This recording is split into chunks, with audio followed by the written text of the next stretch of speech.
I call the members to order, and the first item on our agenda this afternoon is questions to the Cabinet Secretary for Finance. And the first question, Gareth Bennett. Diolch, Llywydd. Will the Cabinet Secretary make a statement on capital investment in South Wales Central? Thank the member for the question. Despite deep cuts to our conventional capital budget, the Welsh Government has ambitious plans for investment in South Wales Central, including development of the South Wales Metro, the new Velindre Cancer Centre, and 43 different projects being taken forward through the 21st Century Schools programme. Thanks for the answer.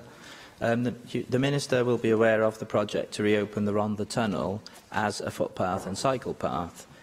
Following a recent report by Balfour Beatty, there has been an assessment that 95% of the tunnel is in a very good condition. Now, the Highways Agency is responsible for the safety of the tunnel, but isn't allowed to reopen the tunnel.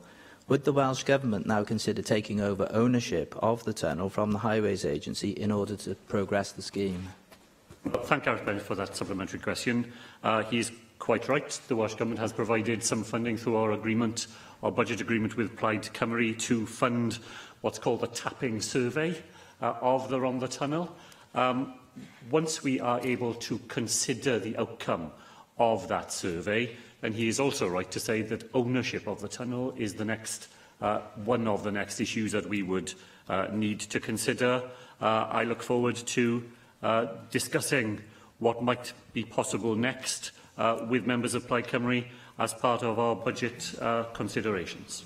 Andrew Arty-Davis. Thank you, Presiding Officer. Finance Minister, the Vale of Glamorgan Council are out of consultation at the moment on improving transport links to the M4 from the A48 through the village of Pendoilen.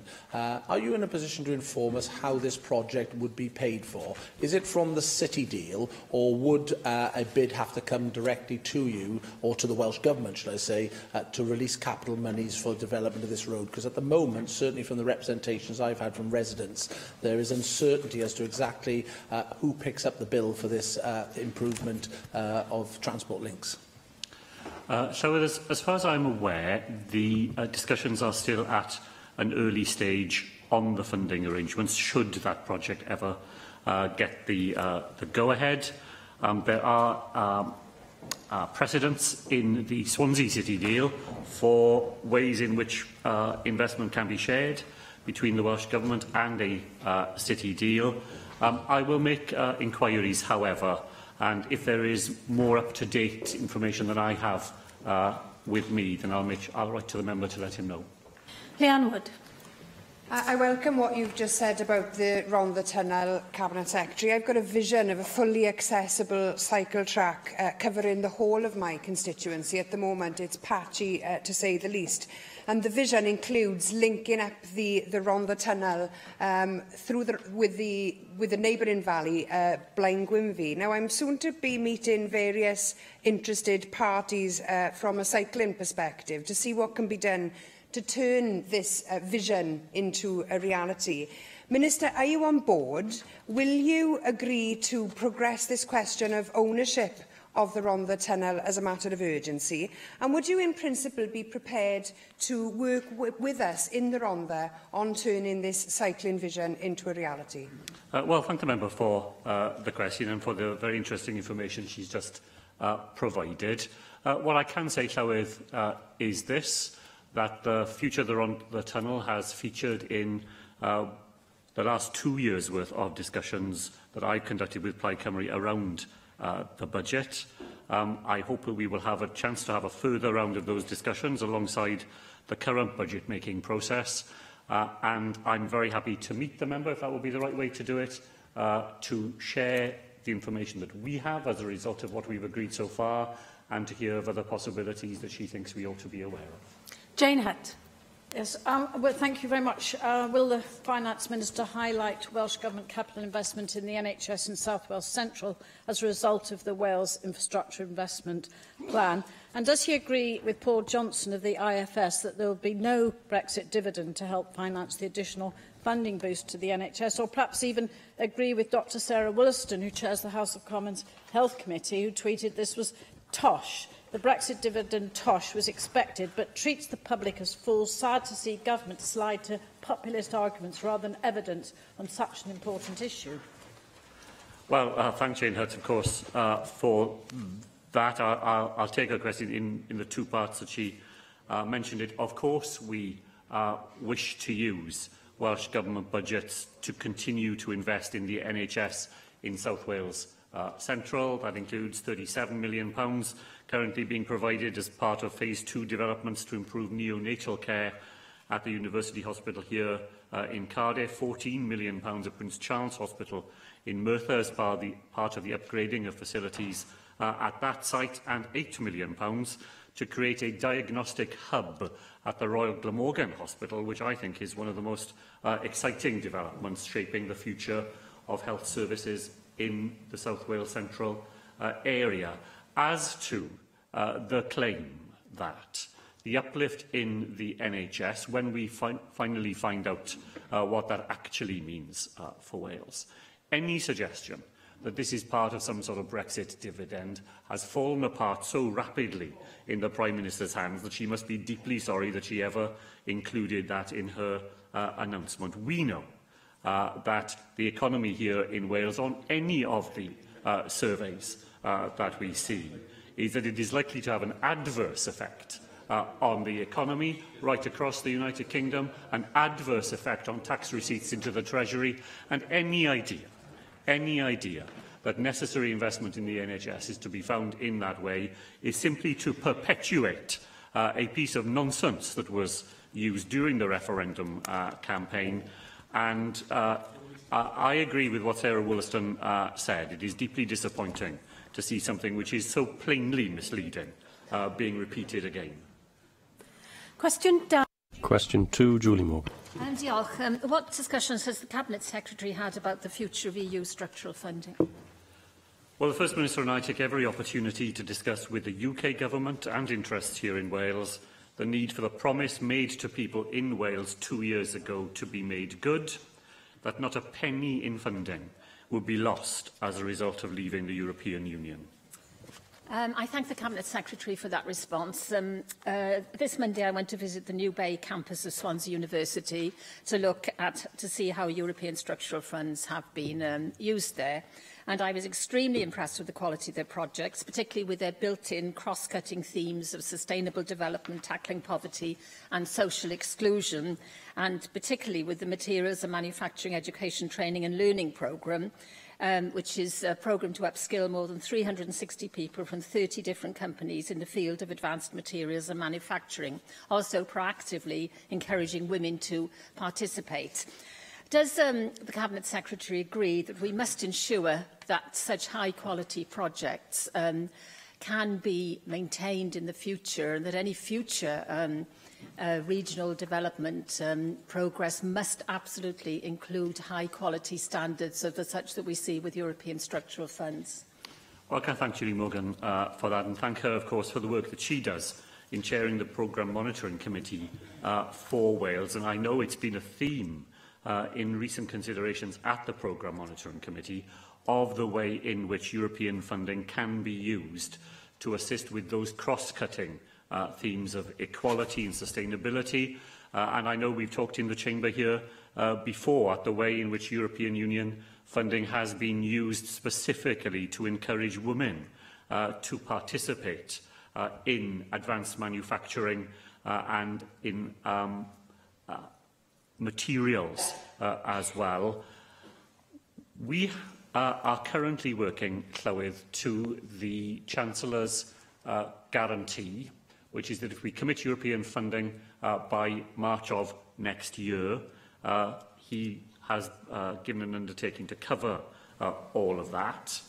My hope is that at the October Council of Ministers we will get a period of transition, and that will mean that we can go on using European funding up to the end of the current 7-year period and for 2 years beyond, and that will allow us to do what Julie Morgan said, to make sure that the quality of the projects we're able to bring forward will equal that of those of existing projects. David Melding.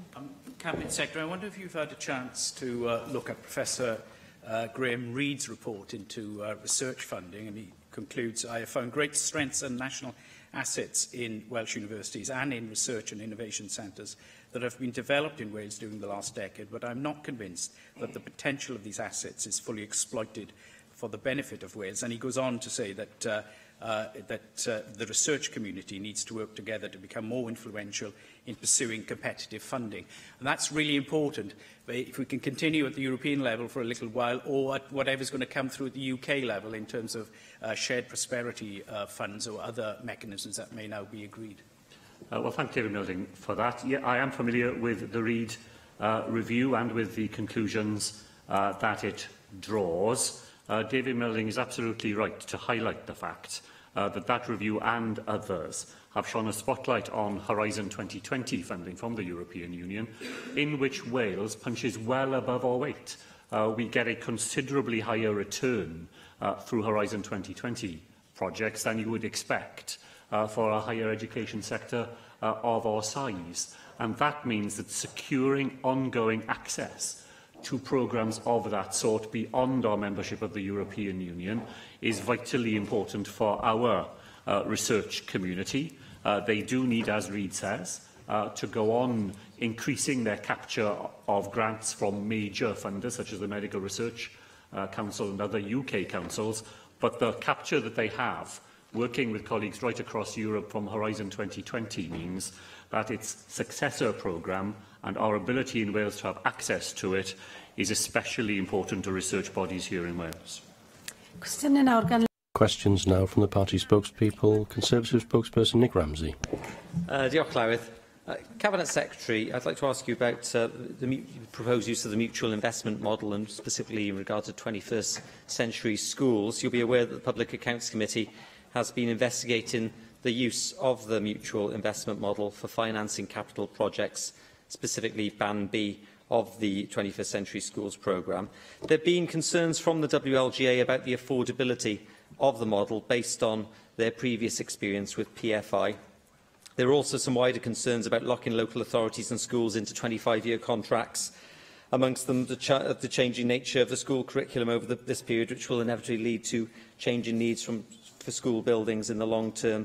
So all of these issues pose some concerns, which, as I say, the Public Accounts Committee has been looking at. I wonder if you could give us your insight into the development of the MIM model and where you think we can go from here in terms of addressing some of these concerns.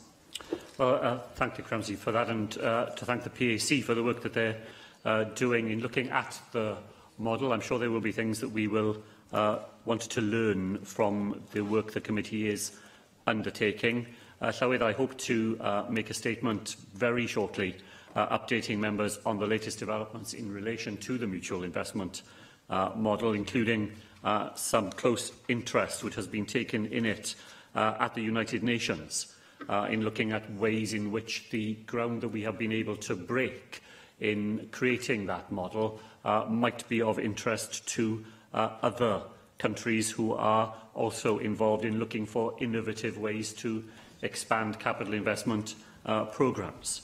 Specifically in relation to Band B of the 21st Century Schools programme, I think the correct analogy for local authorities to be looking at is not PFI, where we have very little use of it, but the way in which, using ideas developed by my predecessor, Jane Hutt, we have been able to use local authorities' ability to make things happen and then to fund the revenue consequences of that to allow them to use the capacity that they have to invest in the capital field, and that's what we would look to do in the 21st Century Schools programme.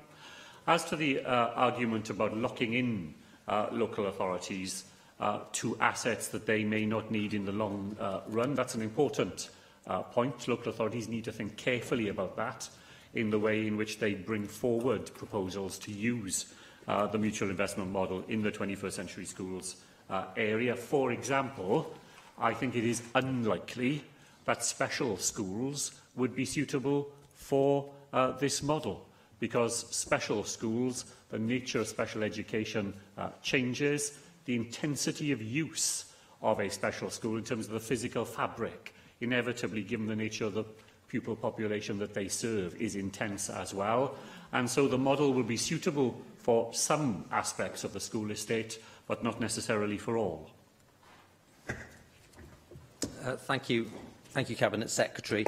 You spoke about the way that the mutual investment model differs from PFI. I think this has been an area of some confusion. There is a lack of clarity out there as to the nature of the differences with traditional PFI.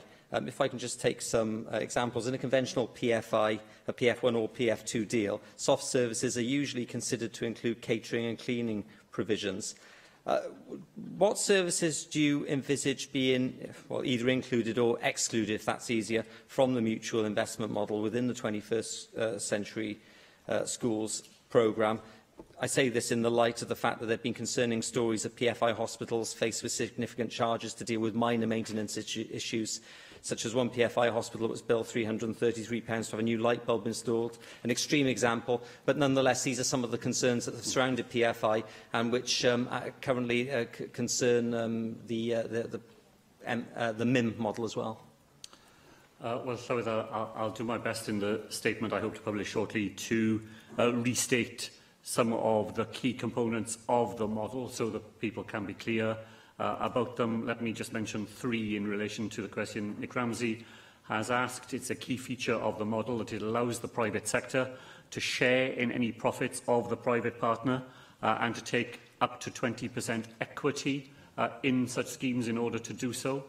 The model removes soft services from contracts, soft services such as cleaning and catering, and it removes equipment from the model as well because of the experience that Nick Ramsey pointed to, and because equipment can be funded more efficiently from public capital. So we have looked to learn the lessons of models elsewhere, particularly Scotland's not-for-profit distributing model, and to make sure that the model we invent here in Wales learns those lessons and removes from it those components that have been particularly unsatisfactory in previous ways of working.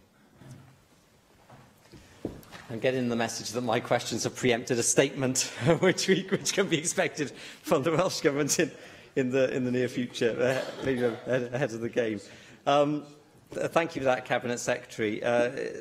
Certainly in terms of the work we've done in the Public Accounts Committee, there has been a message coming across.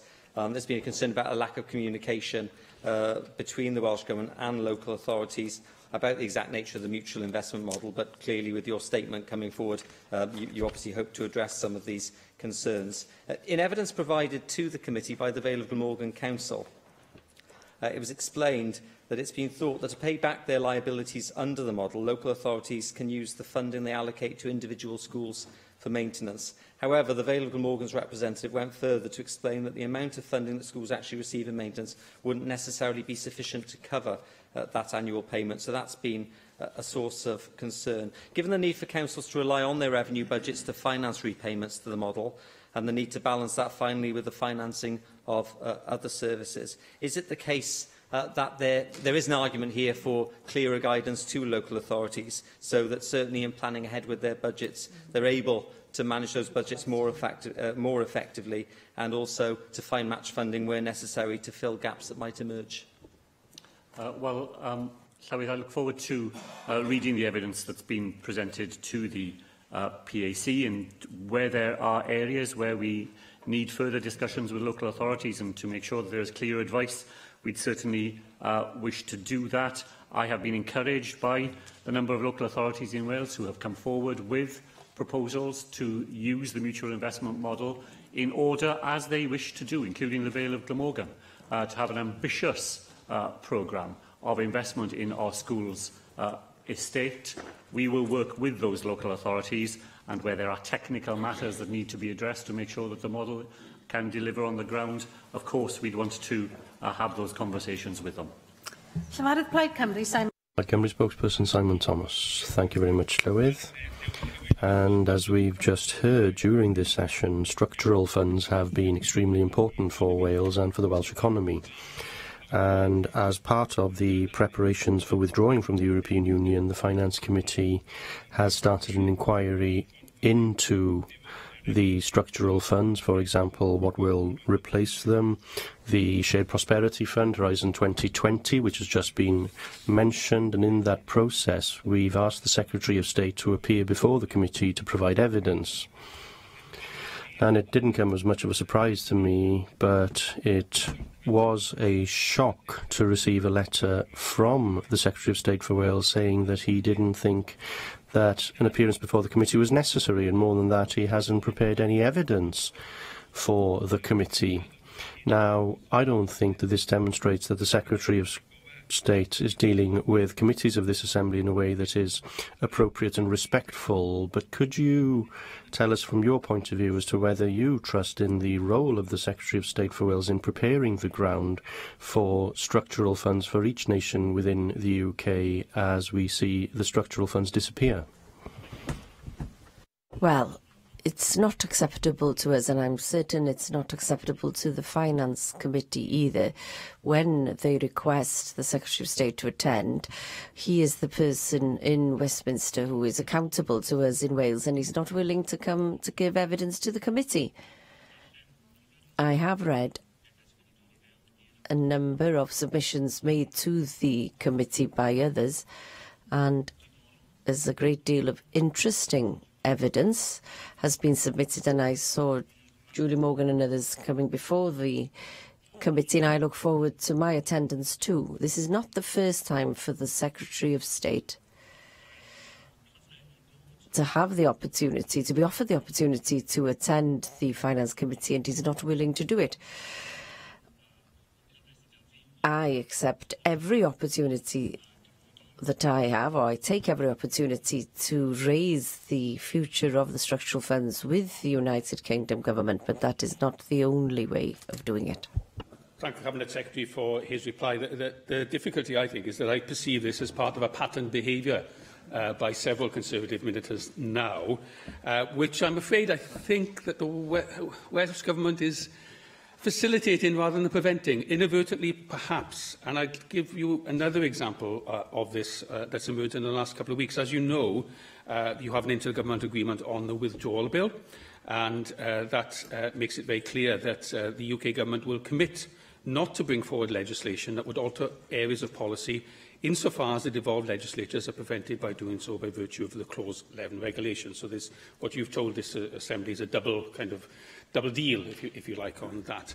However, there is the amendment passed in the Lords, Letwin Amendment, as it's called, which requires the Secretary of State to publish a draft bill containing environmental regulations in England, but doesn't specifically say only for public authorities in England. And, of course, environmental regulations are one of the 24 policy areas that make up your intergovernmental agreement.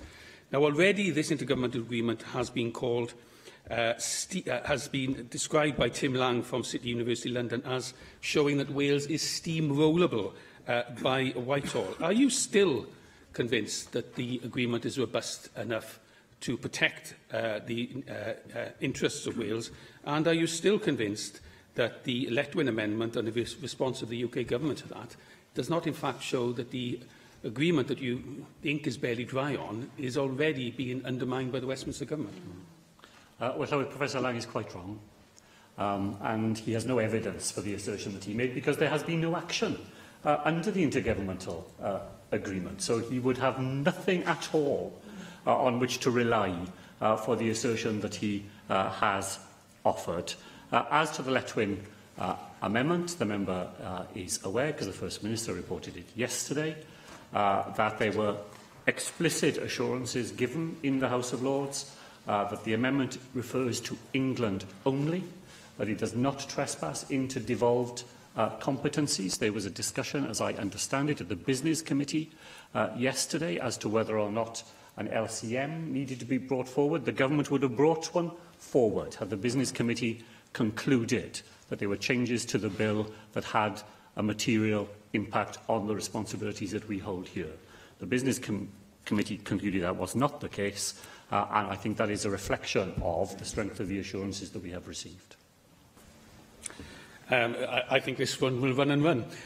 And we'll see the reality of the agreement as other things emerge. One of the things that will be emerging today in Westminster, of course, is the final vote, in my view, to uphold parliamentary sovereignty.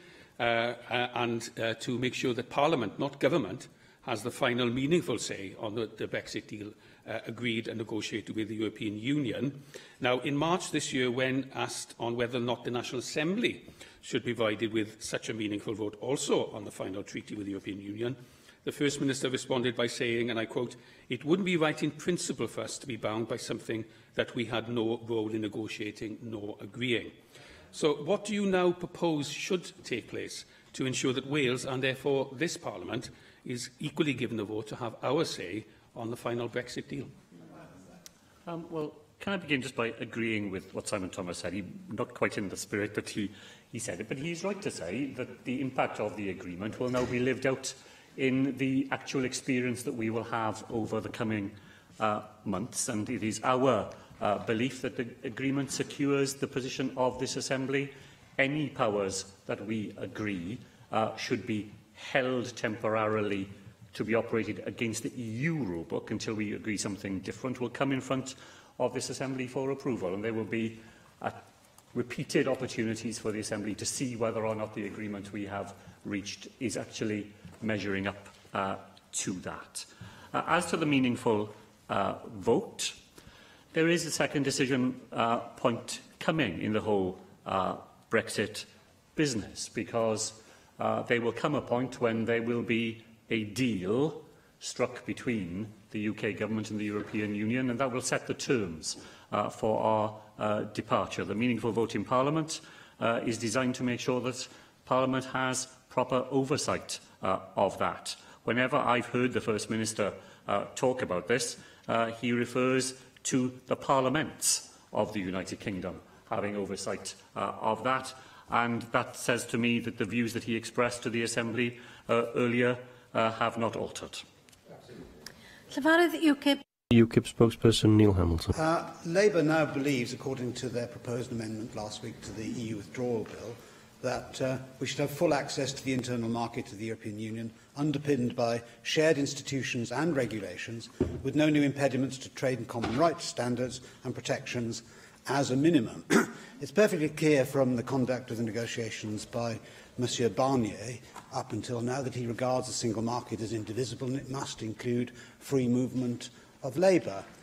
The main aim of Monsieur Barnier's negotiation has been to discourage other EU member states from following Britain's example, rather than to reach a deal that's in the interest of ordinary people in Europe, at least still less in Britain. Jeremy Corbyn said in the days when he was a Eurosceptic, just under a year ago, that under Labour there would be no whole-scale importation of underpaid workers from Central Europe in order to destroy conditions, particularly in the construction industries. Given that full membership of the single market involves free movement of labour, how can those two statements be reconciled?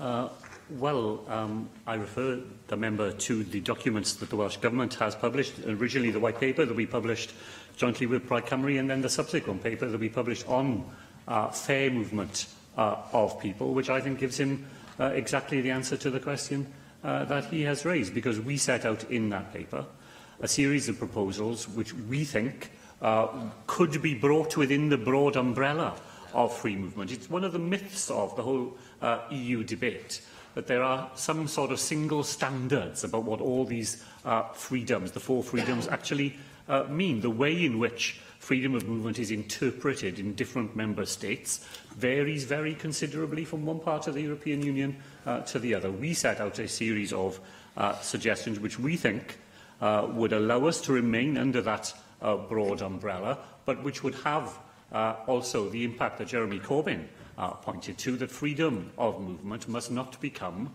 freedom to exploit. And there is no doubt that some of those people who voted to leave the European Union did so because they feared that freedom of movement had become a device through which wages were held down and legal rights that people had were undermined by people being brought across the European continent to be exploited here. We set out a series of proposals to make sure that that doesn't happen, and together they provide all the answers that the member needs to the question that he's raised. Asking for something that's not on offer is not an answer to the question. And he knows as well as I do, as someone as well-informed and as sophisticated as the Finance Secretary, must know that the European Commission could never actually grant to the United Kingdom the kind of deviations from EU regulations on free movement that the Labour Party has been talking about. In fact, this is called cakeism by the European Commission, now having your cake and eating it. And a source close to Guy Verhofstadt, the lead negotiator of the European Parliament on these issues, now says that Labour is as bad as the Tories, selling a unicorn to paste over their internal divisions.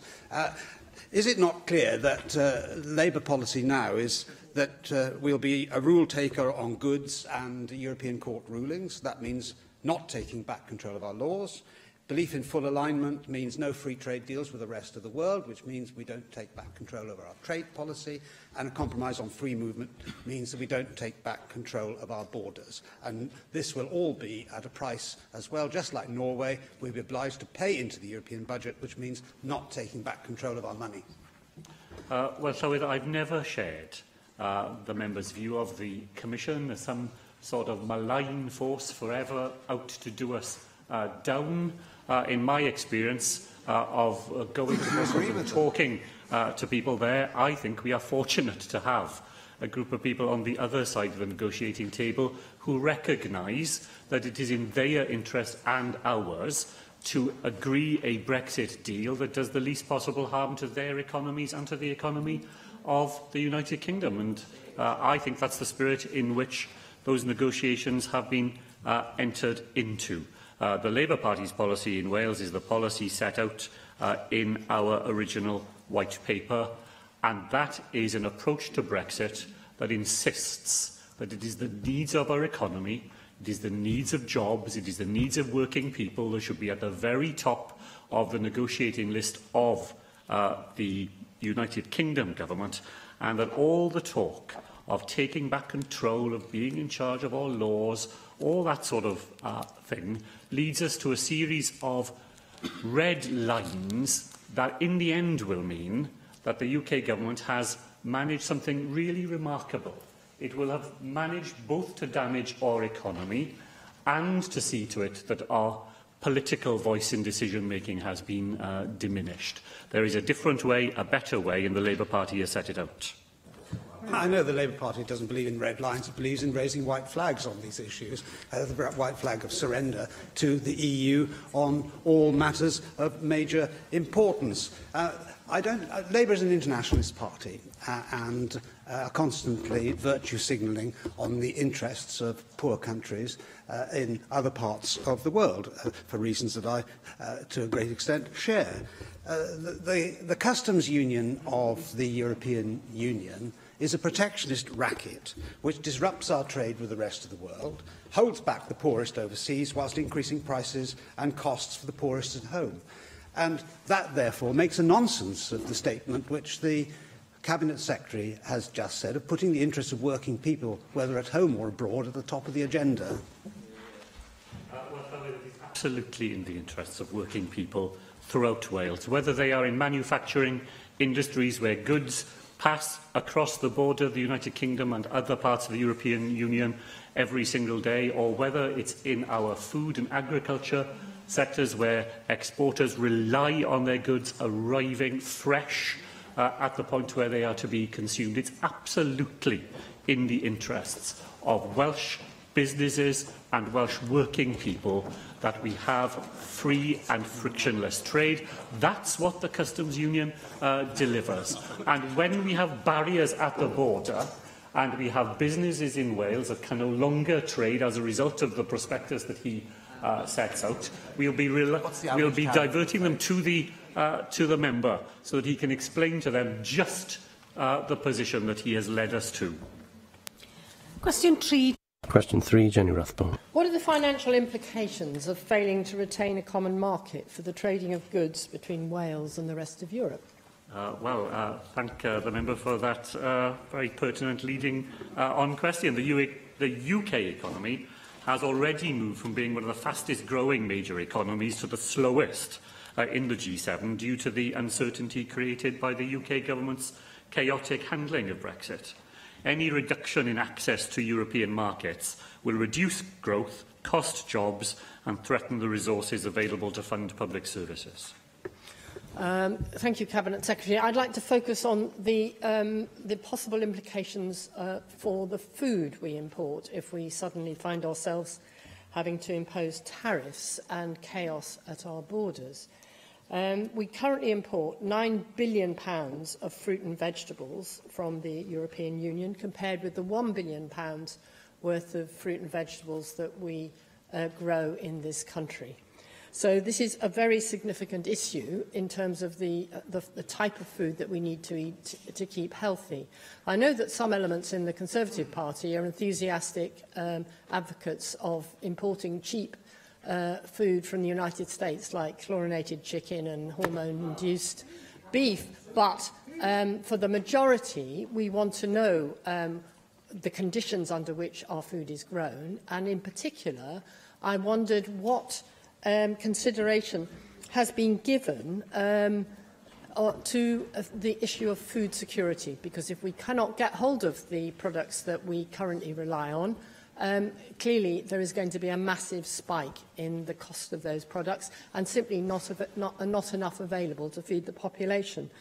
We still don't know what the future of Pillar 1 payments might be. Gove talks a good game on Pillar 2, but and the environmental benefits of public goods. But what is going to be the implications for food production, for the feeding of our very own population, if we do not have free movement of these essential goods from Europe? Well, thank you, Jean Rathbone, for that follow-up question. In my answer to Neil Hamilton, I focused on the impact on food exporters of a hard Brexit, but she is absolutely right to point to the impact on food that we use in this country if we either were to have a hard Brexit that meant that we were no longer able to import fresh foods in a timely manner, or of the sort of Brexit that Brexit hardliners point to, in which we would sacrifice environmental and food standards in order to try and earn a living across the world. Neither of those are acceptable to the Welsh Government, nor to people here in Wales. I was the Health Minister during the period of the horse meat scandal, when we see what can go wrong when you don't have proper standards, to ensure that the food that ends up on people's plate here is of a proper... I'm afraid there are no...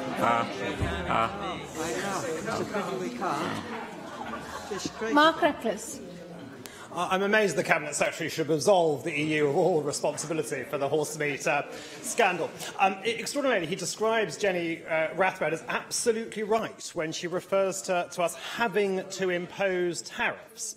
But, Cabinet Secretary, isn't it a choice for this country whether we impose tariffs? And given we've had a free trade area with the EU, we can maintain that unilaterally for up to 10 years without having to change our WTO tariffs elsewhere. And is it not the case that in the scenario where we did go to WTO tariffs, which I certainly do not support, there would be positive implications for many sectors? And we currently have a quarter of our whole beef consumption is supplied by Ireland. If we suddenly see a 50% tariff on dairy and beef coming from Ireland, will that not give huge opportunities to the beef and dairy sector in Wales? The member is a purveyor of some of the most permissive myths about Brexit, it seems to me. I'd like to take him to meet some people who are in the beef industry in Wales to hear what they have to say about the risks posed to their livelihood of the sort of policies that he would pursue. And it is absolutely not the case, Llywyd. And it is one of those Brexiteer myths that are peddled time and again, that somehow by leaving the European Union, we move into some rule-free space in which we can do anything we like whenever we like it. That will never be the case. Whatever arrangements we are in, there will be rules that we will have to take, and because we will no longer be part of the European Union, we will no longer have the negotiating capacity that comes with being part of a major world bloc. The terms on which we will have to strike the sort of deals that he takes will be terms that will be highly disadvantageous to this country. Jack Sargent. I think Jenny Rathbone's made some very important points there on the implications of Brexit for communities right across the United Kingdom. My constituency is a perfect example, really, with the constituency that voted to leave, but one with industry at its heart, and a very important industry at its heart. And it's getting that right balance between leaving the European Union and getting exactly the best and deal is extremely difficult, but it's one that is crucially vital. Airbus within the constituency is a perfect example of European contribution and collaboration. My question is simple, Cabinet Secretary. Does the Cabinet Secretary share my concerns that businesses are already having to plan for the worst type of deal just because there is no clarity or leadership from the UK Government? Well, can I thank Jack Sargent for that. In the comparatively short time that he has been a member of the Assembly, he has already been clearly identified as a major spokesperson for the aerospace industry because of its importance to his own constituency. Llywydd, there are some serious analyses that suggest that the aerospace industry in Wales is the most exposed of all to a tariff-infested Brexit. And that's not surprising, is it? Because the aerospace industry relies on components passing across borders every single day in order to succeed. So Jack Sargent is absolutely right to point to the dangers posed to industries and jobs in his parts of Wales if we don't manage to negotiate a sensible Brexit that puts jobs and our economy at the forefront of those negotiations. Question 4, Question 4, Mandy Jones. Diolch, Llywydd. Will the Cabinet Secretary make a statement on council tax levels in North Wales? I thank Mandy Jones for that question. The setting of council tax is the responsibility of democratically elected local authorities. They are answerable to their local populations for the decisions they make. We have again continued to protect local government in Wales from the worst effects of austerity in the settlement for 2018-19. Thank you for that answer. I welcome the fact that 8 local authorities have given an exemption to care leavers in their areas from paying council tax until they reach the age of 25, including one from my region, Anglesey. This gives care leavers the opportunity to better transition to independent living without the fear of disproportionate response by councils if they are unable to make their council tax payments.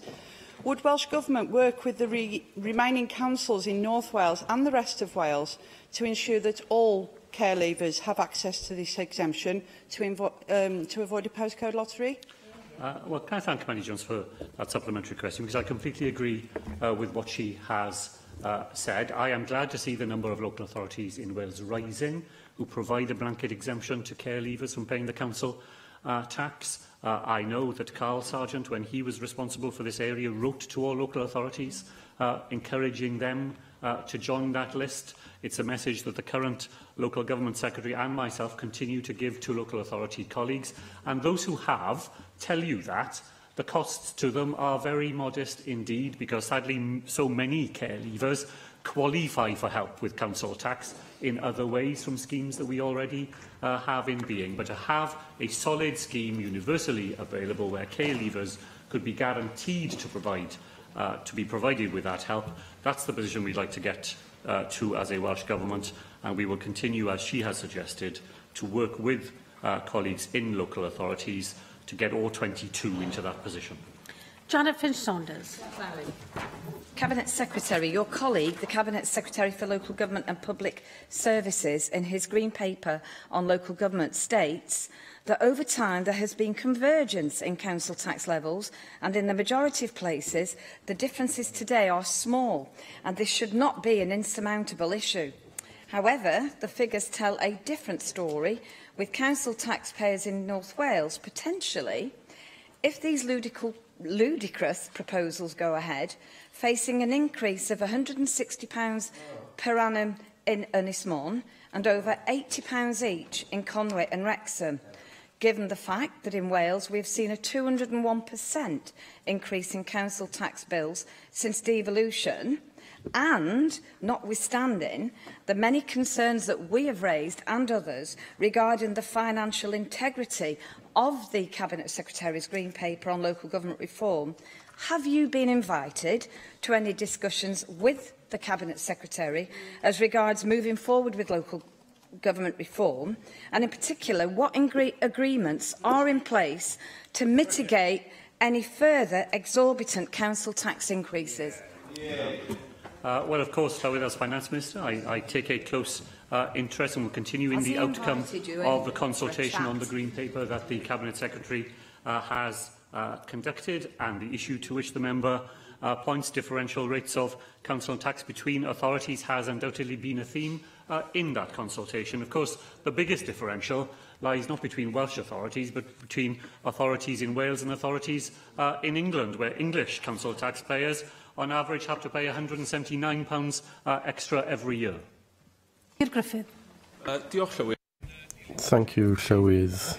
Given the cuts to Denbighshire Council's budget last year, Denbighshire will have to increase its council tax by 20%, it seems, just to catch up with where they are at the moment. Now, whilst we know that budgets are shrinking, costs are increasing, and many of us will welcome the fact that a number of the staff in the council are going to receive a pay rise, particularly those on the lower bands. But the question I'd like to ask you is, for how long, with you as Cabinet Secretary with responsibility for finance, how long do you believe that it will be sustainable for councils to continue to deliver not only non-statutory service but statutory services too in such an unsustainable financial context? Well, Llywydd, we are in a period where we are all under pressure from the Westminster cuts, and I acknowledge the fact that people in the local authorities are coping with an exceptionally difficult situation. As the government, we have worked hard to attempt to give local authorities funding. There was no cut in cash terms in this financial year, and I will continue with the Cabinet Secretary responsible for local government. We will carry on to work hard together to prepare the funding for next financial year. Question 5, Mike Hedges. Cabinet Secretary given to local government in setting the budget for next year? In setting the budget for next year, I will give very careful consideration to the range of vitally important services, including education, housing and social care, which are provided by local government. An indicative budget has been published for 2019-20, and further details of plans for that year will be presented in the draft budget in the autumn. Thank you for that answer. The Cabinet Secretary for Public Services, in considering reorganising local government and the cost reduction from 22 to 10 principal councils, has been calculated at between £200 and £400 million. Is the Cabinet Secretary able to add that amount to the local government revenues budget to pay for reorganisation, or would reorganisation have to be paid for by service reductions? The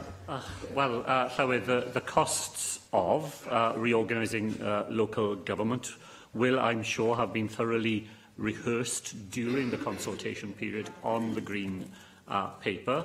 That consultation period has only just come to an end, and the conclusions are still being worked through. But Mike Hedges is right to suggest, as were previous contributors this afternoon, that as the Cabinet Secretary for Finance, then the financial implications of the Green Paper and the proposals that will flow from it are bound to be of direct interest to me. And 6, Leanne Wood. Is the Welsh Government increasing public procurement in Wales?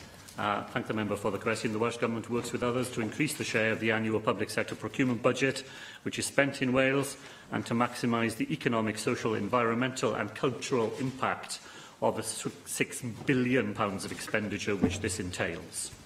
Minister, you are in charge of the National Procurement Service, and you'll know from previous correspondence that I've got concerns about the way in which larger firms are able to navigate and score higher within the procurement tendering process, much easier than smaller firms who don't have a dedicated procurement department like their larger counterparts. I gave you a specific example as to how this impacted a firm in the Rhondda, and that's meant that money has leaked out of my constituency now and gone to a firm that is outside of Wales, which is obviously going to have an impact on local jobs and other businesses as well.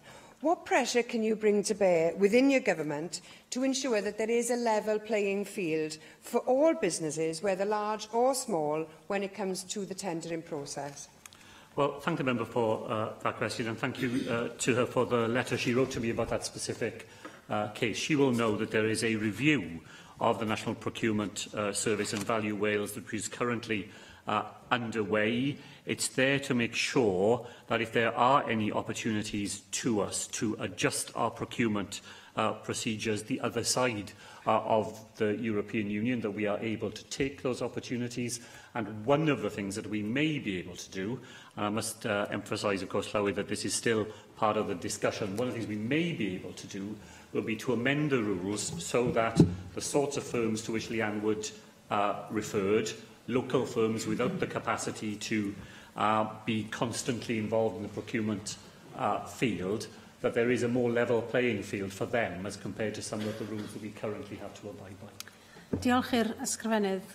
Thank you, Cabinet Secretary. The next item, therefore, is questions to the Leader of the House and Chief Whip. And the first question is from Russell George. Jock Llywyd, what discussions has the Leader of the House had with the energy sector in designing the Mobile Action Plan?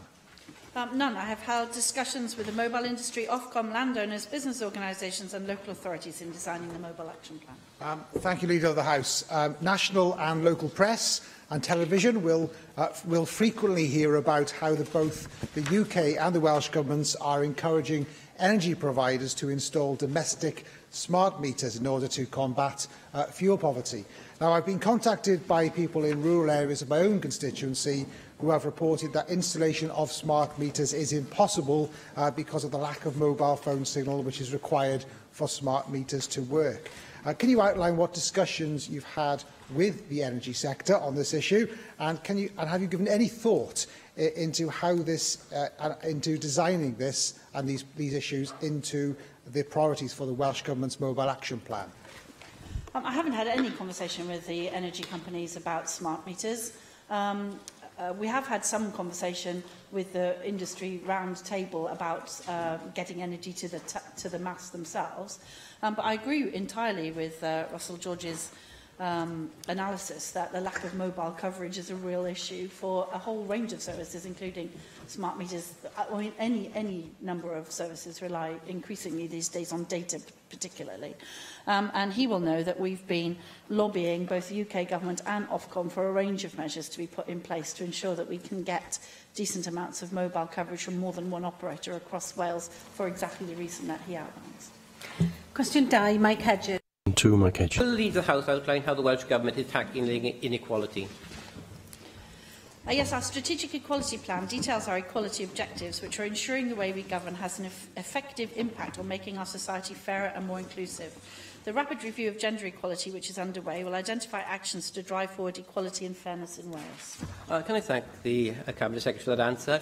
One of the greatest inequalities, if not the greatest, the difference in life expectancy between the more disadvantaged areas and the more prosperous areas of Wales, often within the same local authority area.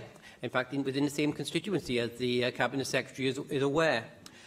Since the ending of Community First and the work it did on reducing smoking rates, reducing obesity and increasing exercise, what is being done to improve life expectancy in the most disadvantaged communities? Yes, improving health for everyone, especially those in poverty, is a central ambition of prosperity for all, and we're prioritising actions to both tackle the root causes of that poverty and to target support for people within the most deprived areas of Wales. The members correctly identified that there are a range of issues that affect life expectancy. And what we need to do is get upstream actions, as they call it, so at-source actions to redistribute social determinants, and also to help people better cope with the circumstances that they find themselves in. Mike Hedges will know that in Swansea we have communities that can actually see each other because of the way the hills work, where the life expectancy is quite severely different. And that has a range of issues around poverty, but also around air quality and a number of other issues. The government has a whole plan in place to make sure that those social determinants are not determining of people's quality of life as we go forward. Susie Davis. Diolch, Llywydd. Well, talking of Swansea, you may recall a few years ago that the Council failed to apply for a second tranche of government funding for discretionary housing payments, and that was not long after they'd had to return almost £1 million to government, as they could not find a way of using it to reduce poverty. Now, this is a council which has a history of spending money on things that perhaps we don't value, but why does its current Labour leadership find it so difficult to spend funding that's dedicated to tackling the inequalities of poverty? We've worked very hard with the Council, actually, in a number of areas to make sure that they have a good plan in place to address social inequality across the city. One of the big issues for everyone is the employability of some of the areas of Swansea. We do still have, across Wales, small pockets of high unemployment. And some parts of my own constituency, Llywelyn, are affected by that, and of Susie Davis's region. Our employability plan is specifically designed to assist people who find themselves in those circumstances to get well-paid, not just work, well-paid work, to lift them out of the poverty that we know affects many of their lives. And we're working very hard with Swansea and the City Deal in general to make sure that those monies are well spent. Questions now from the party spokespeople. UKIP spokesperson David Rowlands. Leader of the House, last Tuesday I attended the cross-party group on human trafficking, and it was gratifying to note the progress being made in combating this evil trade. Whilst we may differ on the causes of these manifestations, we all find this scourge in our society and its attendant human misery an abhorrent one. Leader of the House, can you assure us that your government will remain committed to ending slavery in all its forms in Wales? Oh, yes, absolutely. We are the first and only country in the UK to appoint an anti-slavery coordinator, as I know David Rowlands is well aware. We've established the Wales Anti-Slavery Leadership Group to provide the strategic leadership and guidance on how we tackle slavery in Wales and to provide the best possible support for survivors. We're in the process of sharing the learning from Wales with other partners, including UK government departments and with the UK Independent Anti-Slavery Commissioner, and we're starting to gain an international recognition for our work in this agenda. Yes. I thank the Leader of the House for that comprehensive answer. For the year 2016-2017, over 10,000 adult survivors and nearly 4,000 children and young people were provided with support by domestic abuse services in Wales, which include refuge and community-based advocacy. Figures show the National Domestic Abuse Helpline received over 28,000 calls. It is therefore extremely disturbing to hear that at least 500 women in Wales could not be accommodated by refuges because there was no space available.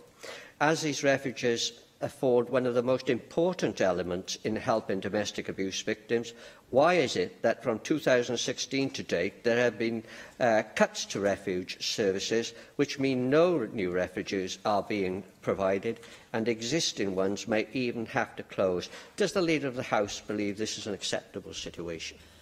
No, we're working very hard indeed to make sure that services for people fleeing domestic violence or any kind of sexual violence across Wales are fit for purpose. We have, as David Rowlands knows, the rapid review of gender equality currently underway. I'm due to discuss that on Thursday morning of this week. One of the aims of that and of the Violence Against Women, Domestic Abuse and Sexual Violence Act in Wales is to do a proper needs assessment across Wales so that we can properly respond to the need and to make sure our resources are well targeted. I thank the Leader of the House for that answer as well. Well, in case you were having withdrawal symptoms, Leader of the House, my last question concerns digital infrastructure. So given that there are still a number of communities, such as Llangeni Village in Powys, who are not able to benefit from the Superfast Cymru digital rollout, is the Leader of the House in a position to indicate how the new delivery plan will be designed to include those who were not connected in what we have to say was a very successful first rollout phase? Yes, we're in the process at the moment of procuring the second phase of Superfast Cymru. There are a number of tranches to that. It is specifically designed to pick up those communities with the least good service, either of mobile data services or of poor broadband download speeds. And in addition to that, we have a particular pool for communities who wish to get together to get a solution for their whole community of whatever sort. And we're very happy to talk to any community that wants to come together to get a bespoke solution for them. Plaid Cymru spokesperson Sian Gwynllian.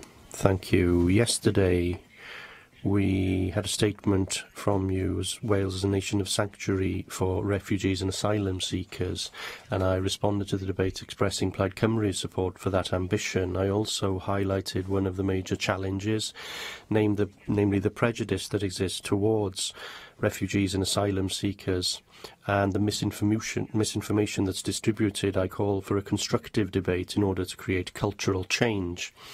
If you look at my Twitter account, you will see that there are responses which are highly prejudicial, which appeared as a result of my speech yesterday, and unfortunately this does prove why we need to challenge that prejudice on all possible opportunities. My party will continue to make the case for the creation of a nation of sanctuary. Will you commit today to give specific attention to the action that needs to happen in order to deal with this clear prejudice that exists? Yes, I shared Sian Gwynllian's appalling reaction to. I have a similar issue with my own Twitter feed, and I follow Sian Gwynllian on Twitter, so I'm very well aware of what she speaks. That's part of the point of the plan, is to do exactly that, to combat the prejudiced responses from people who really haven't understood at all what people from other countries bring to the culture and to the service of our country.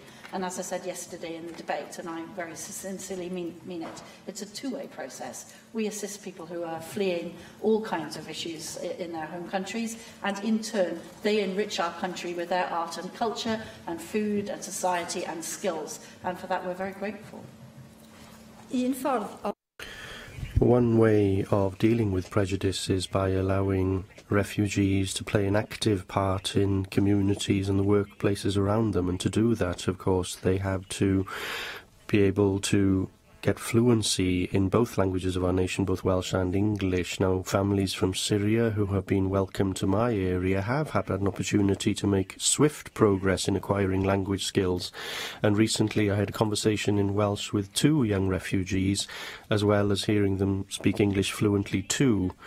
But doing away with the MEAG grant, which was specific funding for responding to the needs of pupils from minority groups, is going to slow that process down of teaching languages to refugees and will make it very difficult for teachers to give specific attention to this area. Will you commit to try and convince the Cabinet Secretary for Education to reintroduce this grant? I raised this point yesterday and I didn't get a response on it.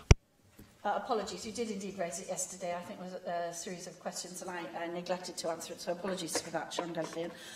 We haven't abolished the grant. It was subsumed into the overall grant, but I take your point. There is a real tension, if you like, between hypothecated and unhypothecated funding across local government.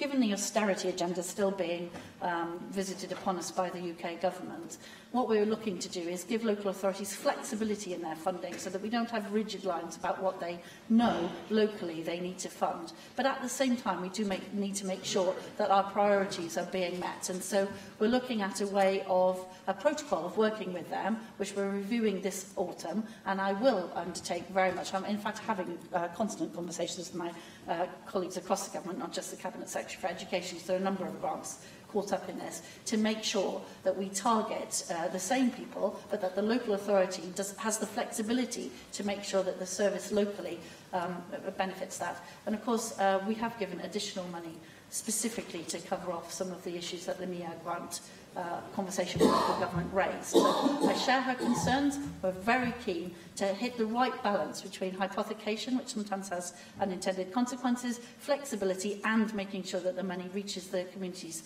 that it was intended to benefit. Thank you for that. It is important that there aren't unintended consequences happening as a result of changing the way this funding is distributed.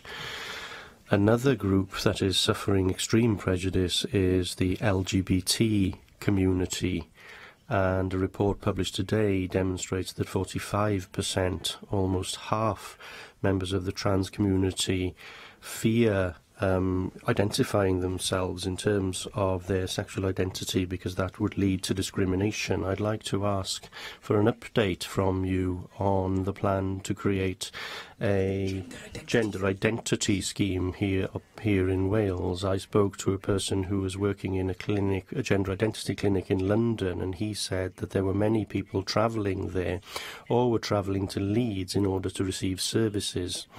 And the delay before establishing this service in Wales is unacceptable.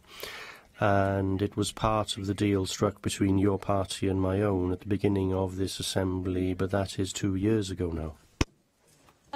Yes, well, we've got a number of things happening on that front. We fund Stonewall Cymru.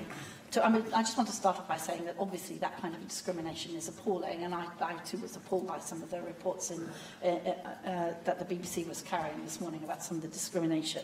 I'm very proud, Llywyd, that the Commission has been recognised for its work in this area, and clearly we want to be an exemplar and make sure that as part of our economic action plan we push those kinds of values out. But there are very specific things that need to be done. So we fund Stonewall Cymru, and that does include funding for a new transgender engagement officer post specifically to lead on transgender equality issues. And then in terms of the health department, we absolutely feel that transgender people should have their healthcare needs met as close to home as possible. And we are absolutely committed to doing that. The Cabinet Secretary of Health and Social Services has outlined improvement to gender identity services in Wales. They're being implemented in a step manner and are supported by an additional £500,000.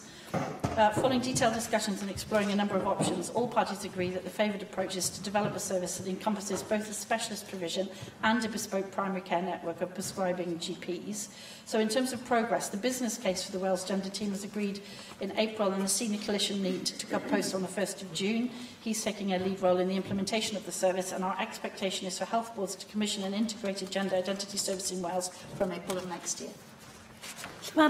The Conservative spokesperson, Russell George. George Llywyd. Leader of the House, during an exchange a few weeks ago, you said, and I quote here from the record of proceedings from the 16th of May, the mobile phone operators will tell you that all they need to do is to be able to build bigger masts and everything will be fine. And they want to be allowed to build any size mast they like, anywhere they like. You also said, and I quote here again, that they want my Cabinet colleague to allow them to build any size mast they like, anywhere they like, and take all the tariffs away, and they'll build a whole network right across Wales. Now, I understand Welsh Government officials were due to meet with operators yesterday to discuss the Mobile Action Plan, so I'm sure you'll be well briefed in this area. Can you tell me which mobile operators have told you this? We have a range of meetings with them. I haven't actually met recently with the entire network, but we're in the process of arranging that. There was a meeting in Llandrindod, Wales yesterday. So we are very much underway with that. What we're trying to do, as I keep saying, we're out to consultation at the moment on the permitted development rights. What we're trying to do is hit the right level of masts and protection of our countryside. So my colleague, the Cabinet Secretary with responsibility for planning, has a consultation out at the moment. And I would reiterate what I say all the time.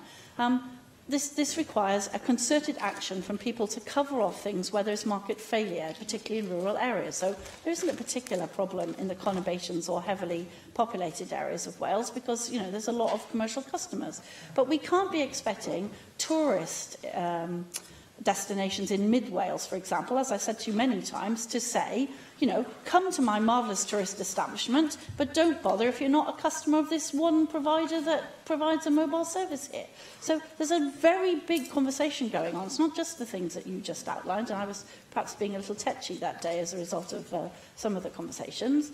But it is about a balance between having a shared network or roaming or some agreement with them to make sure that we have better mobile coverage, A, in some places in Wales for one provider, and B, for everyone who wants to come and visit Wales and spend their tourist pounds in Wales, to be able to use the provider of their choice, so either roaming or to have a deal with the network. So I'm looking for compromise between permitted development rights, and the consultation, as I say, is out, and we'll be looking to see with interest what comes back from that, and compromise from the mobile phone operators, who have a duty to more than just their commercial need in terms of their customers. I think you are confirming perhaps you don't now agree with what you said to me on No, I wasn't in saying May. that. No. Well, perhaps I would ask you to take the opportunity to look at the record of what you said to me last time, and then perhaps correct the record if you feel that's appropriate. But the mobile phone operators do feel that you misrepresented. They were misrepresented in your comments a few weeks ago. Now, the issue of taller masts is, of course, just one consideration if operators are to overcome the challenges that we have in rural Wales with low density of population and the higher costs as well for in terms of delivering power supply and transmission links. But I would ask you, do you now recognise that the extension of permitted development rights, like what's already happened in England and Scotland, is a way which will give greater service reach, meaning that fewer is the point I'm making here, fewer shorter masts will be required in any given area. And would you agree with me that it's about time bringing outdated regulation into the 21st century is now what we need? In terms of mass sharing, of course, is already happening in other parts of the country, and that's what operators are doing already. And it's this that will reflect the importance of digital communication in today's Wales. Well, no, I don't agree with quite the way he characterises that. I don't think there is a silver bullet. Permitted development rights after the consultation may well be one thing in an armoury of things that we need to bring to bear on some of the really poor provision that we have. And bear in mind, this isn't a devolved issue here, and I reiterate the conversation Russell George and I have had on a number of different occasions. There is a real issue here with treating something which is effectively infrastructure as if it's a luxury product at the mercy of the market. He and I have a real political disagreement about the way forward for this, but in the end it's not devolved to us, would that it were, or I would be doing a number of things which I think would improve the situation for users of the networks much better in Wales than just allowing the commercial interests of the operators to take reign. Well, Leader of the House, you have previously accused the mobile network operators of land banking and said that, I quote again here, one operator owns Wales. So I would say, instead of criticising the mobile network operators, what plans does your government have to respond favourably to Mobile UK?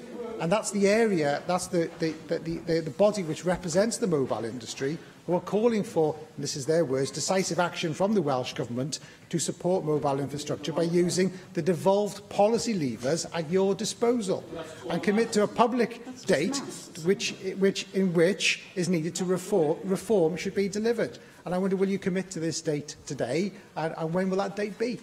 Well, no, as I've just said, that's just talking about the planning permitted development rights. Yeah. So I was talking, when I was talking about one operator, about spectrum. So there's a big issue with the way that the UK government sells spectrum. And if the spectrum isn't being used by the person who purchases it, then it just sits there doing nothing. So we can't do anything about the fact that we have no 4G services in some parts of Wales if the operator that owns the spectrum isn't prepared to roll it out there. I don't have the power to do that. Would that I did. Thank you. Question 3, Andrew Archer-Davies. Thank you, Deputy Presiding Officer. Will the Leader of the House provide an update of the Welsh Government progress for improving digital inclusion in South Wales Central, please? Yes, indeed. Good progress is being made on improving digital inclusion across South Wales Central region. Digital Communities Wales is working in close partnership with a wide range of organisations and programmes to support more people to gain maximum benefit from the life-changing opportunities digital technologies offer. Thank you, Leader of the House, for that answer. I've always highlighted some of the concerns that happen in rural Wales, and in particular the inability for many communities to get connected up because of the logistical challenges that are faced there. But in my own electoral region of South Wales Central, in Pentoen in Cardiff here, there's a community of 200 residents who, because Openreach will not empower the Cabinet to enable high-speed broadband, they are excluded from the process. So even in our capital city, there's that exclusion going on. on, what pressure are you bringing to bear on Openreach as the sole contractor to provide these services so that communities such as the ones in Pentwyn and others around Wales can benefit from high-speed broadband, which is hugely frustrating when residents are walking past the facilities they know are in their community, but they're not switched on and able to be used by that community? Yes, well, there are several different strands to that. So in the superfast intervention area, so outside the central conurbation, so if you bear in mind the whole of the superfast programme is a market intervention, so we can only go where the market doesn't go. So assuming you're in the superfast intervention area and that's happening, then you'll be part of the next procurement or the discussion that we're having with BT about the use of the gain share, or you could be part of a community-based solution that would that might act for you. Unfortunately, if you're outside of the intervention area and you're in the commercial rollout area, then you're at the vagaries of the commercial operators, and we put a lot of pressure on them in terms of influence, but I have no direct ability to intervene in one of the areas that isn't. So I'm afraid I'm not familiar enough with the area you're talking about to know if it's in or out of the intervention area. Assuming it's in the superfast area, so it's outside of central Cardiff, I think that's what you were saying, then either we can help you get together a community bespoke solution for that. So I'm happy for one of my officials to come and see if we can help you with that. I'm off down to Paul Davis's constituency tomorrow, I think it is actually, to meet with a number of people. So I'm happy to facilitate that for you. Or it'll be in one of the next stage rollout programmes. So which is designed to assist with either lack of capacity in a cabinet or lack of connectivity with a cabinet. But I welcome a conversation with you about a specific community. Thank you. Question 4, Janet Fitch-Saunders. Thank you, Deputy Presiding Officer. Will the Leader of the House outline how the Superfast Cymru Successor project will engage with property owners that were not covered by the initial scheme? Yes, my officials will work closely with the successful delivery partners of the Successor Scheme to develop a robust, comprehensive communications and engagement plan, details of which will be made available following completion of the procurement process.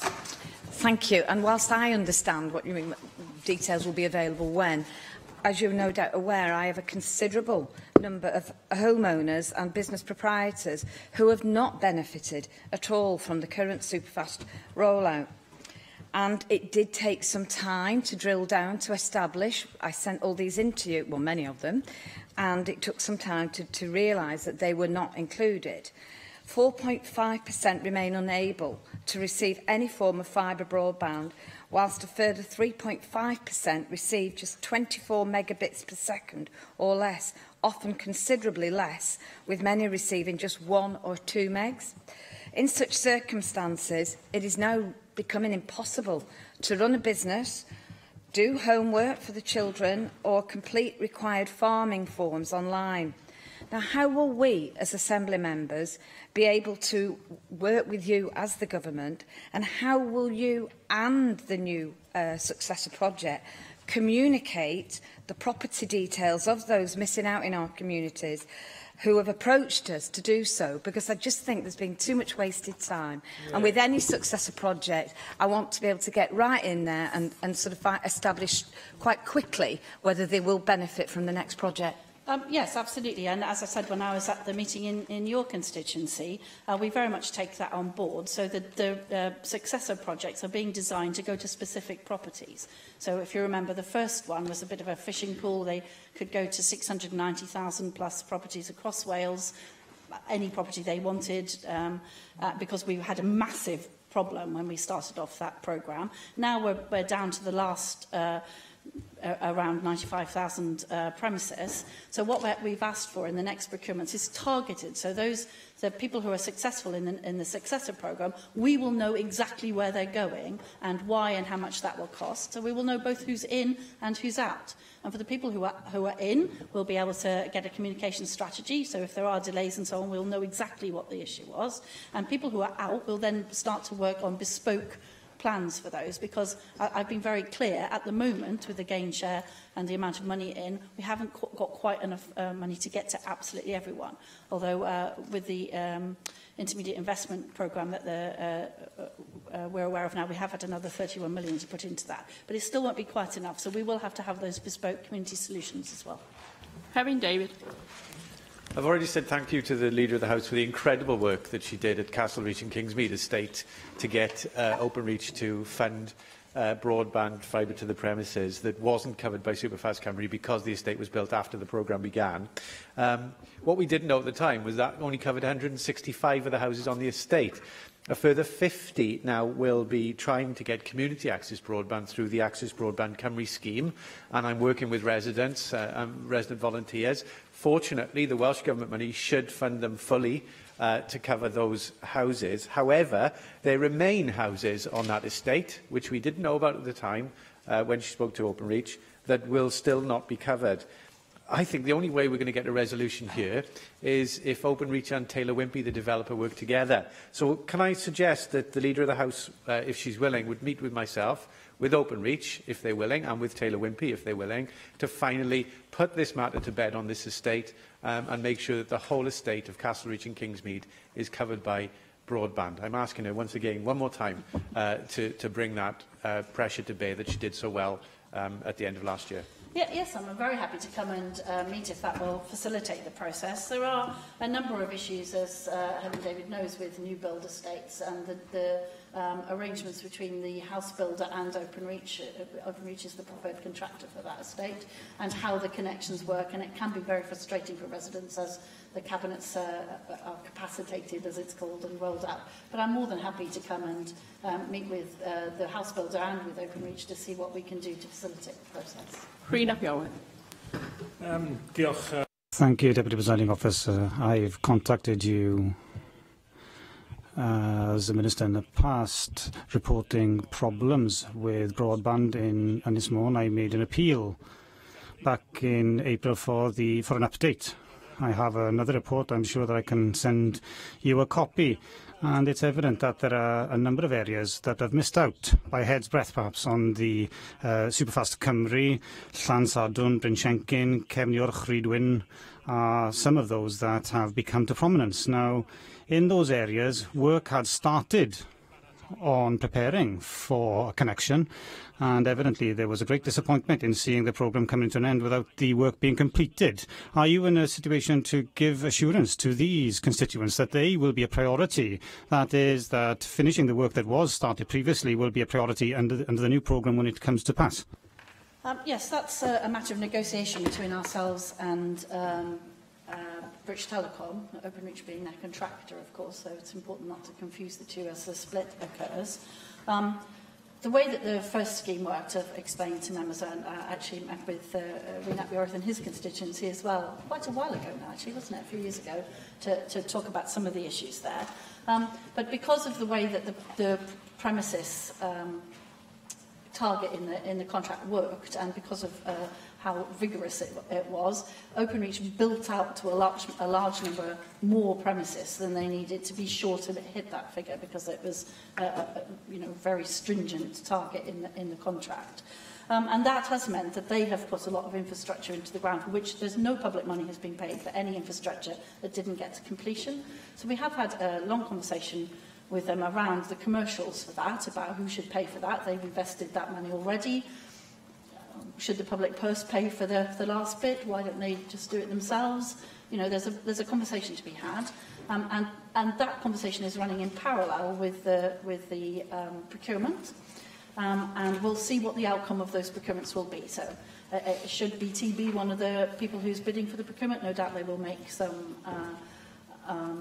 proposals in that. And as I said to Janet Finch-Saunders recently, we're asking for specific premises, specific plans for specific premises. So I'd be very surprised if those weren't included, but we are live in the procurement at the moment, so I haven't got any information about what they're currently proposing.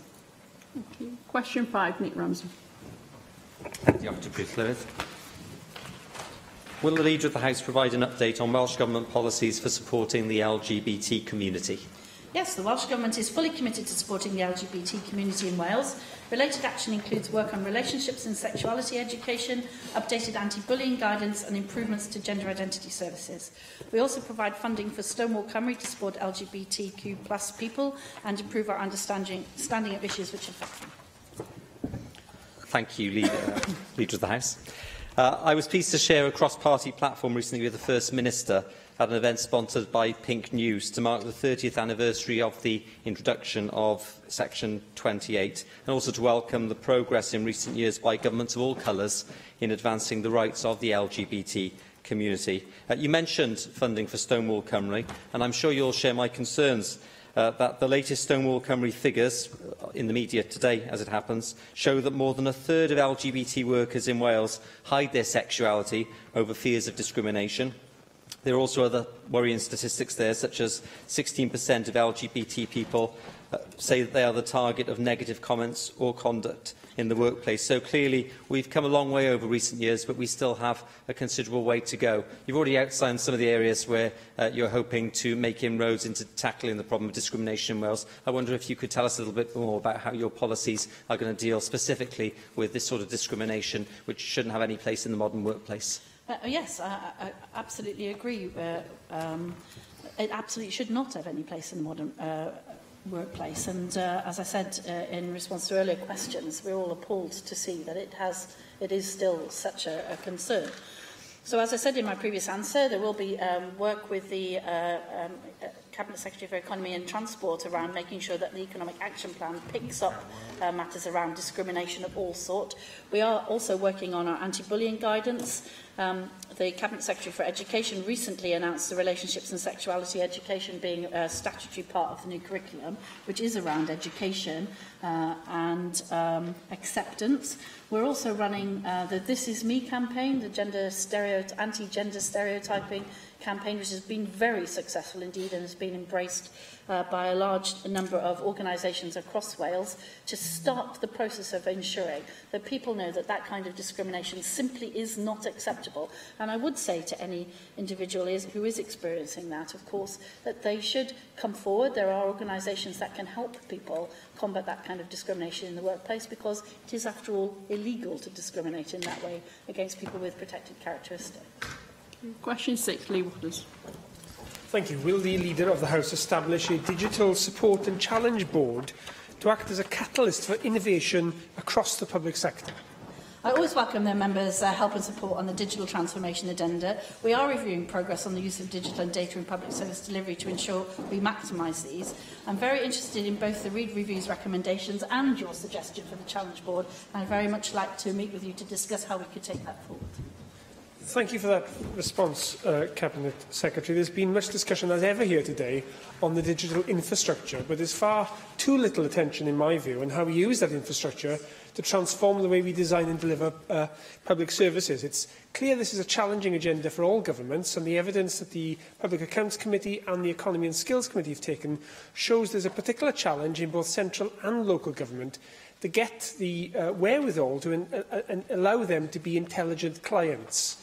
And I was just wondering if the suggestion of gathering people from the outside world who are desperate for progress in this agenda to come together to help, not as some kind of standing committee to receive presentation and papers, but to act as critical friends for officials and ministers to help them understand this complex environment, to bring about the change we so desperately and quickly need. Yes, I welcome the suggestion. I'm taking a paper to Cabinet in the autumn on public sector digital service transformation, which will bring together the wide range of activities already underway and focus on the next steps. So it's a perfect opportunity to get that kind of challenge into that process, to make sure that we have the best information to skill up our people in order to make that transformation happen. So I very much welcome the suggestion, and I hope we can take it forward. David Melding. Cabinet Secretary, can I support Lee Waters' call and remind you that under the UK's digital strategy, they do have now a digital skills partnership which brings together public, private and third sector organisations to tackle the digital skills gap in a coordinated and coherent way.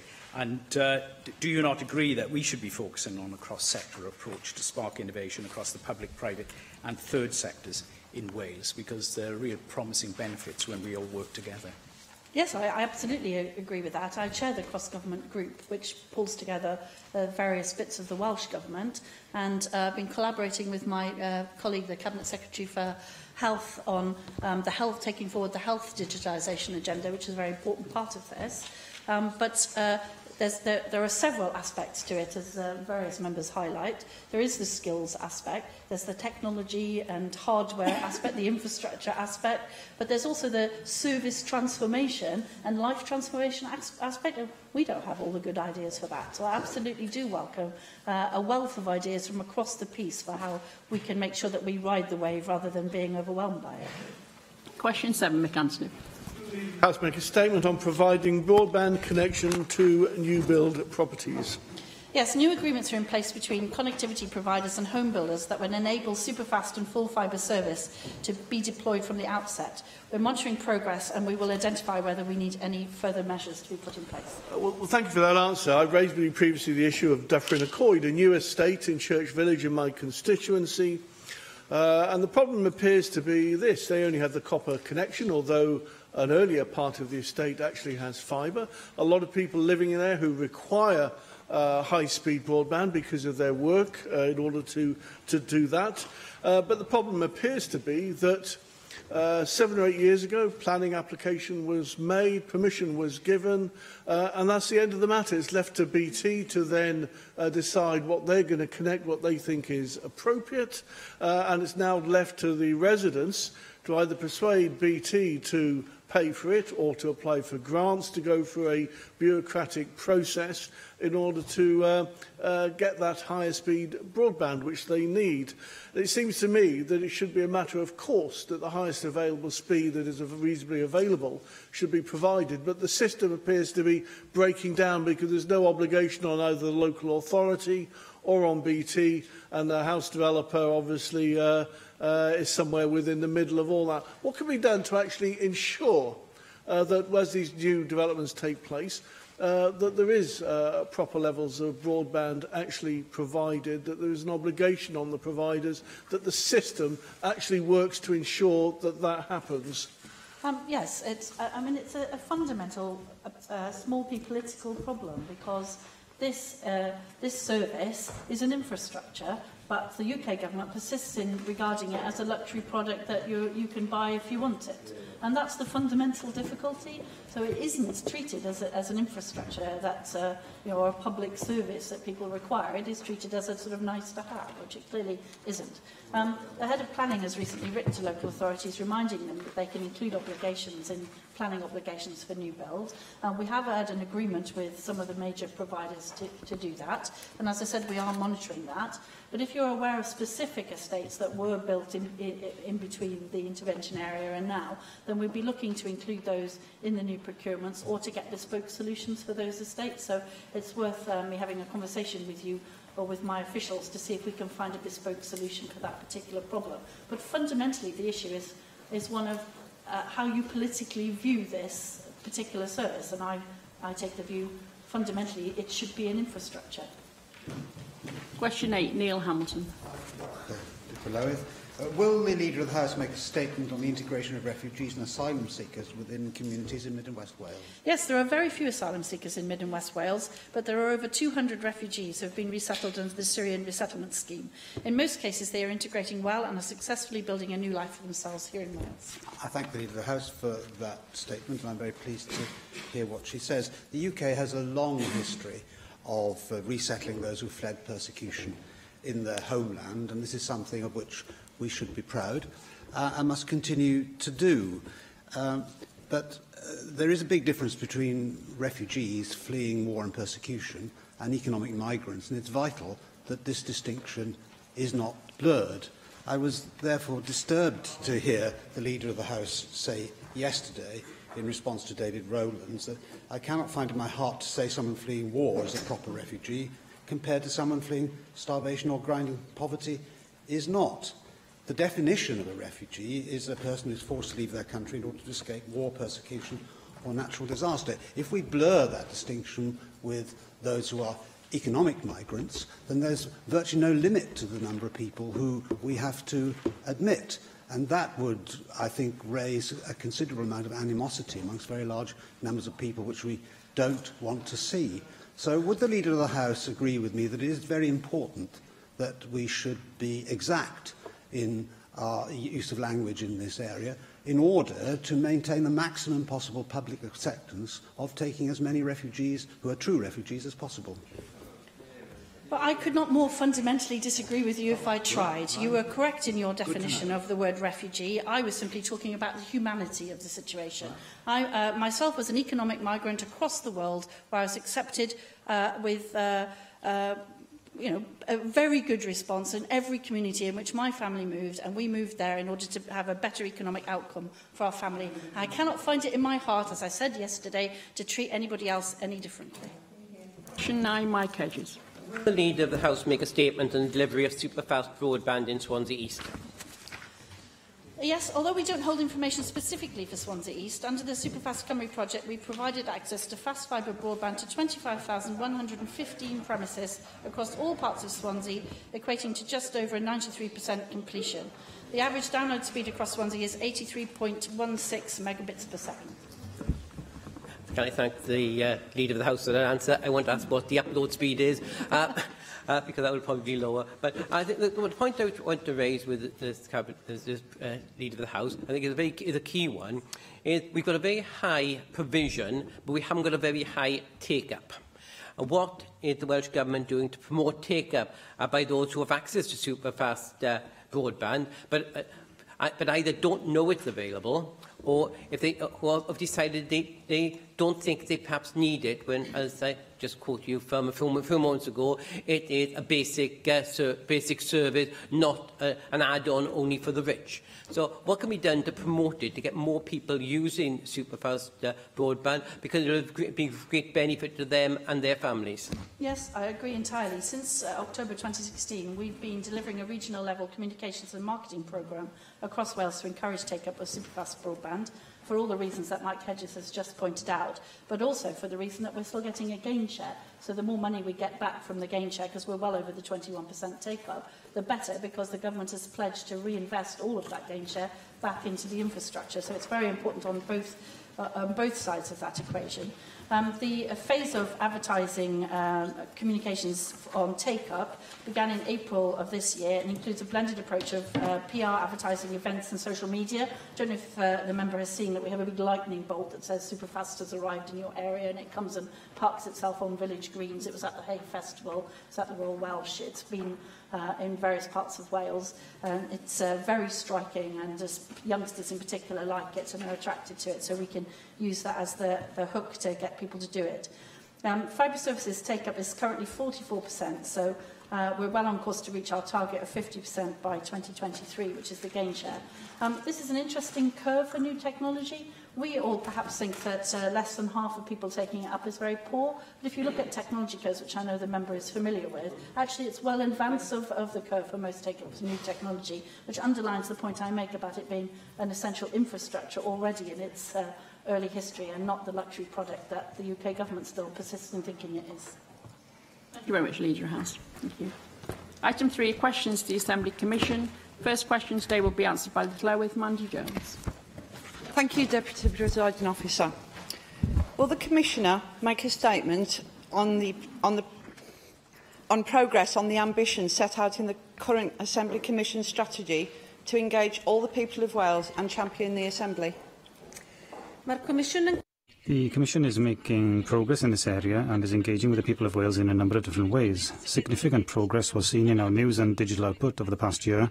We've held events across Wales to promote and encourage involvement in the Assembly's work, and we've started on the process of setting up a Welsh Youth Parliament, and we will be holding Senedd at Delyn next week in the members' region. Thank you for that answer. I know that the Senedd is in my region in Delyn next week, and welcome very much the opportunity for the people in all corners of Wales to see and hear about what happens in this place. I'm particularly interested today in the ambition stated in the strategy to focus on reaching the disengaged face-to-face and through improved targeting. What is the Commission doing to achieve that aim? Well, maybe the Senedd at Delyn, as the example of Senedd in different other areas so far, will make a specific effort to engage with communities and individuals who don't naturally engage with the work of this Assembly. So that work of engagement through Senadat is very important to promote our engagement with groups and individuals who don't engage normally. And then I'll take the opportunity once again to point members towards the important work we're going to be doing with young people, in particular over the months to come, to promote the fact that there is going to be an opportunity for young people in Wales to be parliamentarians in their own right. And of course, we're all aware that there is a great need to ensure that our young people know about the democratic opportunities that exist here in Wales by now. Question 2 is going to be answered by the Llywydd Simon Thomas. Thank you, Deputy Presiding Officer. What support will the Commission provide to Assembly members to maintain international networks if the UK leaves the European Union? The Commission will continue to support members' participation in a number of international networks, as well as in less formal affiliations and bilateral engagements, both within and outside the EU.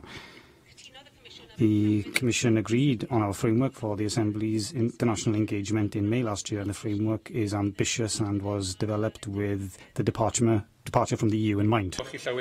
I'm grateful to the Llywydd for that response, and she will be aware, of course, that it's been common practice for Assembly members to use this ability to engage and to meet fellow parliamentarians, not only in Brussels, but in countries that are member states of the European Union, with some flexibility under the Commonwealth approach in order to visit countries that are further afield, although Malta isn't particularly far. But in the context of this new strategy, will there be greater encouragement to use these connections as the usual channels in terms of Assembly members being able to rely on the government's engagement and then reporting back to this place? Perhaps that we as individual members will be more duty-bound to maintain these networks, because learning from best practice in other nations will continue to be important, Brexit or not. Well, I agree with the thrust of what the member says. We have a larger responsibility, perhaps as an Assembly and as members, individual members in this place, to promote those international contacts, whether those are with member states or regional parliaments within the EU, as it will exist, and also beyond the EU. So I want to ensure that we continue with the system of supporting members to make contact, either individually or as committees or as groups of members. And me, myself, as well as the Llywydd, I will meet other presiding officers in other regional parliaments, and I had the opportunity recently to visit the Parliament of Valencia as well as in Catalonia, and I'm looking forward in the coming weeks to welcoming the presiding officer of the Basque Country to the Senate here. So we have a greater responsibility now to support and promote our contacts or connections as a parliament with other regions and countries around the world. Thank you. Question 3 is to be answered by Commissioner Joyce Watch, and question 3 is Julie Morgan. Thank you. What is the Commission doing to encourage members of staff to cycle to work? Thank you for that question, and I'm pleased to confirm that the Commission provides an extensive range of facilities and support to promote cycling to work. That includes on-site cycle store facility for 67 bikes. Shower and locker facilities are also available, as well as 2 tumble dryers, tools for minor bike repairs, maps of local cycle routes, and all that to encourage further numbers of people who wish to cycle here. I thank you for that response, and I congratulate the Assembly in what it does generally to encourage cycling. Last week, Sustrans published its Bike Life report into the cycling habits of women in 7 cities across the UK, including Cardiff. And it showed that in Cardiff, only 14% of women cycle once a week, compared with 27% of men. And the ratio of female to male bike riders is 1 to 19. So what is the Commission doing to particularly encourage more women members of staff to cycle to work? And does it have a breakdown by gender of the members of staff who do cycle to work? and it'd be interesting to see whether the findings of the Sustenance report are reflected in the staff of the Assembly, and is there any more that the Commission could do to encourage women members of staff? I have seen the study. In fact, I've got a copy of it on the back here. I don't know that we break down the numbers and whether, but I think it's something that we can do, and I think it'd be quite useful. In terms of what more we can do, we do offer all of the facilities that are available to everybody. So there are gender-specific showers here, 6 of them for male and female. But I suppose what we offer mostly is the opportunity to cycle to work and to give some provision once you get here. But we have teamed up with Cardiff Council because one of the big issues and reasons why people aren't cycling is because they feel afraid. So we have teamed up with Cardiff Council to provide free cycling proficiency lessons, and that ought to go some way to help. And we have also teamed up with Dr Bike, and that's a minor cycle repair and service for bike users. And we have looked at Sustrans, and we do look to them to provide information and support to help us help people cycle around Cardiff and Wales. Thank you. Question 4 will be answered by the Llywydd. Mark Reckles. Will the Commissioner make a statement on the new investment allocation for the Assembly Member Pension Scheme? Decisions on investment allocation for the Assembly Members' Pension Scheme are the responsibility of the Pension Schemes Board, and the Commission has no involvement. The decision on where to invest is based on advice received from the Board's investment advisers and is agreed by the Pension Board as a whole. Members have recently received notification from the Board of a new investment allocation where, instead of one portfolio manager, I think sensibly we've moved towards a handful of different portfolio managers. However, I would query the decision in the allocation to invest over a tenth of the pension fund in index-linked gilts, which currently guarantee that over the term of investment we will lose 1.5% or so per year. And when the Commission is having to put in, I think, around 3% extra per year because of lower projected investment returns, doesn't that in turn reflect that allocation decision, where we also see no specific allocation at all to UK equities, which have a dividend yield of between 3.5% and 4%, and are currently on valuations compared to earnings which are relatively low compared to other developed markets? Well, whilst I understand the point that you've made, as I said in my answer, the Commission itself has no direct involvement on the decision taken in the investment allocation decision that the Pension Board has just taken. But I think it is appropriate for you, should you wish to do so, to make representations to the Pension Board. As Assembly members, we have representatives on that board that we've elected as Assembly members, and also, of course, the Commission has representatives on that board. I'll make sure that the Commission representatives are aware of the views that you've expressed, and I hope that you use your representatives on the board equally to make the views that you've said at this point. Thank you. Simon Thomas. Mike Hedges. I think that was an answer to a previous question. Now, it's very possible, in light of what the Llywydd said, that she won't be able to answer this question, but she will be able to convey the message to the Commission side of the board. I noticed recently that the Future Generations Commissioner had written to all pension funds in the public sector in Wales, outlining how to decarbonise pension investments. And I also realised that these pension funds, for example, have come together to offer an investment in the Swansea Bay Tidal Lagoon, and they are seeking these opportunities. So 2 questions therefore. Is the Assembly Pension Board part of the public sector regime in Wales? And secondly, has the board received this letter from the Commissioner, and what actions are being taken as a result of that?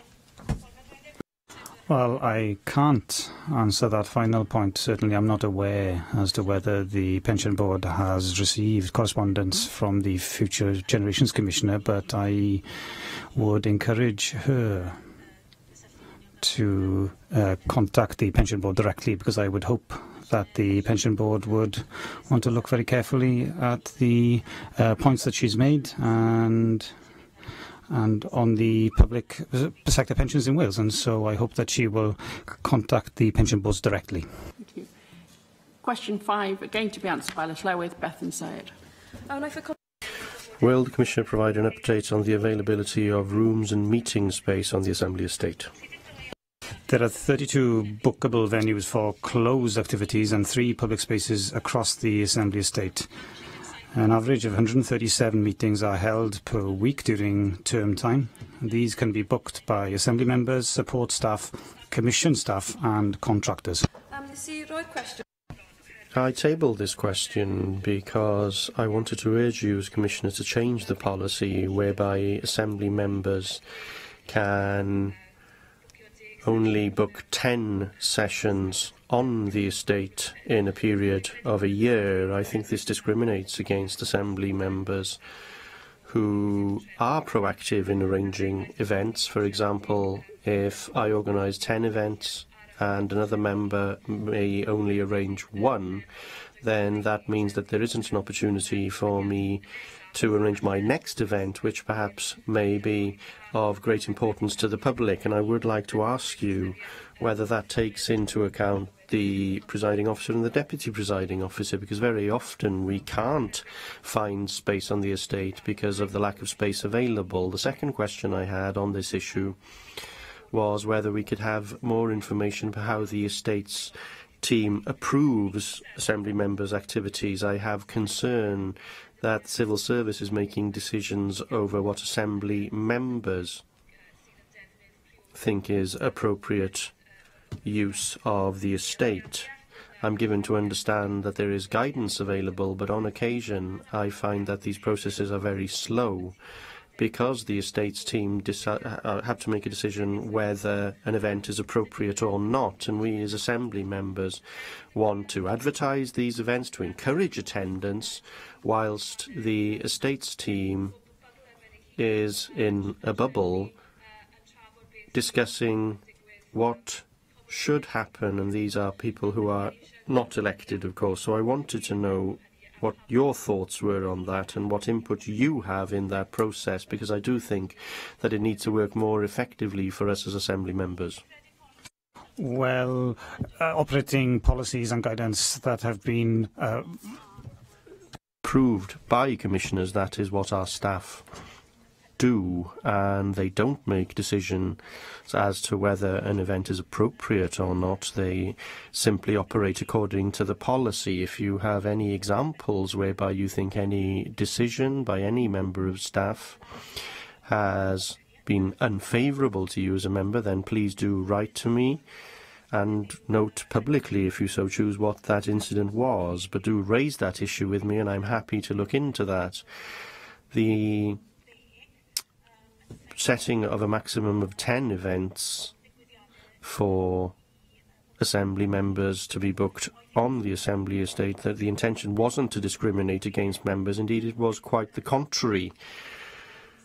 Namely, we wanted to ensure that all members in this place would have the same opportunity to book space, because the evidence that we received from members did demonstrate that some members would book a huge number of events and would do so regularly, and mainly those were members representing this particular area and representing constituencies around Cardiff.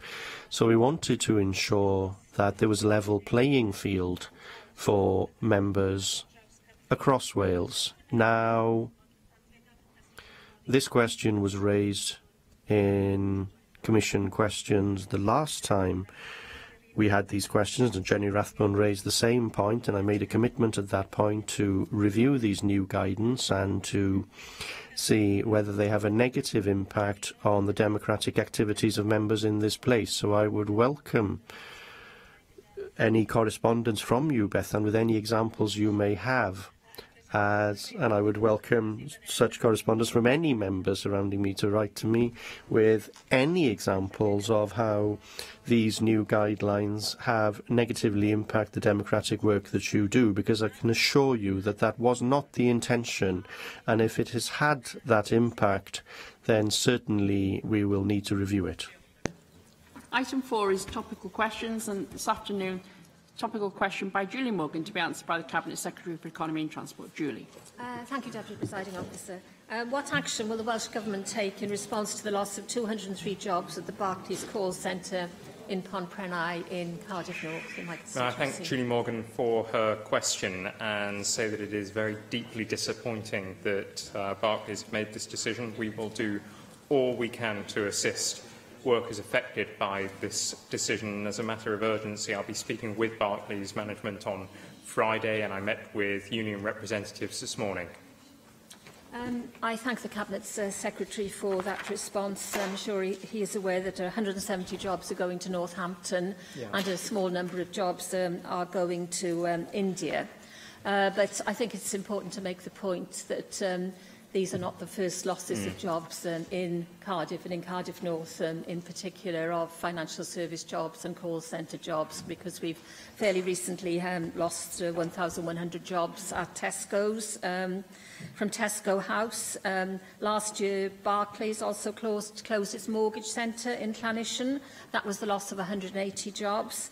There have also been 5 bank branch closures by Barclays, NatWest and HSBC within my constituency of Cardiff North. So that all adds up to 1,500 jobs lost in the last 2 years in the financial and call centre industry. So I don't know what the Welsh Government can do to try to persuade financial services companies and call centre bosses to stop this outpouring of jobs, because the jobs don't necessarily end. They're just going to other places, such as Northampton, and the Tesco jobs went to somewhere else. And what can he do to keep up an ongoing dialogue with the financial services, with Barclays? I wonder if is there any forum where they would discuss with the Cabinet Secretary what their future plans are, what are their plans for the city, because I think the loss of all these jobs in this particular service is very dismaying. The member is right that there has been a significant number of jobs lost as a consequence of churn that's taken place within the call centre sector at the moment. But equally, there have been a huge number of jobs that have been created in Cardiff, and as a direct consequence of Welsh Government support, there is a good story to tell about jobs that have been secured at TUI in Swansea, at Which, who are opening their first ever call centre in Cardiff, and Aon, as well as Motor Nova. All companies that have been helped by Welsh Government in creating valuable jobs. However, with regard to this specific issue, again, my deepest sympathies go to those who were affected by the decision. Now, Barclays have assured us that 250 roles will be retained, including 44 vacancies that Barclays are aiming to fill in Cardiff. But this is a commitment that I want to see set in concrete, and I'll have a number of questions for Barclays on Friday. My message to the business will be very clear that they have 5 values based on respect, integrity, service, excellence and stewardship, and they need to demonstrate that their values go right to the top of the company and how they now deal with those workers who will be affected by the announcement. What's quite clear is that the decision will lead to a difficult task for Barclays in employing new people in Northampton, because at the moment they are struggling. My understanding, based on this morning's discussions, is that they are struggling to recruit people who are readily available in Northampton, and instead what will happen is that Barclays may find that they have to pay a premium in order to entice people away from other businesses. That's not good for them. It's not good for the people who are going to lose their jobs here in Cardiff. And it's not good for the businesses in Northampton, who will find that they will lose valuable staff as well. This is not a sensible decision, in my view, and this is a message that I'll be conveying to Barclays. Now, the reason behind the churn that I mentioned is that there is a significant change in consumer behaviour, and subsequent to that, we are seeing a huge degree of consolidation take place across the UK, involving outsourcing and indeed resourcing to the UK. And whilst there have been wins for Wales, clear wins for Cardiff in recent times, and I've identified some of those businesses that we've assisted in creating jobs, there have also been losses.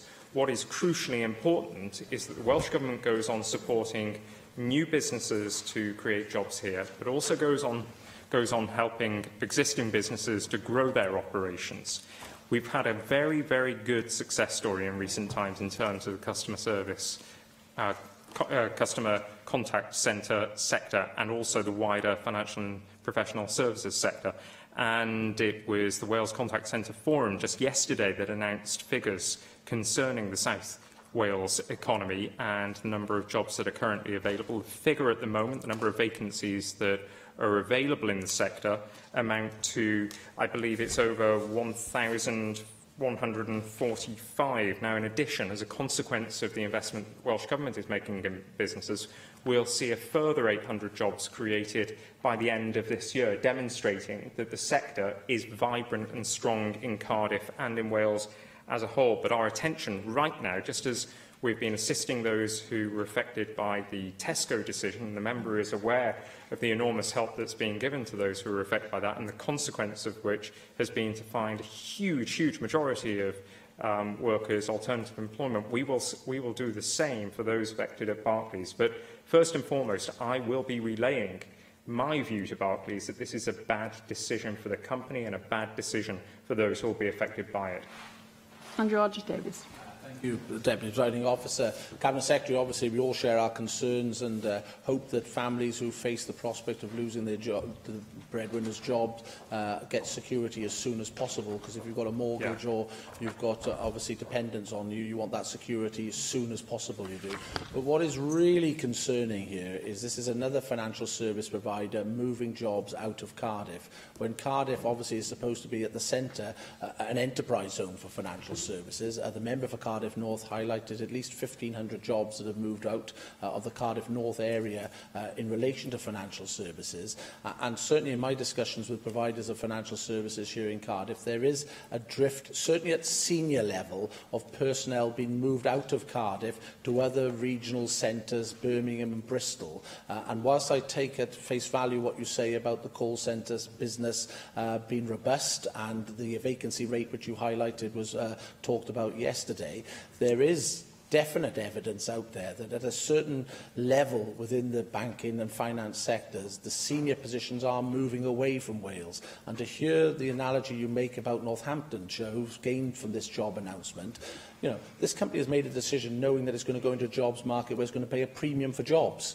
So what are we doing wrong here in Wales that isn't retaining these jobs here in Wales, and importantly, retaining the high-value jobs, the decision-makers that can add so much to a company and the ability for that company to expand here in Wales?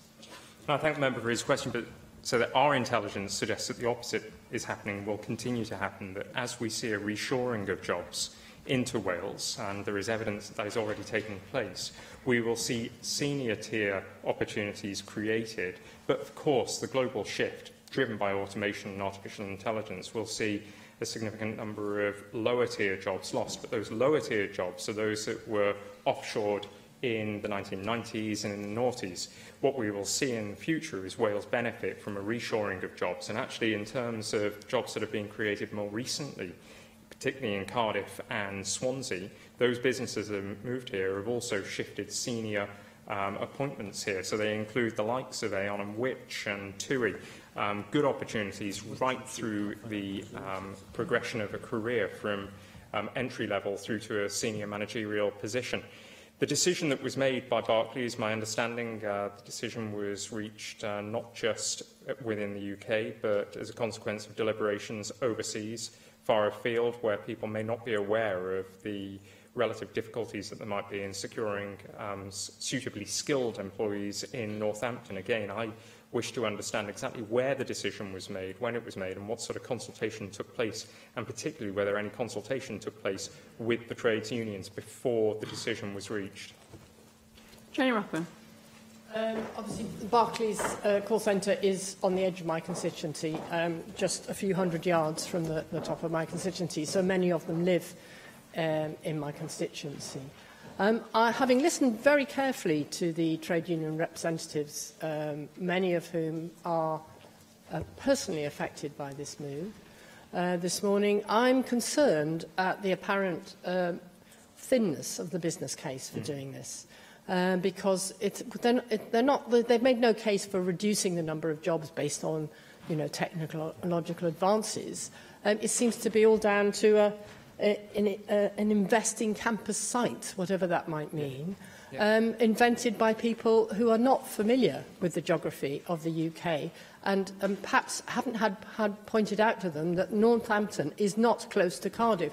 It is certainly not going to be used as a way of people commuting slightly further.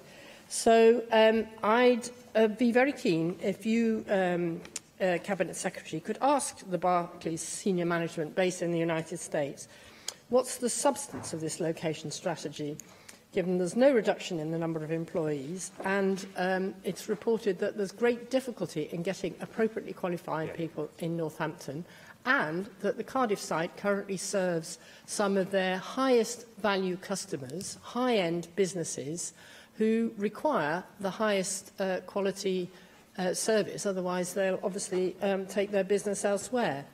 So I'm very concerned, not just on the impact on the 200 individuals affected by this in Cardiff, but that there's a lack of any strategic substance to the business case for this level of disruption.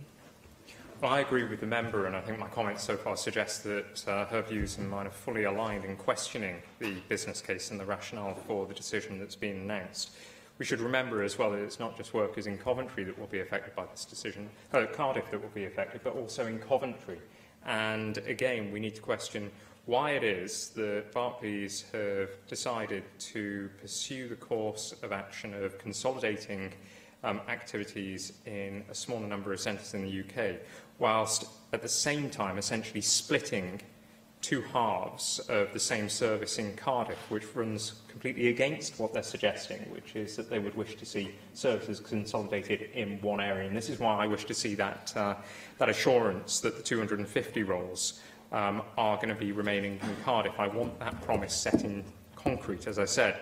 I wish to have clarity as well over what appears at the moment to be that contradiction that has emerged from Barclays saying that they wish to consolidate into a fewer number of centres in the UK whilst also splitting services across two distinct geographical areas. To me, it does not make sense. I wish to have clarity over that, and I think the workforce deserve clarity as well.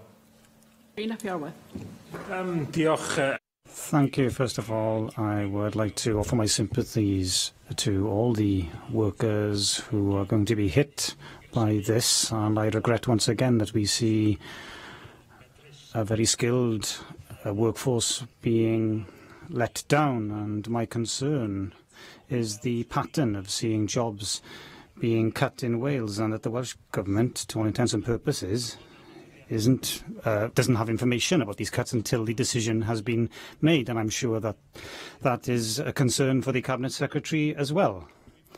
I don't think that I'm recommending that the Welsh Government should be included within board discussions for these companies, but somehow the communication is failing, and we need to question, I think, as part of our work of holding the government to account, how effective the relationship is between the government and these major employers, such as Barclays, particularly given that Pentwyn is located on the outskirts of the Cardiff Enterprise Zone, which specialises in the financial services sector. So in terms of my questions, what was the last time you met with Barclays before finding out about this news? And was the possibility of job cuts in Cardiff discussed at that time?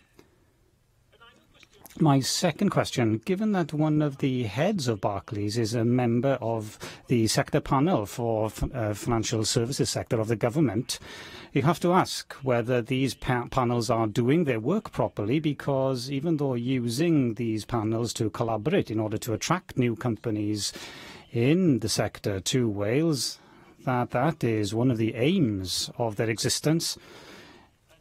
Isn't it key to use the panels in order to find out how we safeguard jobs within the sector that already exists, and that our radar being a radar to acknowledge problems? Now, you've said that you're proud that new jobs have been found for those who have lost their jobs in call centres, and made it very. And can I make it clear that I welcome the fact that jobs have been found? But let me ask, given the uncertainty of or instability of the sector which has come to prominence here, how sustainable is it in truth for the government to continue to place its faith in the call centre sector? Because we've got great confidence in the ability and the quality and the expertise of the workforce in Wales who are employed in the contact centre sector. I should just inform the member that the sector panels have been wound up. That includes the financial and professional services sector, with a new ministerial advisory board that has consolidated all of the sector panels into one board that provides advice and expertise. Our intelligence regarding contact centre sector comes from the Wales Contact Centre Forum. They were not informed in advance, nor was the UK government, nor was the local authority. And I do question whether the member is suggesting that we should have had commercially sensitive information ahead of the announcement and to have done nothing with it. Because if we had been aware that there was any suggestion of job losses in Cardiff, we would have acted on it immediately. It's for the business to determine whether or not to approach us with any concerns over future operations. That business did not approach us. I want to know whether it approached the trades unions, because my impression, based on discussions that I've had this morning, is that the answer is no. Nobody was informed in advance of the announcement that jobs would be lost. But I would also reiterate the point that I made, that the sector as a whole is in an incredibly strong position in Wales as a direct result of the investments that Welsh Government has made and the support that the Welsh Government has been able to offer businesses, with 1,145 jobs in South Wales alone currently available in the sector, and by the end of this year, a further 800 jobs. What we wish to do now is, first of all, of course, try to prevent the jobs being lost from Barclays. But if we cannot do that, we wish to ensure that every single person affected by the decision gets an equal or better opportunity, either within Barclays in Cardiff or in an alternative and suitable place of employment. They deserve the very best, and that's what Welsh Government is going to help give them. Thank you. Finally, David Meldon. Thank you, Deputy Presiding Officer. Like everyone else, I find Barclays' decision quite baffling, and I do have some sympathy with you. Quite how you can anticipate such a random decision is very difficult to consider. I think what you say about the resilience of the sector is key, because jobs continue to be generated, and perhaps against expectation, with automation, the service is becoming more skilled, highly skilled in many places. Complex calls, use of social media platforms, and I commend the work of the trade unions in emphasising how important these skilled and better paid jobs are. So my specific question then, given that you've referred to the vacancies and the fact that, and incidentally, we want lots of smaller providers to establish greater resilience, so that when we do get a rather random decision. It's one amongst many employers, thankfully. Anyway, there are lots of skilled people now, unfortunately, are going to have their work disrupted for at least a while until they find other employment. So are you working with the Welsh Contact Centre Forum to ensure that as many people are aware of the opportunities that currently exist in the sector? Because I would imagine many of them really do have the potential to shift quite quickly into those jobs, and it's very, very important that we provide that sort of practical assistance. Can I thank David Melding for his questions and also welcome his astute observations and wise opinion regarding this sector. In the coming years, industry commentators predict that technological disruption will lead to, yes, a reduction in lower skilled jobs, but actually an increase in higher quality jobs that are demanding higher levels of skills and commanding higher wages right across the UK. And as I said earlier, that this could see and should see a reshoring of jobs that were lost abroad. What we will also see is a greater focus within the sector on retraining and reskilling people in order to take advantage of those higher salaried jobs that require new and additional skills, particularly in the fields of data science, cybersecurity, artificial intelligence and behavioural science as well. Incredibly exciting areas of activity. For that reason, we developed the Economic Action Plan with a specific call to action to drive investment in innovation, to ensure that businesses are future-proofed and embrace the industries of tomorrow. As a consequence of publishing that Economic Action Plan, we are now well positioned to be able to take full advantage of the development of new, higher quality jobs within the sector.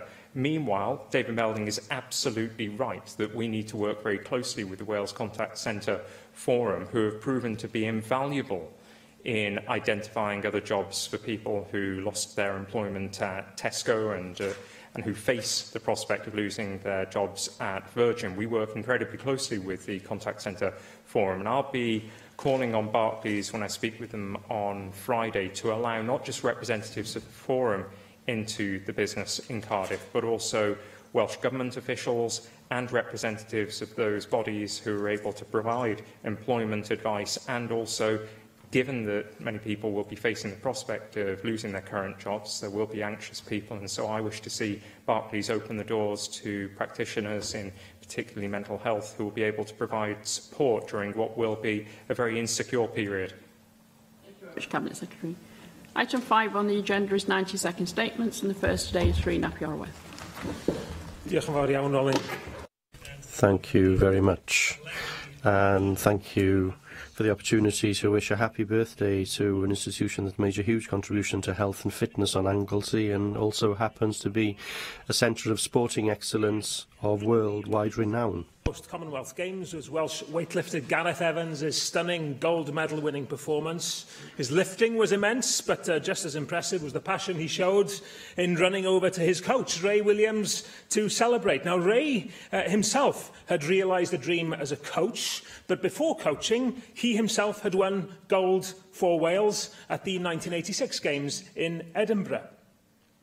Ray had been introduced to lifting by Bob Wrench, a bronze winner in the Christchurch Games in 1974. And it was Bob who had the vision to establish the Holyhead and Anglesey Weightlifting and Fitness Club 50 years ago. A high school sports teacher, not only was he hugely talented at weightlifting, but he could see what lifting could offer to the area's young people, many of whom would otherwise not have such opportunities. Ray and Gareth were among thousands to benefit. To give you an idea of HAWFC's success, Ray himself has coached lifters to 97 gold medals at youth and senior, Welsh and international level. But it's the community aspect of the club that's just as important. This is a centre with its doors open to all. So happy birthday, Holyhead and Anglesey Weightlifting Club. Penblwydd hapus a hir oes. Happy birthday and a long life to this institution that has done so much for its community and through its excellence has done so much to put Holyhead and Anglesey on the global sporting map. Howells. With the death of Frank Vickery yesterday at the age of 67 after a short illness, Wales hasn't just lost one of its most prolific playwrights. We've also lost one of the most perceptive observers of the characters, humour and wit of the South Wales valleys. The son of a Rhondda miner, Frank left school at 15.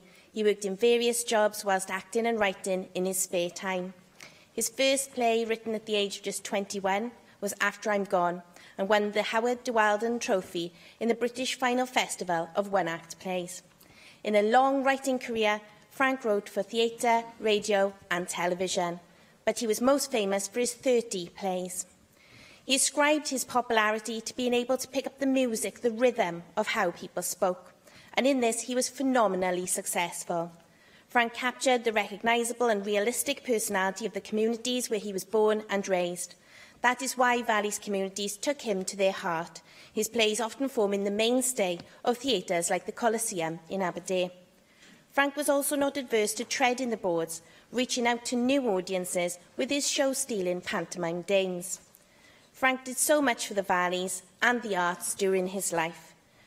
While his infectious on-screen presence will be sorely missed, his humour will live on through his comprehensive collection of outstanding plays. Thank you.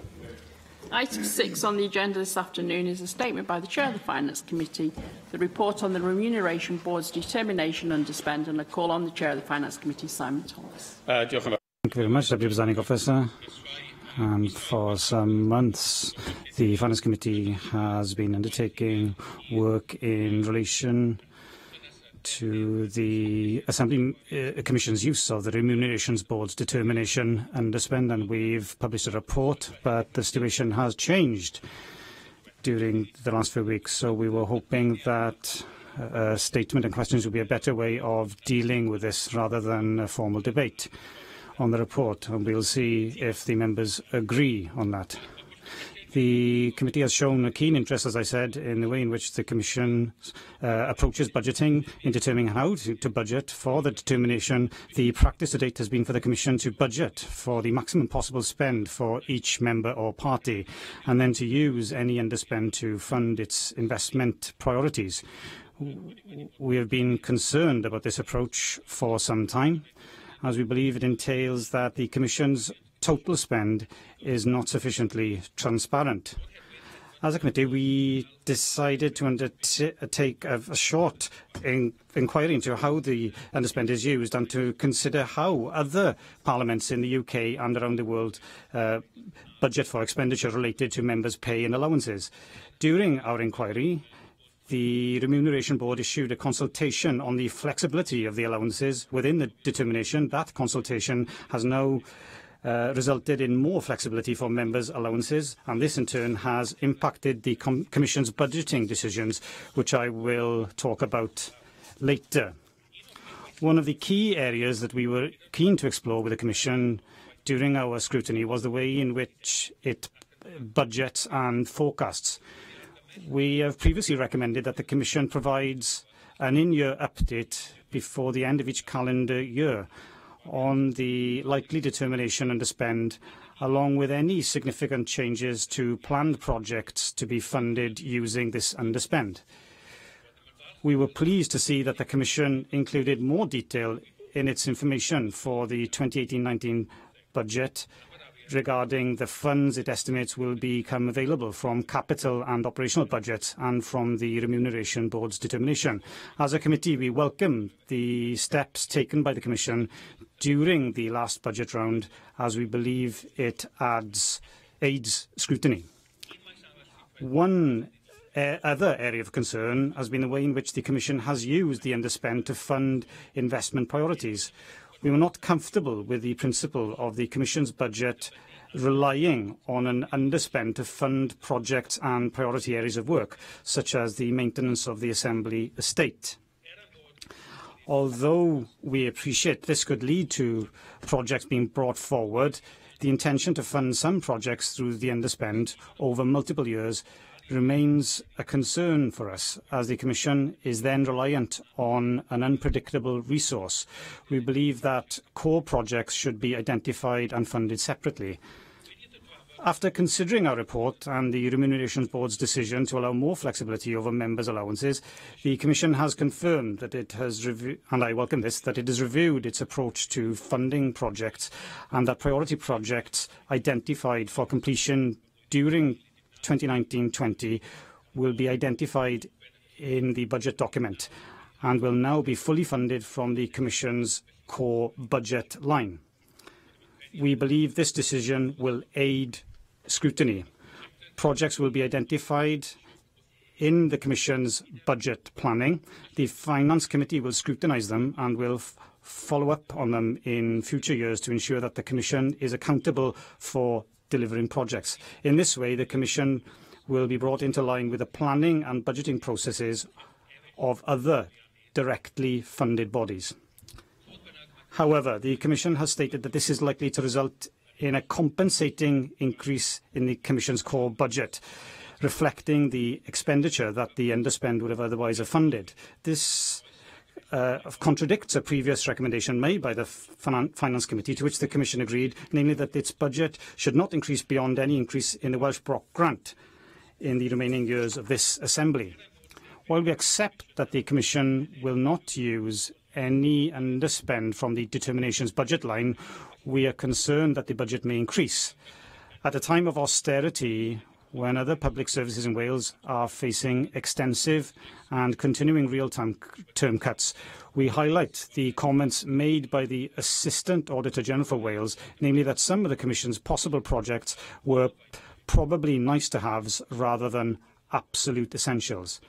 And we would therefore urge the Commission to consider its priorities carefully to ensure that projects are genuinely required to meet the Commission's strategies and goals. Thank you. Can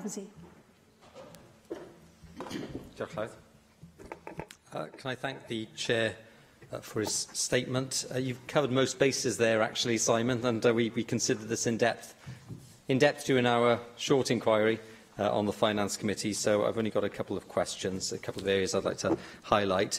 This probably isn't the subject of dinner tables across Wales, but it is certainly, well, maybe yours, Simon.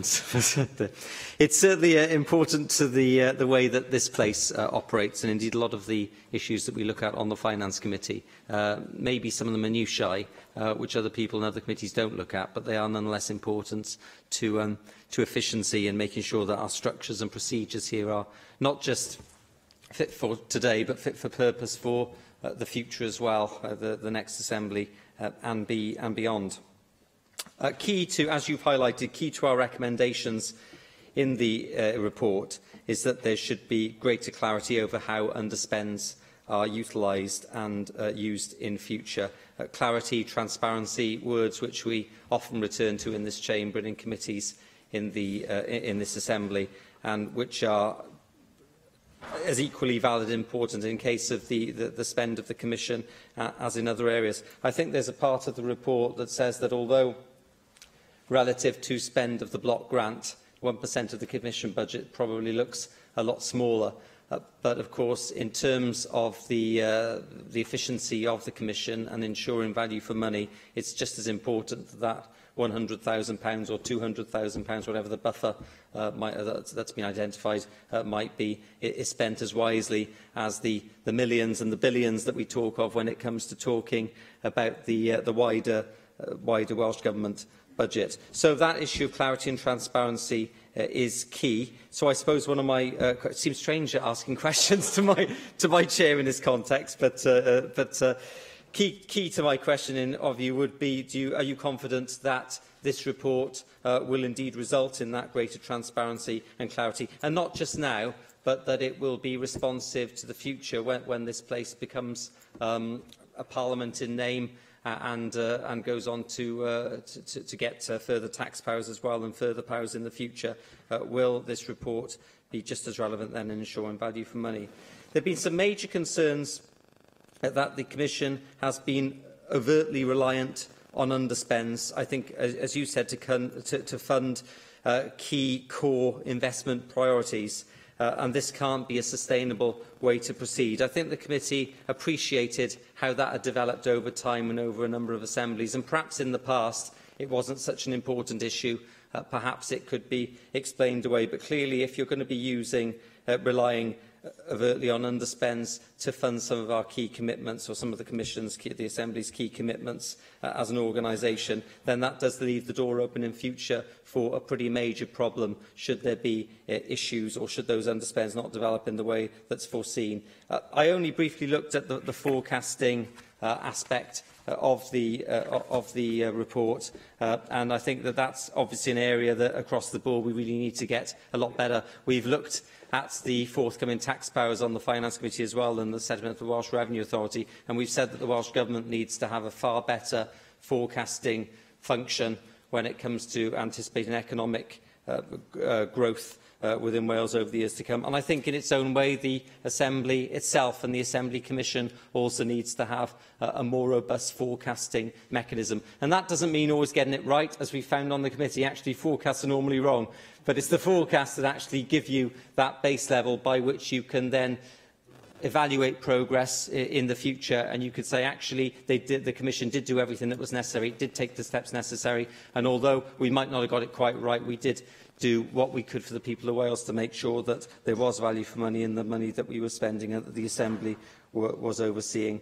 The Commission approach in terms of dealing with underspends and I'll close on this, should be more closely aligned to Treasury guidance. That does seem to be common sense, but of course common sense doesn't always operate naturally unless someone gives it a push along. So I do hope that the recommendations of the Finance Committee in this short but niche but interesting report will be taken on board, and we'll end up with a Commission procedure and Commission budgeting over the years to come that will be not just fit for today but fit for the future as well. Thank Nick Ramsey for his comments. As he suggested, this may be the bubble debate to all end bubble debates, but I think it is actually quite important, because how we budget and spend our own money, because I've talked in the statement about the Commission is the Assembly, of course. So how we spend and budget our own money has to look and feel like how we expect other public bodies in Wales to behave. So if we, the Assembly, that passes the budget for the government, then in the directly funded bodies, including our own directly funded body, which is the Commission, we should look and behave like the best practice in that example. I think I'd like to pick out the word that really struck me from what Nick Ramsey said is clarity, actually. We do have transparency because things are able to be followed through. But was there clarity there in the past? And, of course, when you have up to £1 million that's in an underspend and is then utilised in a particular way, then I don't think that is clear. And that is what was concerning the Finance Committee at the time. But Nick Ramsey asked me if I'm confident that this now enables us to go forward and to prepare for our further responsibilities and grow in fully as a Parliament. And I would say to him, yes, and I also would like to put on record thanks to the Commission for the way that they responded to our report and have been in dialogue and negotiation with us, and of course the fact that the other decisions, which have nothing to do with the Assembly itself, because we do not decide our allowances and our pay. That's done separately by the Remuneration Board. But nevertheless, the decisions taken there have also added to the need to address this. So I think there is more clarity there now. I think the Commission will present a budget that will be very clear about its priorities, about its future spending plans, about its investment plans. It's clear that any underspend within the Remuneration Board will be returned to the block grant. But, of course, that in turn has an implication for how the overall budget will look, which we won't be able to judge until we see it in the autumn. But, of course, the Finance Committee as a whole would expect the Commission to act like other public bodies in Wales in terms of the general funding and the finances that flows from the Welsh Block Grant. Mike Hedges. Can I first of all welcome the statement made by the Chair of the Finance Committee and also the comments made by Nick Ramsey. It's a strange position that I could have actually made either of those either the statement or the comments and questions of Nick Ramsey without any problem at all. So I think there's a level of unanimity amongst those of us who are serving on the Finance Committee. Can I just reiterate something I've said several times before, and I think it's still worth saying. The National Assembly for Wales Commission cannot be immune from the austerity facing the rest of the public sector. Difficult though it may be, and difficult decisions may have to be made, it cannot be seen to be growing well at large parts of the public sector. Some parts which people think are very, very important are losing money. In the budgeting process for the Commission, setting all member support at the maximum possible, with staff pay set at the top of each grade, will always produce savings. And in the first year of each assembly, it will produce substantial savings, because almost everybody who starts working here will start at the bottom of a grade of 5 points. So I think it is, and I also share the committee chair's concern about funding projects from underspends, not least of which that when projects are being funded by underspends, they're not getting light shone on them by the Finance Committee of this Assembly and then by the Assembly itself over whether those projects are good or bad. I don't want to make any comments on projects which have been carried out in the past, but it is important that we do have it being dealt with, so that each and every one of us in here are individually and collectively responsible. We might not like it, but we should all be taking any credit or blame.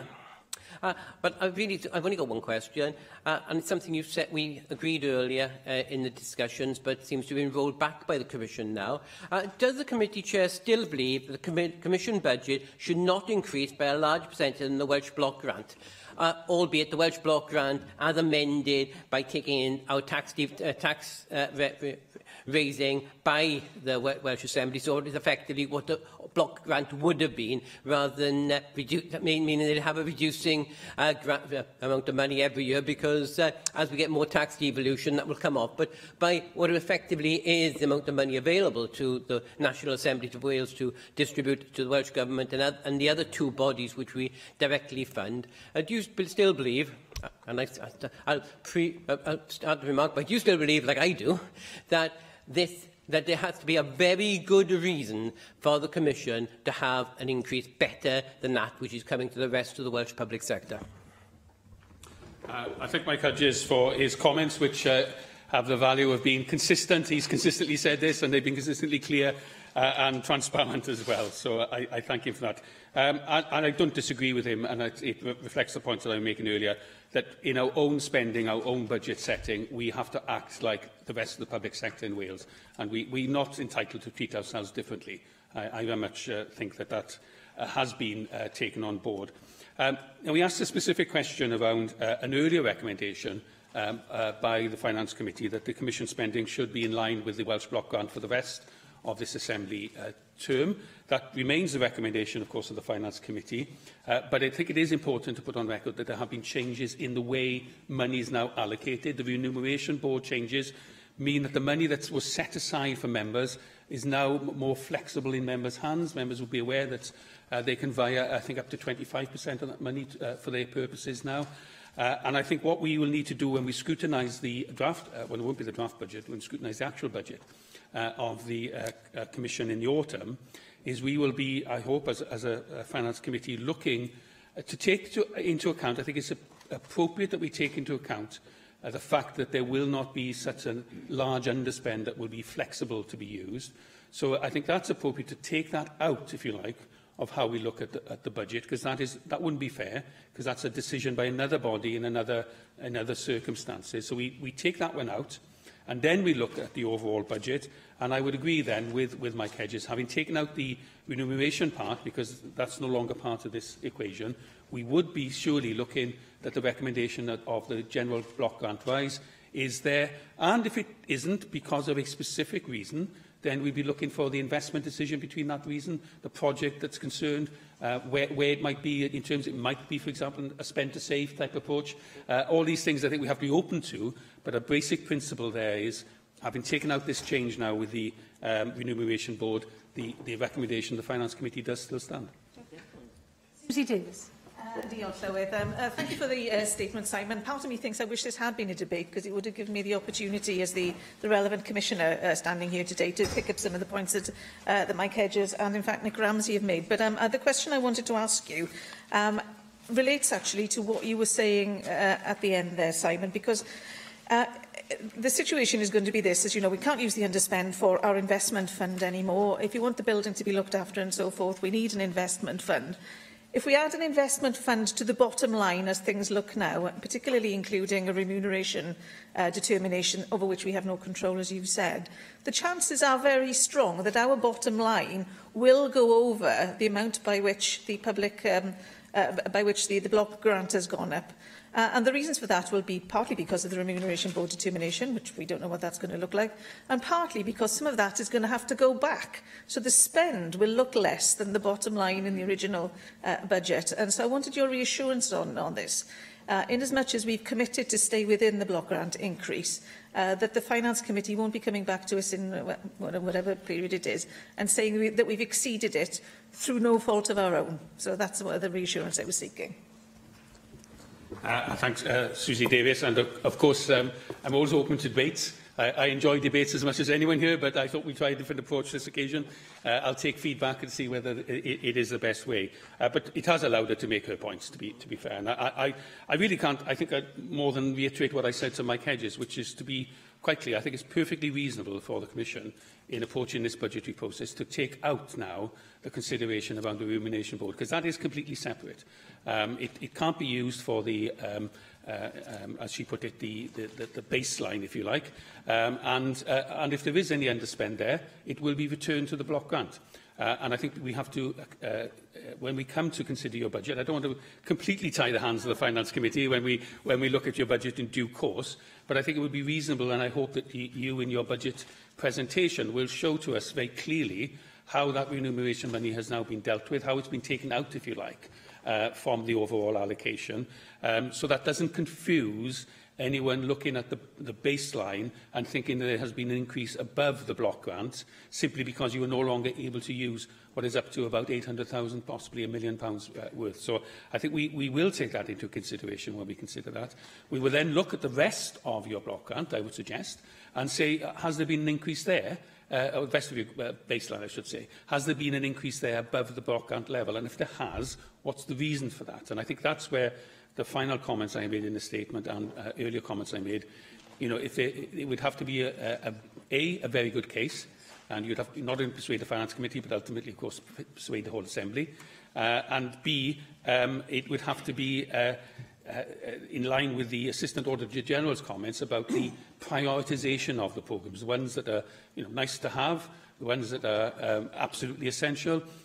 We understand we're getting some more responsibilities and powers around income tax.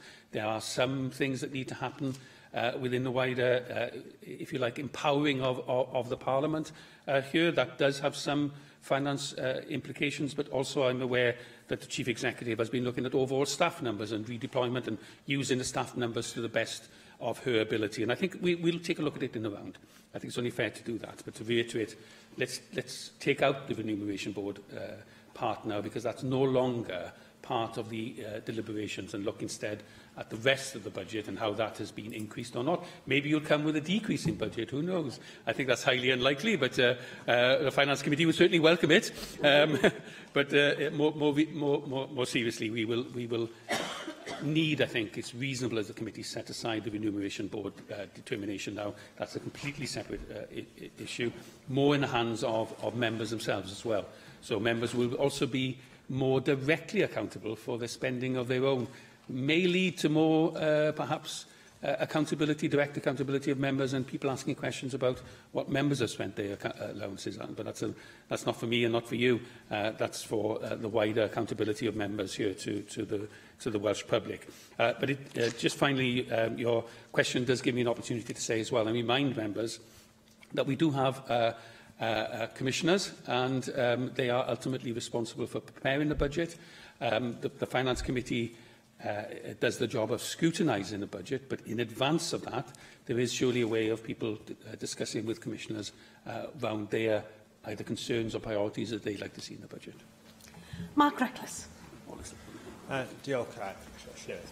May I question the assumption that the baseline should automatically be changed to reflect the subsequent decisions of the remuneration boards? Because I would question whether that is the way in which other public sector bodies operate. Very often they'll prepare their budget on one set of assumptions, and then things will change and they'll have to absorb those costs and make savings elsewhere. I mean, just to take an example, in the new sort of pension arrangements across the UK for previously opted out pension schemes, such as in the NHS, it's a very big issue. Suddenly they had to pay an extra 2% sort of national insurance, but that didn't mean they got a 2% uplift in their budget to compensate for that. So to the extent that the external frame has changed and the Remuneration Board has decided that of our budget, a somewhat greater proportion should go to members with more flexibility to spend on their staff, I would question whether we should, or indeed whether the previous finance report, I was a member of the committee at that point,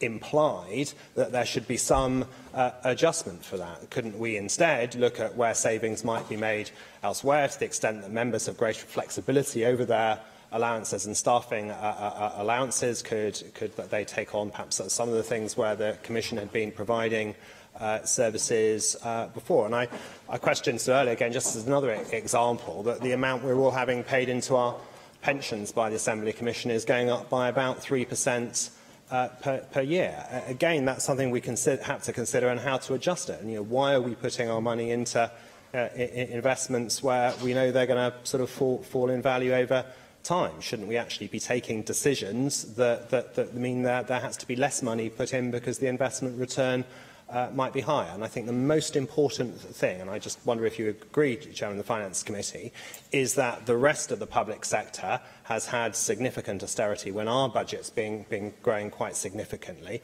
And I thought, as the Finance Committee, we took a view that henceforth we should be like the rest of the public sector. I thank Mark Reckless, and I'm not going to be tempted to debate on austerity, as I wear a more political hat, and I'll just deal specifically with his questions. I think there's a slight confusion here, if I might be clear about it, because the overall budget that the Finance Committee considered, presented by the Commission, included that sum of money for the Remuneration Board, in effect. As there is now less, well, put it this way, as there is now more flexibility within that resources for individual members to spend what would have been an underspend held, if you like, in common by the Commission, that is now broken up into 60 different underspends, which we can then use and spend ourselves. So in his general charge, which the Finance Committee agrees with and did agree with, that the Commission should behave like the rest of the public sector in Wales, we now need to add 60 Assembly members who also need to behave like the rest of the public sector in Wales. And I hope that no Assembly member thinks that simply because they now have more flexibility over their spending, it means they have to spend up to the limit, because they will be asked to justify that, and they'll be rightly asked to do so. But I do think, and this is what's changed since he was a member of the committee and since we've received published the report, and a further response from the Commission and a response in light of the Remuneration Board, I do see it fair that we take out that Remuneration Board from when we judge whether the Commission has increased in line with the Welsh Bloc or not.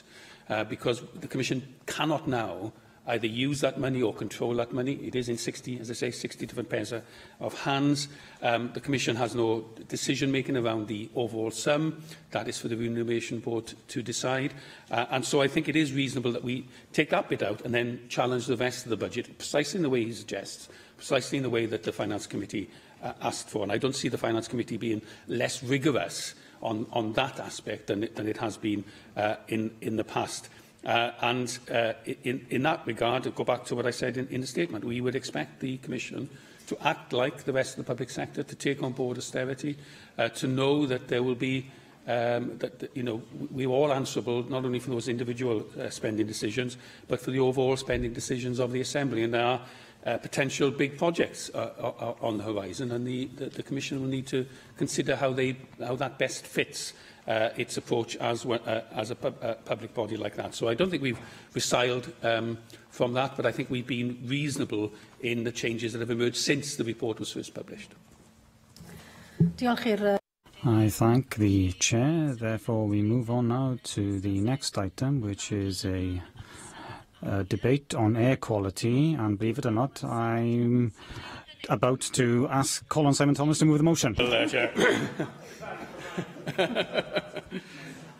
Well, thank you. Thank you very much. I'm very pleased to open this debate, which, of course, is a cross-party debate supported by members from all parts of the Chamber on Clean Air Day, which is tomorrow. And we, as Plaid Cymru, have used it as a good way of making a Clean Air Action Week. But whichever way you approach it, I know there is great interest in all parts of clean air. And I just want to set out why this motion is so important to me, but also to other members and our communities, and what we can do to get hold. I've come out of the Welsh into English, and I'm struggling still. What we can do to get hold of some of these issues. So we do know, and the Chief Medical Officer's report has made it clear, just the effect of clean air, or rather polluted air in Wales. We have 2,000 early deaths in Wales as a result of this. We have some of the most illegal and damaging levels of air pollution. Port Talbot, Chepstow, Cardiff, Newport and Swansea reported those in 2015. I think I want to particularly emphasise at the start of this debate the effect on vulnerable people, particularly children. So children exposed to severe air pollution are 5 times more likely to have poor lung development and increased infection susceptibility as well.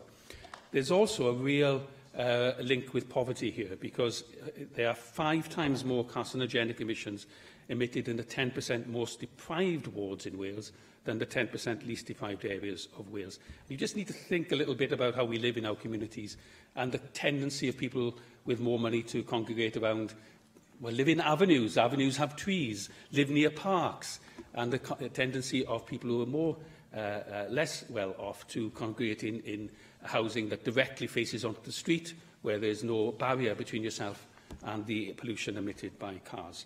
So these are the reasons for some real failures in Wales lately. The fact that Clyde Earth has taken the Welsh Government to court. Welsh Government has responded with action plans. Last week announced 50-mile-per-hour limits, which will need to be tested, I think, because it's not absolutely clear that that will do enough to clean up the air. There's a theory behind it, but it's not absolutely clear that that will do it. And we need to take further action as well, which is the reason for the motion today. Just for an example, I'm particularly concerned that we put more power in the hands of our citizens to monitor and know more about the air that's in their local communities. And the British Lung Foundation found out through a Freedom of Information quest that only 1 school in Swansea had a pollution monitor nearby, and not 1 single school in Cardiff has a pollution monitor nearby. So if you're talking to children and parents about taking the school, alternative routes to school, cycling, walking or whatever, or just turn off the engine when you're idling outside the school, you don't have the evidence to give them because we're not collecting it. And even when we go further about what we should be collecting, because some of these air pollution monitors say that we have safe levels, but they collect over a long period of time. They're not real-time collecting at 8:15 in the morning when all those engines are running. And that's where we need to get to. So it's very important, I think, we strengthen and embolden that aspect as well. Now, as part of this, I certainly think we should have a Clean Air Act for Wales. There are individual things that are being done, but I think we need to bring it together, have a piece of legislation, show our ambition, demonstrate that in the way we have done with the Environment Act and the Future Generations Commission as well.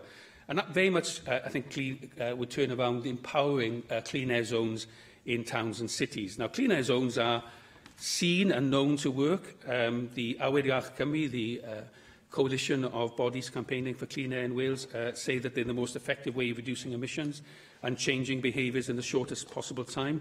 Just for an example, one introduced in Berlin in 2008 and expanded 2 years later led to particle and NOx emissions that were 50% and 20% respectively lower than the predicted trend. So there's a way of empowering and using Welsh Government to empower local authorities to deliver clean air zones. That's why I'm afraid we won't be accepting the amendment tabled in the name of UKIP, because I think the clean air zones are actually a really essential tool in tackling air pollution in Wales. We also need to look at how we replace our reliance on fossil fuel cars. We've in my initial proposal for Clean Air Act, I proposed that we phased out fossil fuel-only cars by 2030. I thought that was a bit of a punt. As the First Minister himself said yesterday, it's too early. I don't think the technology is ready. Well, the mayors and leaders of cities in the UK representing 20 million people precisely called for that only on Monday, and they happen to include the mayors and leaders of Cardiff City Council as well. I'm not trying to make this a party political thing in that sense. I think the First Minister needs to get on board, needs to understand that, in fact, this is already happening. China, which is the world's largest vehicle market, is considering a ban on the production and sale of fossil fuel cars in the near future. It's no coincidence that China is also the leading investment country in hydrogen. Copenhagen, countries all over Western Europe are considering, but not considering, implementing bans on sale and bans on fossil fuel cars only entering those cities.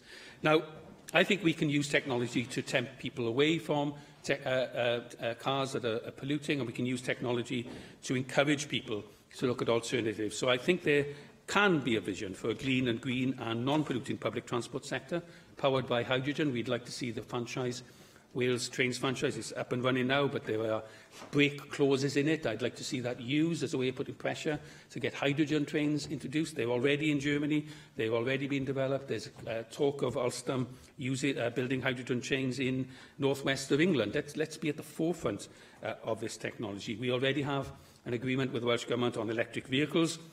I confess I've been campaigning for an electric vehicle point to be put here in the Assembly. It's here, and I'm very pleased to see it, and I know there's at least 2 members of staff using it, but no Assembly member yet, because I haven't made the jump to electric vehicles. I can't travel from Aberystwyth here. I come by train most of the time, by the way, but I can't travel. I know sometimes you need to use a car, and you can't do it. So that infrastructure has to be there to encourage people to change the mode of transport. And I think we can easily move people to new technology that's exciting and new, but in turn, we have to use that as a reason to encourage them to use the car less as well. So that has to be part of the equation. There's an awful lot, therefore, that we can do here in the Assembly. And I think the main thing to conclude is that I want us to use not just this debate, but the debates that we'll be having over the forthcoming weeks and months to show that Wales isn't just at the forefront of thinking about the environment, but at the forefront of investing in the sort of technology that will take us beyond that. To give a plastic example, we've been talking about plastic straws for quite some time in the Assembly. It was very good to see that a new start-up company in Ebbw Vale is now the one that's making paper straws that's been taken up by McDonald's and I'm sure other companies as well. That shows that this green economy is not about a returning to the past. It's not about rejecting technology. It's about embracing the best to ensure we have clean, green environments, clean air for our children and young people, and jobs as well in our cities and towns. David Melding. Diolch yn fawr, Llywydd, and I'm delighted to take part in this... Mae'n ddrwg dy fi, David. I do apologise, David Melding. I should have called you in. I jumped. Sorry. I thought you looked surprised at me calling you. I do now need to call the amendment introduced in the name of Caroline Jones, and I'll call Gareth Bennett and apologise for not having called. Diolch, Llywydd. Yes, thanks to Simon and the others for bringing today's debate, and I formally move our amendment. We do seem to have talked about clean air quite a lot lately in the Chamber, but of course, you know, the air quality is not signally getting any better, so I suppose it's still a pertinent issue. So we can talk about it again. And there are developments, as Simon Thomas made clear, in places like Berlin and other cities where they are going ahead with various initiatives, some of which we do have reservations about. Clean air zones, I'll raise that later on. But we, of course, agree with the spirit of today's debate in that we agree that we need to make moves to improve the air quality. So in that respect, I gather all of the parties, in fact, would be in agreement. Looking at the issues, traffic congestion, of course, is a major issue. Schools have become bigger and less local, and more children are in families where both parents work most days. So we now have large numbers of parents driving their kids to school. And the school run is a major component of the traffic problem at rush hours, as can be evidenced by the noticeably less traffic at these times during school holidays. So one thing we need to think about, all of these things are interrelated, it's a whole tapestry of things, and it's difficult sometimes to think about how a government would deal with these issues.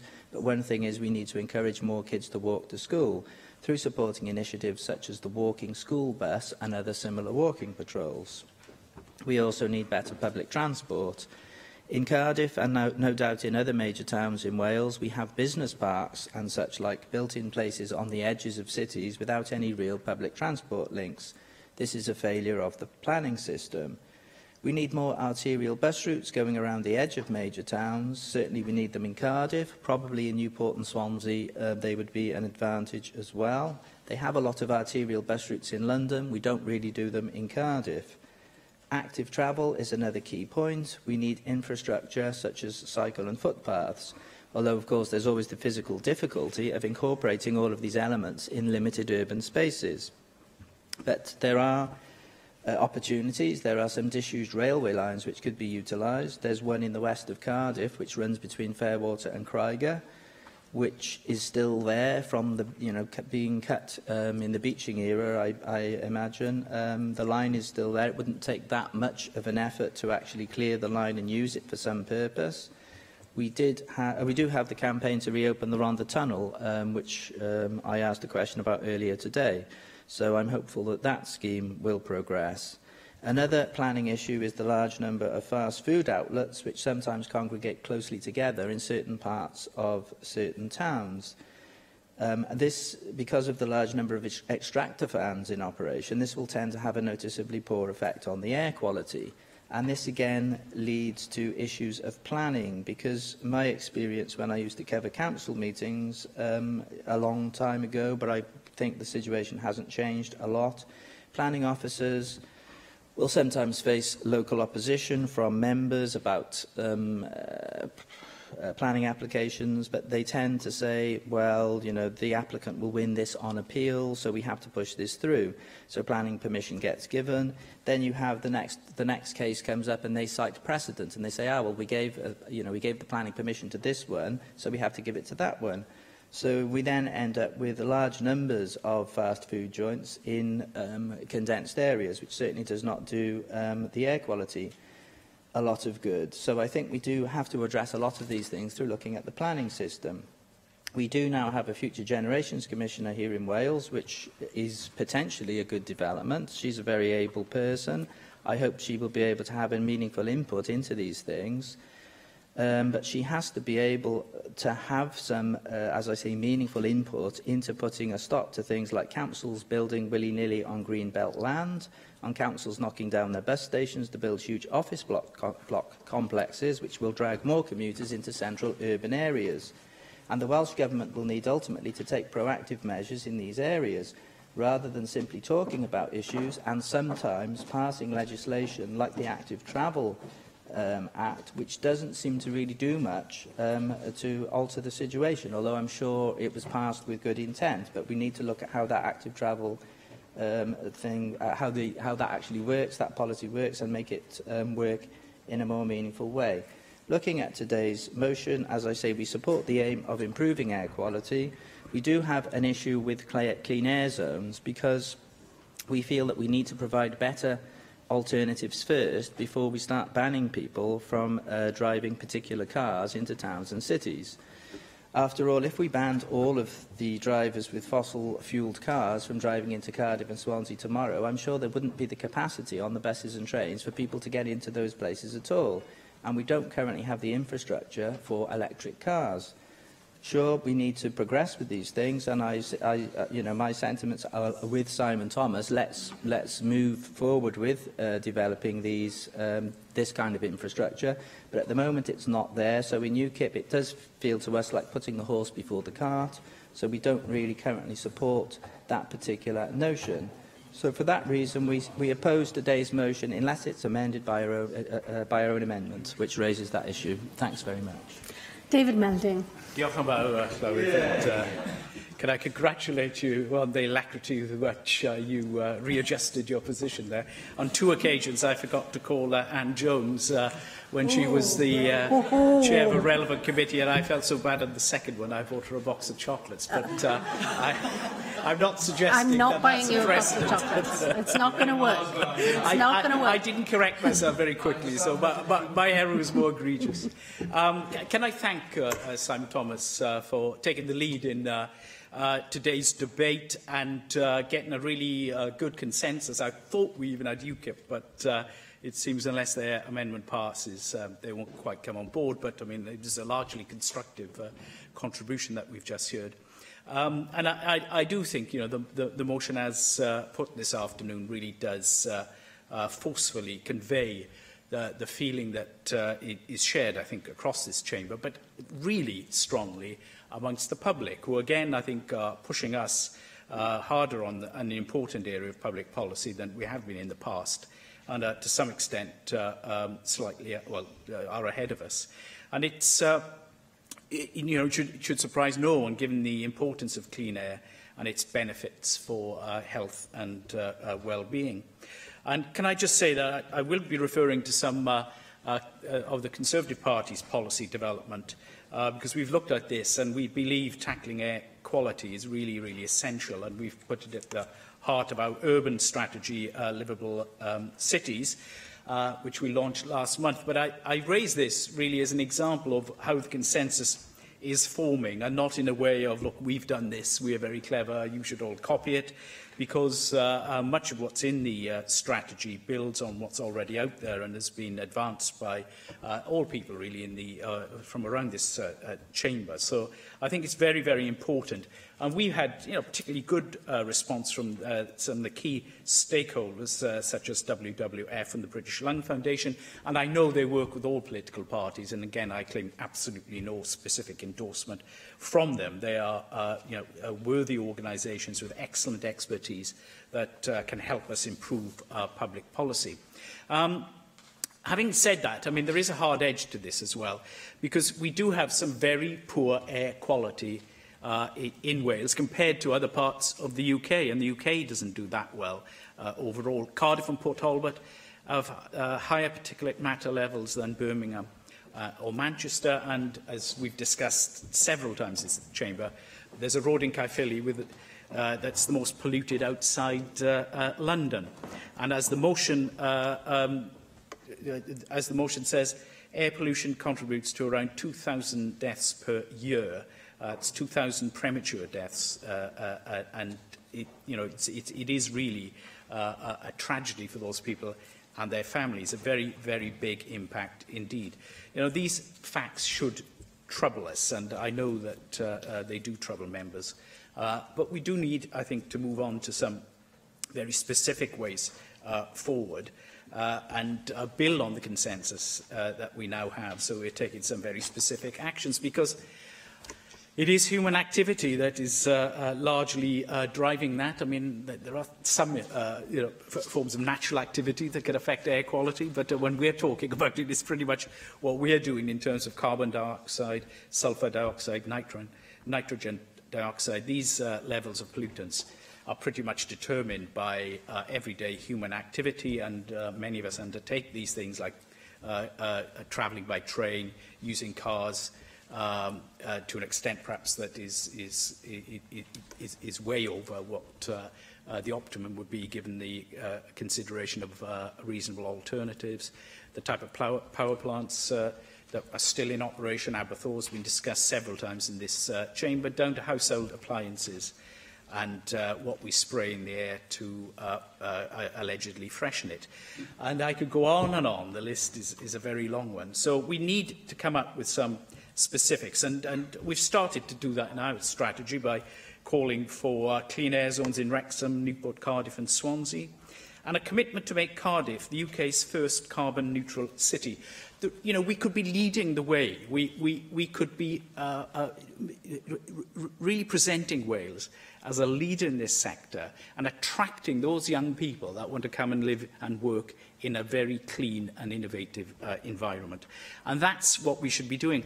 Because if we don't do it, we'll be dragged along to do it, only, you know, as the 50th, 60th city or whatever, to do it, whereas we could be the leaders. We also think that monitoring is important, particularly around schools and nurseries, and how we move people around. We heard about the school run just now from Gareth. Again, that's anyone of my age, born in 1962, I still I'm flabbergasted when I see evidence all around me of the school run, because to my generation, it was just completely something we did not experience, and we had better lives for it, I think, in terms of how we got to school. But other proposals in our document include policies for green roofs, green spaces, active travel, electric vehicles, energy-efficient housing, renewable energy and tree canopies. There are other things. These are all achievable, and they need to be done in a sort of comprehensive, coherent way, so that we have a real change and that we can go to the likes of the World Health Organization, I'll conclude on this, showing that we're leading best practice rather than being quoted for some of the highest pollution levels in Western Europe. Thank you. Julie Morgan. Diolch, and thank you very much for calling me to speak in this very important debate, which is so important to our children and to future generations. And congratulations to the cross-party group of members who've put this motion forward. I think it is, when you think about it, absolutely shocking that 2,000 people in Wales are dying as a result of air pollution. And obviously, with people with asthmatic conditions and different lung conditions, it is such a dangerous situation to be in polluted air. It's something that I think we are all very concerned about. In Cardiff, Public Health Wales estimates that 225 deaths a year, that's 5% of all deaths, can be attributed to particulate matter and nitrogen dioxide in the Cardiff and Vale Health Board area. And the Client Earth report, which has already been referred to this afternoon in September 2017, showed up the unacceptable pollution levels at schools. And in Cardiff, of the 7 schools that were mentioned, 3 of them are in my constituency of Cardiff North. That's Gateys High School, St Joseph's School and Ysgol Mynydd Vychan. And those are all situated along Whitchurch Road, along North Road, along the arterial roads that is coming into Cardiff, where all the traffic pours down those roads to people who work in Cardiff Centre or work in this area. So those schools are within 150 metres of roads that exceeded the legal limit on air pollution. And I think that is an absolute shocking situation. And it is shocking that our children are actually exposed to these levels. And we don't know really what the long-term impact will be on the health of children living in heavily polluted areas or going to schools next to very busy roads. And of course, it is interesting reading one of the briefings for this debate, which said, of course, because children are so much smaller than adults, they're much closer to the fumes, much more likely to be affected by them. And there is also the issue of inequality, and we know there are more fumes in poorer areas. So there are huge issues related to this subject. So I'm very glad that the Welsh Government is taking action, that there are already going to be the temporary lower speed limits on some of our major roads and the 20 million new air quality fund. But I think that it's important to be aware that many of the levers to tackle these issues are within our grasp. It's already been said in the debate that this is a problem that is caused by us and by our activities. And one of the ways that we can, of course, address it is by promoting active travel. And I hope very much that the Metro and the increased number of stations and services will really help encourage people to use public transport and to get out of their cars. And I'm particularly pleased that in Cardiff North we're going to have the development of the new Velindre Hospital. And I'm very pleased that there is a plan for the train or the tram to go right into the middle of the hospital. And so the fact that there will be, over a year, there will be thousands and thousands of people going to that hospital, and the fact that they'll be able to go straight there, I think that's the sort of initiative we need to have, that when we do have new projects like that, we absolutely build in, right from the beginning, the ability for people not to use the cars, but to use public transport easily and conveniently. I support the efforts that Cardiff Council is making. I support clean air zones. I think it's the way forward. And Cardiff Council published its Transport and Clean Air Green Paper this year. And its vision of Cardiff as a 20-mile-per-hour city, the whole of the city, I think, again, is something that would take us forward. And earlier in the day, when we were on questions to the Commissioner, I mentioned Sustrans Bike Life report, which showed that more people would cycle if there was more investment in cycling infrastructure. And I know in Cardiff there are cycle superhighways in the pipeline, which would be great, but also there's a great need to join up cycle journeys so that people do need to feel safe cycling along residential streets. For example, I think there's always a great nervousness about someone will open a car door and knock people off their bikes, and I just think you've got to make people so aware of people that are cycling and to provide safe places to cycle.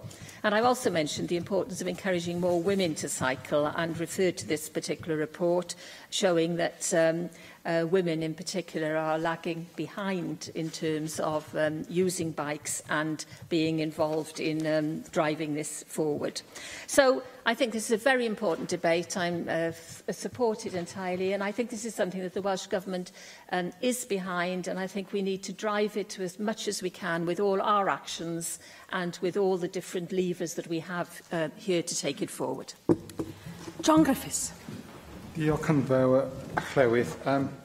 Llywydd, I very much welcome this debate today as well, which is very, very important for Wales, health in Wales and quality of life in Wales. And there are practical things that can be done. One thing I've mentioned previously, for example, is the possibility of having LPG conversions for taxi fleets, which would be one important and significant contribution to improving air quality in our town and city centres, and is very affordable and very quickly repays itself in terms of lower fuel costs. We have the Active Travel Act, which Julie Morgan has just mentioned. It's there, it's on the statute book. Local authorities are working up their policies and implementing their new routes. And as Julie mentioned, we have examples such as here in the capital city around some of these cycle highways. But there is also the need, of course, to make sure that it does all connect up, as Julie said. And I think one way of facilitating that is by having a default 20 miles per hour speed limit as a national policy right across Wales, which would then be the starting point for local authorities, and they could exempt certain roads from that blanket policy for valid and particular reasons, but that would be the starting point. And what that would do then would be to help create these more cycle and walking friendly urban environments that would facilitate people feeling safe and secure to cycle from their homes and connect up with the new cycle network under the Active Travel Act. And we also have other important drivers. We have the metro system going forward, new possibilities for bus travel with the greater powers that Welsh Government will have to make sure that we do make this modal shift to a properly integrated transport system. It's not going to happen overnight, but there are, I think, a lot of policies now aligned, pointing in the same direction, which offers new momentum and real possibilities for us. That 20's Plenty campaign that I mentioned, Llywydd, to have this default 20-mile-per-hour speed limit right across Wales is a very important part of this wider picture. The National Institute for Health and Care Excellence, NICE, strongly advocated, for example, and they make the point with the research that they've done, that it would facilitate more walking and more cycling in our urban environments, create more friendly environments for children to play outdoors. And as they point out, and as indeed an article by Dr. Sarah Jones in the British Medical Journal has pointed out, it does meet the challenges, the public health challenges of addressing air pollution, addressing road traffic casualties and addressing obesity. And they link those three together as perhaps one of the very major public health challenges that is faced in the UK at the current time, and identify a default 20 miles per hour speed limit as one of the most obvious and effective ways of addressing all three of those major challenges. And NICE also point out that as well as creating more walking and cycle-friendly local environments, a 20-mile-per-hour default speed limit would also address the particulate matter and nitrogen dioxide aspects of air pollution. So I think looking at what that policy has to offer in the round and the fact that it is being implemented in the UK by a number of local authorities, so it's something that's practical, it's something that's very affordable, and it's something that's becoming an increasing reality in the UK, gives us a worked-up policy that we could adopt in Wales that would be a major contributor to many of these air pollution issues and much else besides. Thank you very much, Llywydd, and I'm very pleased to participate in this important debate. And I would first of all like to congratulate my colleague Simon Thomas on the leadership that he has shown in this very important issue. I don't know if I've mentioned in the past that I'm a doctor by calling, but naturally I approach this issue from the point of view of the public health impact of these issues, because it is crucially important for us to realise that air pollution has a dire impact on all of our lungs, but particularly on the lungs of young children, and there is evidence, increasing evidence, that it impacts the lungs of unborn children. Even the unborn are affected by the pollution breathed in by expectant mothers, and that scars your health, and that can be a lifelong impact. So we can't overemphasise the importance of this issue. Many years ago, we were willing as a society to suffer water that wasn't clean. Now, you wouldn't suggest any situation where we should put up with water full of impurities, but we are willing to put up with air which is full of impurities, and we need a change of attitude, because we need to move forward and create these clean air zones, as Simon and many others have already suggested and supported. Many years ago, we had to put up with that smog, the pea supers as they were called, in Manchester and London, where the air was so dark you couldn't see your hand in front of your face. Well, we saw legislation then to clean the air, but of course things are far more subtle these days.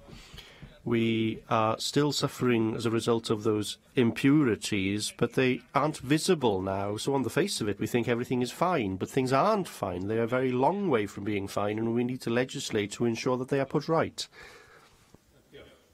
Just at a point. Just on that point, talking of legislation in the past, but in terms, one implication from the London Clean Air Act was opening the Turners Fight in Cwm Cynning in order to deal with that issue in London, and there was people in the valleys that had that smoke. Well, that's what we need to avoid, and that's why modern technology is so important. Well, yes, exactly, and that builds upon the perception that many years ago that we were happy to accept our miners working underground and having all of this dust in their lungs, and that pollution was seen as okay, but it was so important to have those jobs. Well, we need to move away from that kind of mindset. We are starting to do that, but there is far more work to be done, as has already been mentioned. The situation is worse in our most deprived areas. People are always asking why people have to suffer greater ill health in our most deprived areas. Well, because there are all sorts of impacts which are more common in those areas, and air pollution is one of those. It is far more prevalent in our most disadvantaged areas, and therefore we must focus our clean air zones on those most deprived areas. But broadly speaking, the point is, and because as doctors and nurses we've known about the impacts of air pollution for decades, but there has been no action because people thought that the air was sort of clean because it was no longer visibly unclean. I'm pleased to see now that there is a change of mindset, yes, as David Melding has said, under public pressure, but sooner or later we have to take action on this. And we as an assembly must therefore play our part, because the health of our people and the health of our children relies on the fact that we breathe clean air, a breath of fresh air in every sense of the word. And members might be aware that I should be speaking this debate as the constituency representative of what was only a month ago labelled the most polluted town in the UK. And I'd like to put on record that they got it wrong, and that the figure they quoted of 18 micrograms per cubic metre, in fact, should have been 9.6 micrograms per cubic metre, and made us down to the average level of the limits. So make sure that's on the record. And it's an error of transcribing data. But what I want to highlight is, in fact, that clearly there are issues we need to address, but there's combinations. What very often this afternoon I've heard so far is mainly discussion of vehicle emissions, effectively, and PM 2.5s. But, of course, in my town, we also have industrial issues which we need to be facing. And we need to address both, and it's very difficult to address both. And I'll try and highlight both points. Clearly, industrial emissions are part of our historic and development of our industry over the years. And Port Talbot, the steelworks, is clearly the biggest one. When Di Lloyd was talking about the impact of particles, the issues of PM10 basically from the steelworks, you see that. You can see it shining sometimes in the light as it comes down, and you can see the dust and the particles affecting people. And there is clear evidence in our communities where that falls. And the number of complaints that continue to rise as a consequence of the pollution emanating from the works is rising, unfortunately. But I do give credit to Tata. They have made huge strides in addressing some of these issues. They still need to make further strides. No one's going to hide from that fact.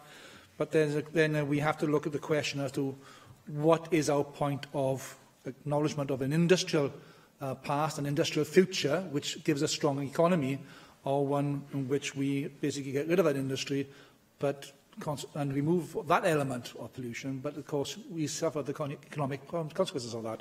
And that's a very difficult one to do. But I expect perhaps the Minister to give me an indication as to, in her answer, how NRW will be attacking some of those questions, because it's their responsibility to monitor these, and it's their responsibility to enforce the regulations and to ensure that the organisations which are emitting that type of level of pollution are abiding by the EU rules. And yes, EU rules, for some of those who don't remember, they are actual ones putting to ensure that we have those limits, and it's important that we get them right.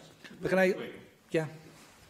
I'm grateful he's touched on a very important thing, which is quite rightly said, hasn't been, apart from a short contribution from Di Lloyd there, hasn't been aired in this debate. But he may be aware, well, he is aware, I know, but I just wanted to get on record as well.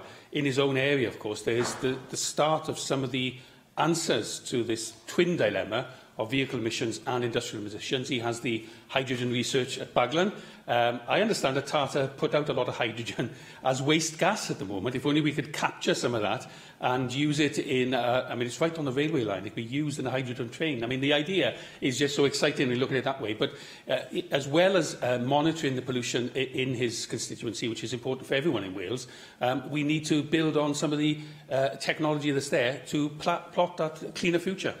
I fully agree. The technology to look at not just the hydrogen, but the recycling of some of the waste gases, the recycling of some emissions as a consequence of that, and also how can we do some carbon capture on the stacks and issues. These are technologies which we are advancing, and we need to build upon them, and we need to encourage people like Tata to actually invest into that research as well. So I totally agree with you on that. But in the remaining time, I want to focus also on the vehicle emissions aspect, because clearly we also have a problem. The M4 was in Port Talbot, was one of the areas reduced to 50 miles an hour, and I will question the actual section, and I would love to have an understanding of where the measures were taken and how they were measured, because if you know Port Talbot, the M4 works its way through it, and the section that was put the speed limit on is actually open air. It's above the River Neath, and it dispersed quite easily. The section which wasn't put on is right against mountains and jammed in between the coastal line and the mountains, and where you would expect actually greater measurements of pollution to be recorded. So there are some questions upon that, and we also have the railway line going through it. Please don't ignore railway lines. And when people talk about the solutions as the metro, please remember the metro doesn't go west of Bridgend. In fact, it doesn't even get to bridge end. It might go to my stake a little bit, but it doesn't get to bridge end. So if we are talking about solutions, we need to look at solutions for valleys which haven't got railway lines, valleys that have limited transportation, where people are forced to use their cars.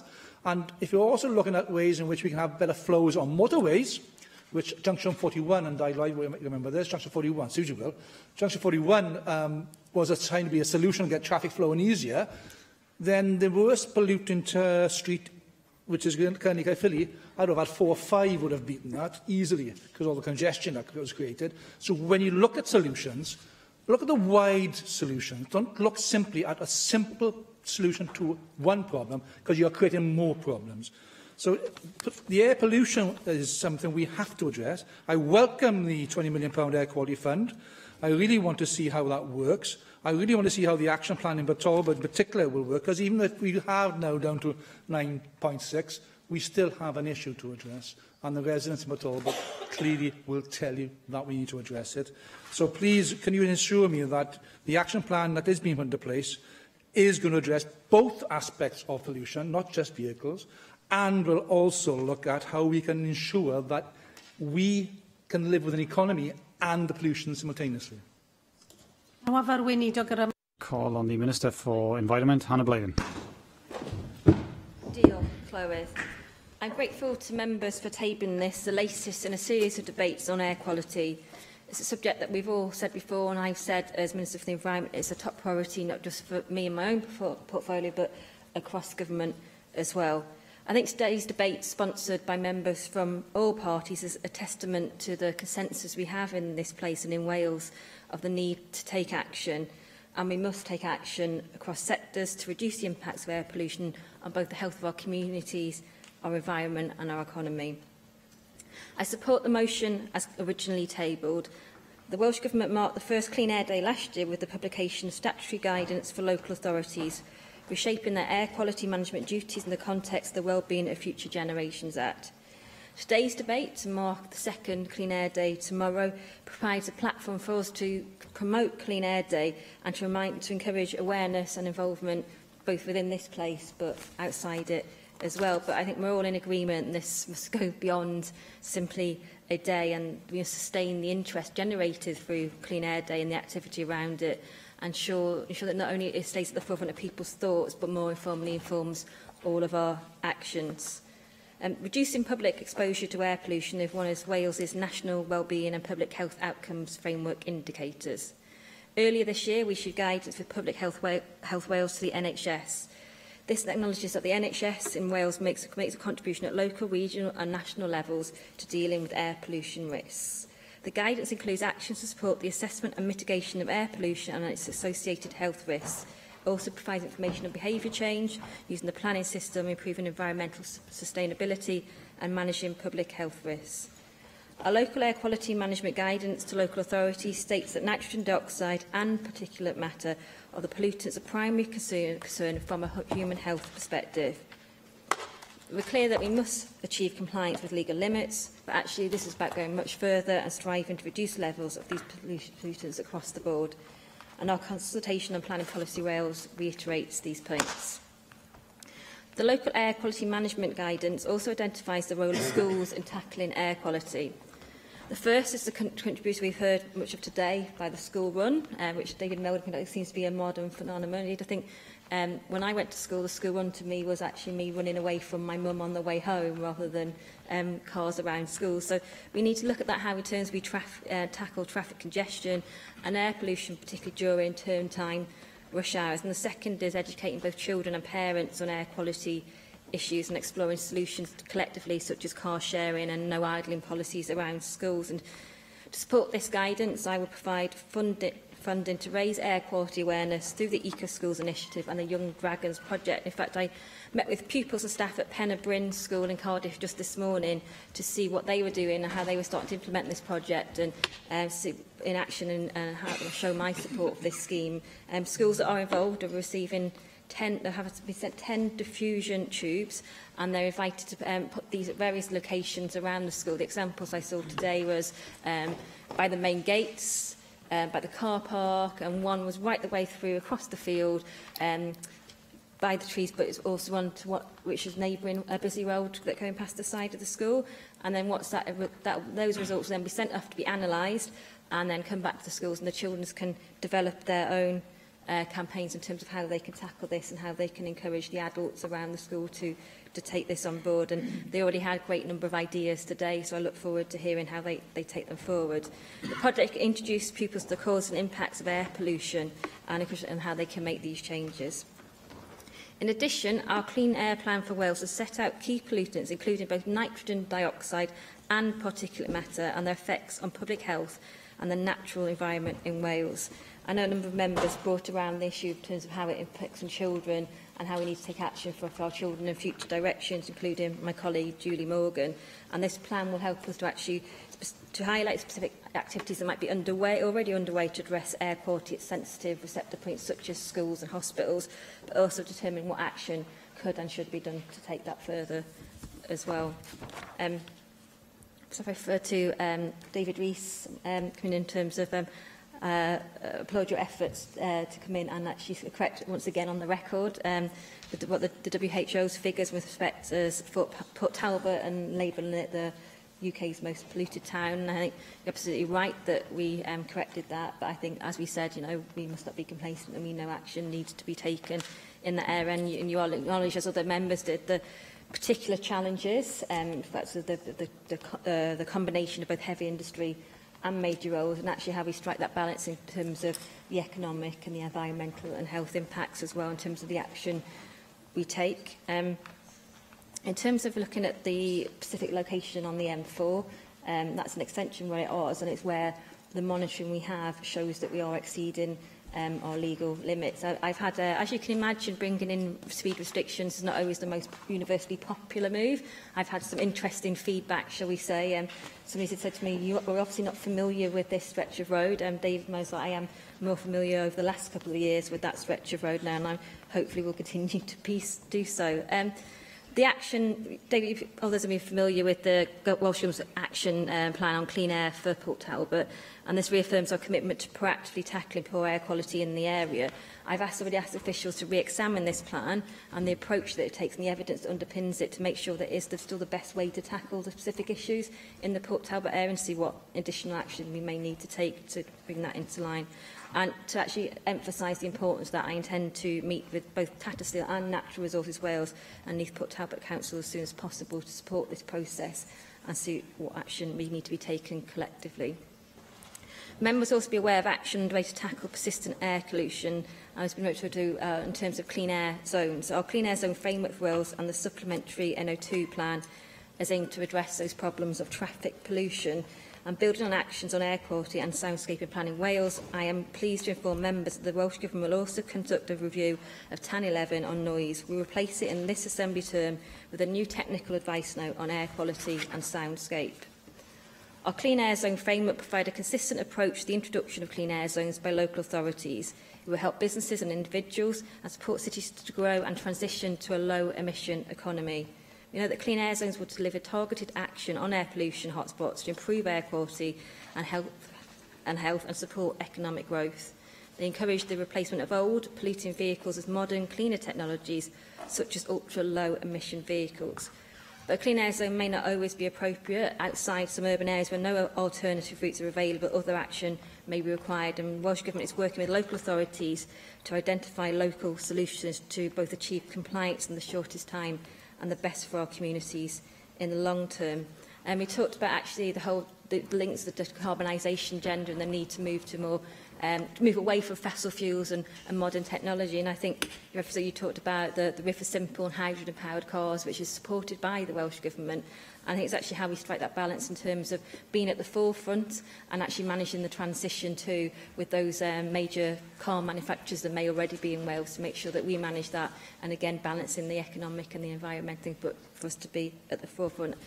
I'm aware I'm running out of time, so I will try and draw to a close. But just one final, the importance of behaviour change, I don't think can be overstated.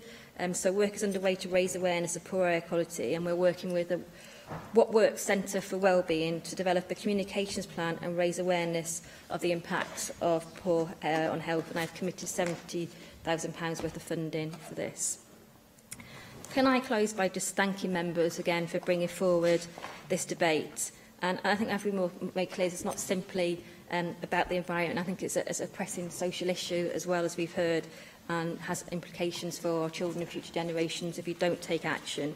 So, and members, I thank members for their calls to action, and I just want to close by reiterating this Welsh Government's commitment to taking action, using all those levers at our disposal to ensure clean air for our communities and our country. Diolch yn fawr. I call on Jenny Rathbone to reply to the debate. I thank everybody who's taken part in the debate. I think it illustrates that there is cross-party support for really tackling this incredibly important issue. Simon started off by pointing out the 2,000 deaths highlighted, early deaths highlighted by the Chief Medical Officer, and the problems that we face in Chepstow, Newport, Cardiff and Swansea. And he was one of several people who mentioned the link with poverty, which I'll come back to in a moment. He recognised that the government is taking action on speed limits on some of our motorways, and that this is supported by people like the British Lung Foundation, but that we don't know nearly enough about what is going on, particularly how it's impacting on children. And he pointed out that only one school in Swansea has a monitor nearby, so we simply aren't collecting the information that we need to know what we need to do and the extent of our problem. He pointed out the need for a Clean Air Act for Wales, and I would support that call. He reiterates that clean air zones work, because they lead to reductions in the NOxes and the particulates, which are killing some people to an early death, as well as permanently disabling many of our children. He also mentioned the need to reduce the number of fossil fuel cars, and the fact that he'd taken a punt on 2030, but that was reiterated by many city authority leaders, including Cardiff, who have pledged that we should indeed phase out dirty vehicles by 2030. So that is going to happen, as far as I'm concerned. We obviously need to think about what's happening in terms of the technology, with China being a leading investor in hydrogen, and we want to see more hydrogen trains being introduced by the new train operator. I didn't know that we have an electrical vehicle charging point, but that's great.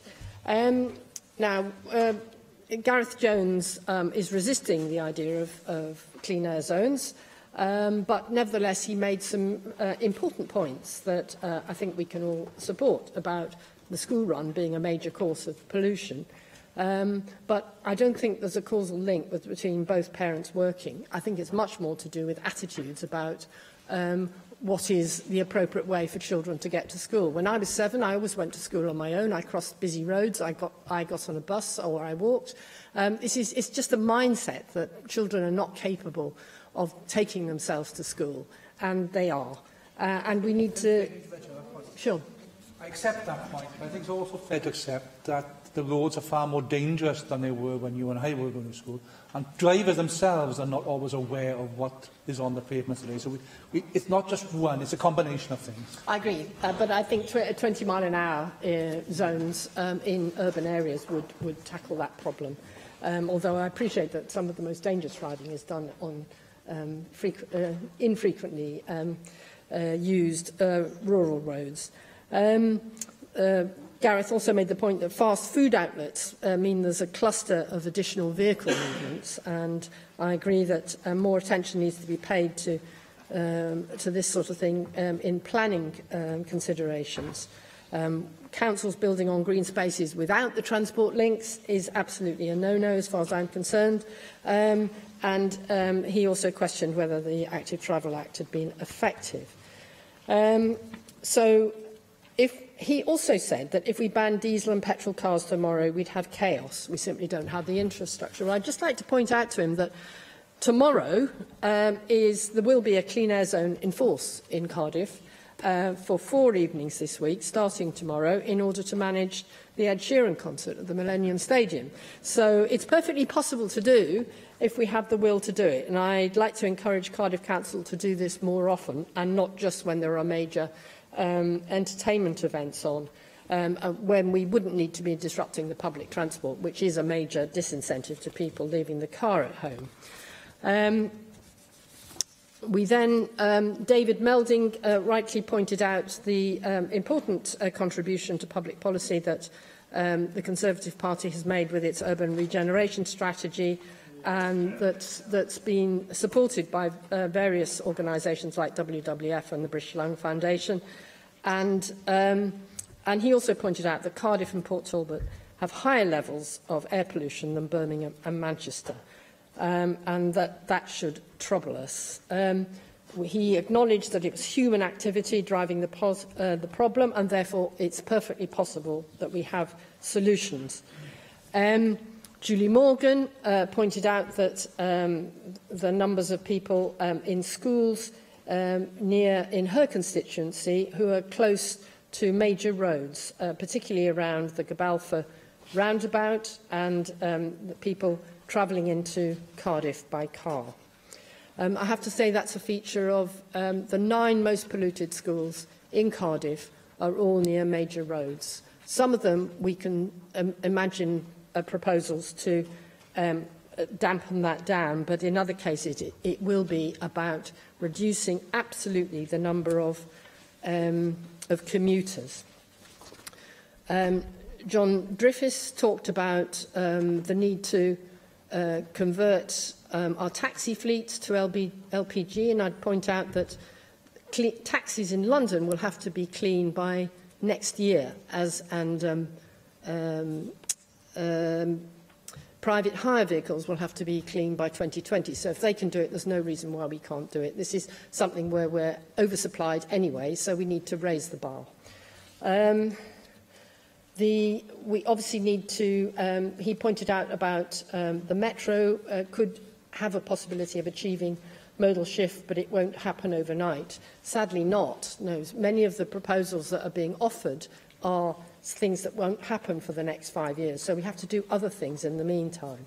20-mile-an-hour speed limits would encourage more walking and cycling, and also tackle obesity as well as road traffic accidents. Di Lloyd, interestingly, highlighted the impact on the unborn child because of the air breathed in by pregnant mothers. We previously tolerated unclean water. We no longer do. We shouldn't now be tolerating unclean air.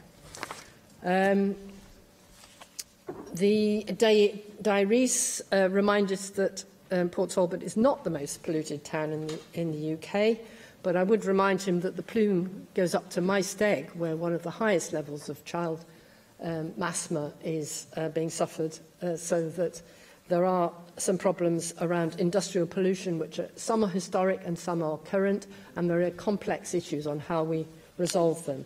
We have to, I agree, seize on solutions that don't create new problems and have unforeseen consequences.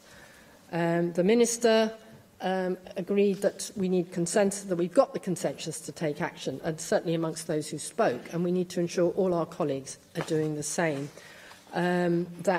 We don't have time to mess around. We absolutely have to seize the moment and take action now, because we are impacting not just on today's children but future generations as well. Question. The proposal is to agree the motion without amendment. Does any member object? I will defer voting under this item until voting time, which takes us to the next item, which is the Welsh Conservatives debate on the health and social care workforce, and I call on Angela Burns to move the motion. Angela Burns. I'm pleased to move the motion tabled in the name of Paul Davies. We recognise the immense contribution made to our society by the health and social care sectors, and we want to demonstrate the need for integrated workforce planning and put forward ideas on how to improve the recruitment and training of staff. Today's debate has 4 key aims as set out in our motion. Cabinet Secretary, I am sure you will join the Welsh Conservatives in recognising the vital contribution made by Wales's health and social workforce. And I'm sure that you will agree that a valued, supported and healthy workforce will be key in driving forward the transformation that NHS Wales needs to be sustainable in the future. However, where we ask for you, the Welsh Government, to publish a comprehensive, integrated strategy for Wales's health and social care workforce by January 2019, you appear to cavil. And again, our point 4, you appear to be balking at the idea of supporting the NHS workforce by implementing priority access to treatment for NHS workers. Sure, we must make sure that we have in place the right people in the right places in order to effect the transformation that we need. Now, I know that across this chamber, members will acknowledge the vital contribution that Wales's health and social workforce make to our nation. And if any of you haven't had direct experience of their care, I'm sure most of us will have had loved ones who've made use of the services they provide. However, all too often, staff feel underappreciated, under pressure, and voiceless in an environment which is more about finances and politics and less about patients and staff. And I want to pay tribute to this workforce, from the consultant undertaking the operation through to the nursing team, all the way to the cleaners and catering staff who managed to keep our NHS operating. In its 70th year, let's just take a brief look at what the NHS does in Wales on an annual basis. Last year, the Welsh NHS was there when well, in fact, I'll give you the exact number, when 33,729 mothers gave birth. And in 2016-17, over 8,500 people were supported by mental health services. 17-18, an average of 93,000 people went to A&E. That's 1 million people a year supported by our NHS. And I'm sure that you will agree with me that this figure reinforces the value of the NHS to Welsh people. However, it does not mean that the operation of the NHS is beyond improvement or challenge. And Cabinet Secretary, you've been very quick in the past to dismiss our comments on this side of the chamber by saying we're talking down the NHS and diminishing the efforts that the staff put in. Well, you could not be further from the truth. We all value the NHS. When the chips are down, it is there for you. Turning the clock back 70 years, Henry Wilnick, Nye Bevan and the other architects of the National Health Service would never have envisaged the role it's playing today. And it's worth stressing that however much money is spent on maintaining machines, upgrading equipment, providing sparkling new buildings, the common denominator remains the members of staff. We need staff to administer the machines, read the x-rays, care for the sick, clean the floors. Without them, the NHS would cease to operate. And that's why it's so important that we get to grips with ensuring that the well-being and health of our NHS staff is truly prioritised. The latest set of figures surrounding NHS sickness absences for the quarter up to December 2017 saw a rise in absence nationally of over 5.5%. What concerns me more, however, is how the figures differ so greatly between staff groups. So, for example, the Welsh Ambulance Service records a sick rate which is well above the average. Last year, I highlighted the extent to which mental illness is affecting NHS staff. The figures then showed that close to 8,000 staff members accumulated nearly 350,000 days of absence due to anxiety, stress and depression. And this was the equivalent of 948 years, unbelievable figure almost, lost to mental health illness over the course of 1 year. Figures from a Royal College of GPs survey last year showed that severe workforce pressures mean that the well-being of many GPs is suffering. Almost 1 in 3 Welsh GPs are so stressed they feel they cannot cope at least once a week. And other survey results by Mind Cymru found that 35% of GPs had personal experience of a mental health problem, while 12% said they use or have used mental health services on a consistent basis. Cabinet Secretary, these issues alone further demonstrate the need for more effective health and wellbeing practices to be employed across the NHS in Wales. It's ironic, isn't it, that a profession that looks after sick people finds it so difficult to keep its own staff physically and mentally fit.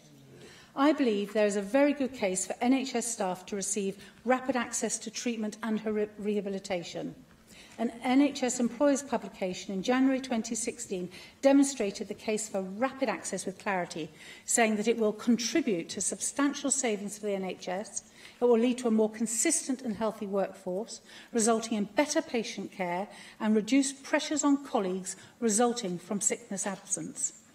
They also stressed that it will not prioritise the health needs of NHS staff to the detriment of other patients, but that the organisational benefits of such a scheme will result in a reduction in demand for agency staff and provide a reduction in low-level sickness absence. There are a number of ways that rapid access can be implemented, and I urge the Welsh Government to look at this. The NHS employers paper on this matter highlighted a couple of case studies. Southampton University Hospitals.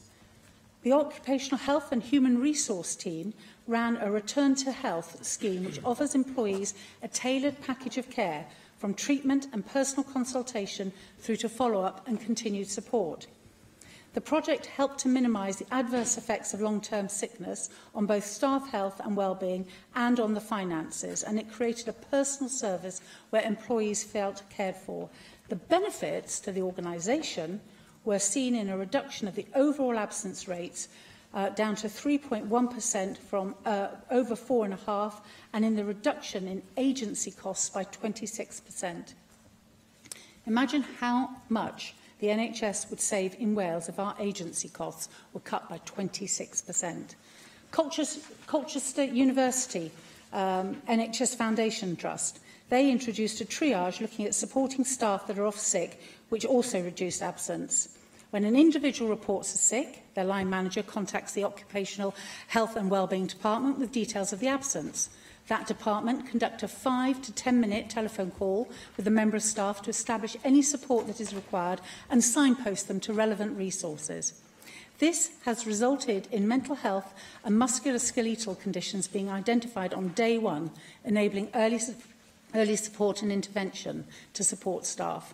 So following the phased rollout, these were the findings. Mental health issues. 71.5% of the staff returned to work within 4 weeks. Compare that to our over 900 lost days a year. Musculoskeletal disorders. There was a 100% increase in referrals to physiotherapy, but 53% remained at work. 21.5% returned to work within 8 days, and a further 15% returned to work between 9 and 14 days. I mean, that really shows the benefit of caring for the people who are caring for us. Both of these studies make an extremely convincing case. And it's also worth considering that if we do not keep up with schemes such as this across the border, we will find it increasingly difficult to attract staff to work in our NHS today. And that's why I'm so disappointed that both UKIP and the Welsh Government have rejected this element of our motion. One final aspect that I would like to address is the need for improvement in workforce planning. Findings from a Welsh Conservative Freedom of Information request showed that the Welsh NHS is hemorrhaging nurses. The health boards that provided us with figures, there was a combined deficit of 797 nurses in the 3-year period between 2015 and 17. And since then, further numbers have come in, which have showed that as an increase. And I'm very happy to provide those to you, Cabinet Secretary. Coupled with these worrying numbers is the massive amount of money that's been spent across the country on agency staff. The latest figures from 2017 have this at 54 million. In fact, it's 55, because it's £54.9 million. And it's indicative of the difficulties health boards have in employing full-time nursing staff of their own. The BMA recently produced figures that health boards spent £29 million on consultant overtime and private providers. Cancer Research highlighting how the shortfalls in staff are having an enormous effect on the provision of top-quality cancer treatment. Cabinet Secretary, all of this goes to show that we need the staff, a shortage I know you're aware of, but what you do not seem to be doing is that pulling that together into an integrated system that would save us money, give us good people in the right place at the right time to provide an NHS that will go on for longer than a simple 70 years. general practice. I'm just going to end on general practice. It's integral, absolutely integral in achieving the healthcare model that you outlined in A Healthier Wales, your vision for the future. And it's vital that a strategy is developed to boost both the numbers of GPs and the numbers of allied healthcare professionals. We have an ageing workforce out there in primary care, demonstrated by figures from the NHS Confederation that stated that more than 45% of the Welsh NHS workers are currently aged 45 or over. People are retiring, not enough recruits are coming in to replace them. Cabinet Secretary, I'm going to wind up there because otherwise the person who is closing will be very cross with me. But I do want to just make this point once again, that without an integrated health and workforce plan which incorporates social care, that really looks at great ways of retaining people and values our people, then we are not going to be in a position to offer a good NHS service. And I really would urge you to have a good look at the rapid care systems that are around the world. I'll leave you with that last figure. Over 900 years of work lost due to mental health issues. You know, we know the stress our staff are under. If we can get the staff we have well and back into work, that in itself will make an enormous difference to the state of our NHS. Yeah. I have selected the 5 amendments to the motion. If Amendment 2 is agreed, Amendment 3 will be deselected. And I call Caroline Jones to move Amendments 1 and 3 tabled in her own name. Caroline. Diolch, Deputy Llywydd. I would like to formally move the 2 amendments tabled in my name, and I thank the Welsh Conservatives for bringing forward this important debate today. As you can see from my amendments, I agree with 99% of the Welsh Conservatives' motion. I cannot support granting priority treatment to NHS staff, and while I have sympathy with the need to get staff back on the front line as quickly as possible, I fear this proposal would lead to a 2-tier NHS. We could see a situation whereby an NHS worker and a police officer are both waiting for a transplant, and under these proposals, the NHS worker would have priority, regardless of the clinical priorities. I therefore urge members to support Amendment 3. Getting to the crux of this debate, it is regrettable that Wales is facing staff shortages in a number of key areas, and it's because we have woefully inadequate workforce planning in recent decades. Wales has failed to take account of demographic changes and the pressures this will place upon health and social care services. As highlighted by the Parliamentary Review of Health and Social Care, the population of Wales is set to grow by 6.1%. The number of over 65s is set to increase by 44%, and the number of working adults will decrease by over 5% over the next 2 decades. Unfortunately, age rarely comes alone. Over the same time frame, the number of adults living with a long-term limiting condition will increase by almost a quarter. The situation we find ourselves in today is made much worse because of a lack of future planning has led to shortages of many key staff. Year on year, month to month, we have around 20,000 patients waiting for more than 36 weeks for treatment. We have seen a 400% increase in the numbers of patients waiting more than a year for surgery.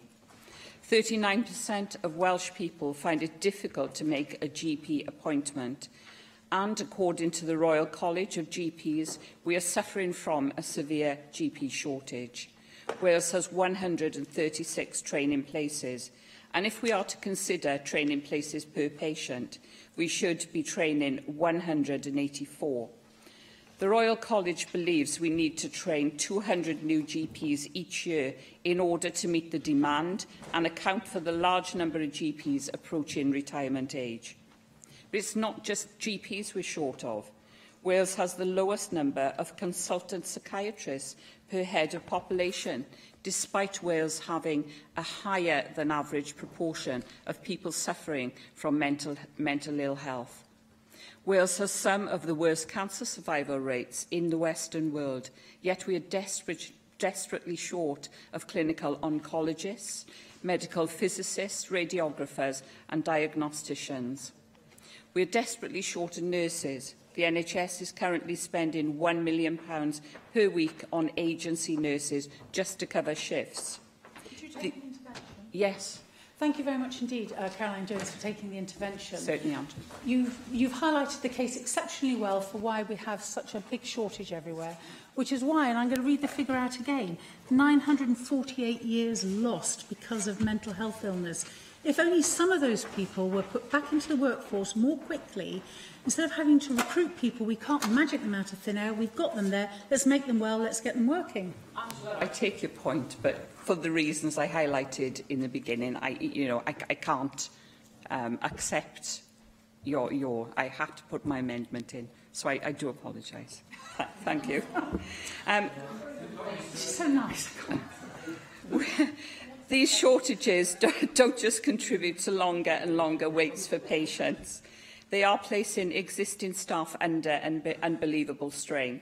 And 1 out of every 3 Welsh GPs feel they are so stressed they cannot cope at least once per week. Nurses have revealed they are leaving work sobbing and patients are dying alone because of these staff shortages. We would need an additional 78 clinical oncologists if our oncologists were to stick to their contracted hours.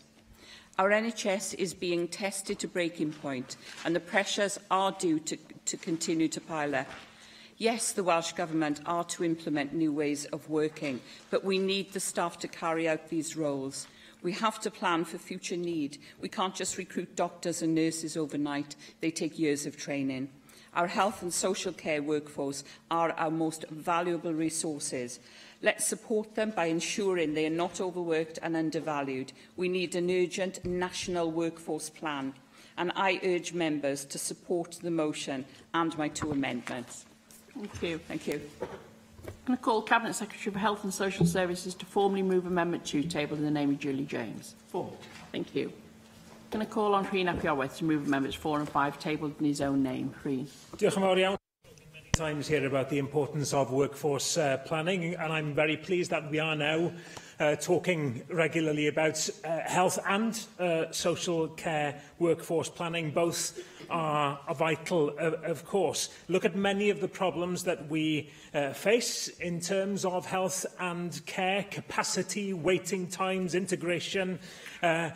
And workforce is central, I think, to the answers that we are seeking. And I think it's clear that a failure on the part of this government to adequately address those issues of workforce are directly undermining the sustainability of our NHS staff, putting them under unacceptable pressure and putting patients in Wales at risk. I'll turn to our 2 amendments. Mi soniai am ddau. I will mention both amendments. There are no surprises, it's fair to say, and I make no apologies for that, because we will be unable to provide the NHS that we want unless we establish a centre for medical education in Bangor and expand medical placements across Wales. And the other amendments, we're not going to be able to provide the healthcare that we want and the health services we want unless we recognise and acknowledge that Welsh language services are not an additional option that can be deferred to that mythical future when there are plenty of resources available, but rather that it is a crucial part of presenting safe clinical care today. And I will start on that point. There is some idea out there still that the vast majority of the people of Wales can speak English, and therefore it makes no difference to them if they speak to their doctor or nurse in Welsh or in English. The Welsh Language Commissioner has talked about more than one health board referring to the fact that some of their staff have difficulty in understanding the need to provide services through the medium of Welsh when there is a clear lack of demand from the public for such services, and many health boards have a neutral attitude towards this, and this in and of itself is problematic, although it is not hostile. Considering English as the norm or the default is a barrier to proactive action in finding solutions to linguistic needs. The ability to describe symptoms accurately helps diagnosis. Describing symptoms in your first language makes it easier to give an accurate description, as I know Di Lloyd would confirm as a GP. It becomes more and more important when you talk of young children, people with dementia, learning difficulties, or mental health conditions. So the recruitment of Welsh-speaking staff and providing a bilingual service isn't something that should be seen as a box-ticking exercise because those nuisance people in Plaid Cymru were able to influence government once. It is related to the fact that vulnerable patients could die if you don't provide that services, but there are still signs of contempt, I'm afraid. The Welsh Government don't even believe that they even need to publish the number of Welsh speakers within the NHS, with the exemption of GPs. Those are counted, so we have no idea where the gaps are and what the trends are. Grateful to the member taking the intervention, and I agree with the points he's making on bilingualism, but equally importantly is other languages to be considered, especially from a city that I represent here in Cardiff, which has a diversity of languages, and the translation system that is available for patients and medics within our health service does need a complete overhaul so that no one feels excluded and they can use the tongue that they choose to speak in. The point that I made about the ability to describe symptoms in your first language is equally true whichever language we are talking about. But of course there is, well, no, I won't even use the word special case for the Welsh language, seeing as we are in Wales. But of course the member makes a perfectly valid point. And all that's a matter. To return to the figures with GPs, we know that there is a shortage of GPs. In any case, government figures published today show an increase in the number of people complaining they have to wait a long time to see a GP, but the number of Welsh speakers has significantly declined too, so action is needed now. We have seen that the statistics in terms of training places for GPs is lower in relation to the population than is the case in England and Scotland. Therefore, turning to that other amendment on medical education, then we are facing a problem of a shortage of doctors. We know that.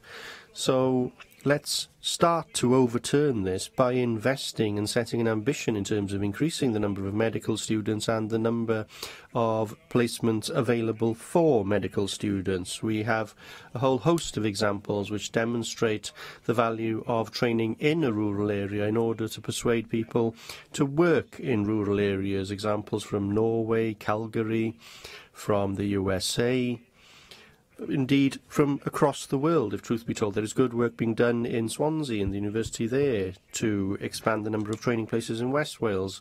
Cardiff may then be the most natural partner to work with Bangor University on a centre for a new centre for medical education, because that is truly needed. Ireland has 7 medical schools. Scotland has 5, which suggests that a medical school for every million of the population is something that works and something that is needed in Wales. Susie Davis. In evidence, I think it was to the Health Committee, the WLGA and ADSS said that key determinants of health are largely outside the control of health services, and so the quality of and spending on social care has one of the strongest impacts on the demands for healthcare. Now, that might be stating the obvious, perhaps, but it's a statement which should impact more strongly on our thoughts on the recruitment and well-being of the social care workforce in the short to medium term, because it's not just about the NHS workforce. If the social care workforce collapses, then it takes down the ability of the NHS workforce to cope with the extra demands on them. And while I accept, of course, that big cultural and structural changes don't happen overnight, and acknowledge that work has now begun on raising the status of the social and personal care workforce through further regulation and training, we are still losing care workers into the health system because of better terms and conditions there, as well as losing them to other jobs, as care is too often seen as a stopgap, temporary, entry-level sort of job. What we don't know is how many we are losing through ill health, because we don't know how many people are employed in this sector. 6,000 or so are registered, as we know, but Welsh Government estimates that there are about 19,000 domiciliary workers out there who are now eligible to register. But an independent report on the economic value of adult social care suggests that the estimate is nearer 83,000 care workers, and more likely that there are 127,000 jobs indirectly linked to adult social care. And if you don't know who these workers are and can't reach them, how do we ensure the well-being of this hidden army? Because we know about the GPs and now we know about the ambulance staff as well, but how many care workers experience mental ill health due to unrealistic time demands, variable terms and conditions, low levels of pay, maybe that residual feeling that you're second best compared to the NHS? How many are leaving for those reasons when we might be able to retain them? And if we're asking for cultural change, if we're asking people to come forward and invest in a career in social care, then Welsh Government needs to constantly make the case with the public that social care is not something less than the medical or nursing care that we know of, and to show that.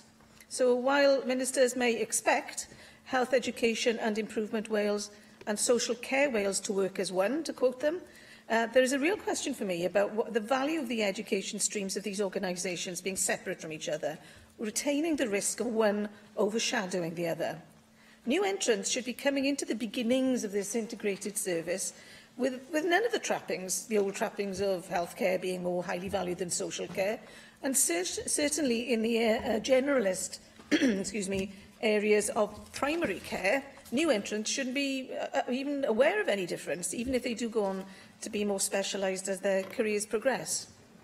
For all the good work that's taking place in clusters and other multidisciplinary hubs, it still tends to be medical or nursing members who lead teams rather than those with social services backgrounds, although obviously there are some of those.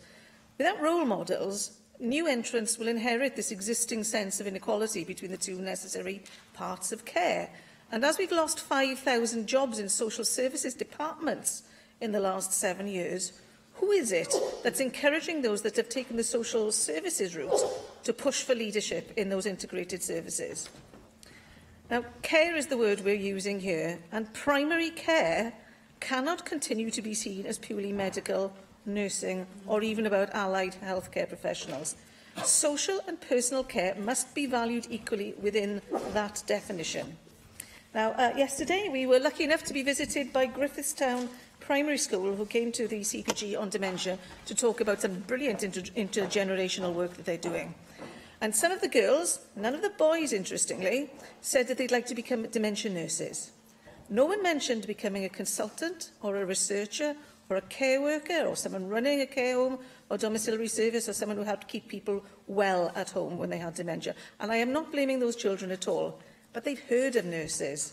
They haven't heard of social care.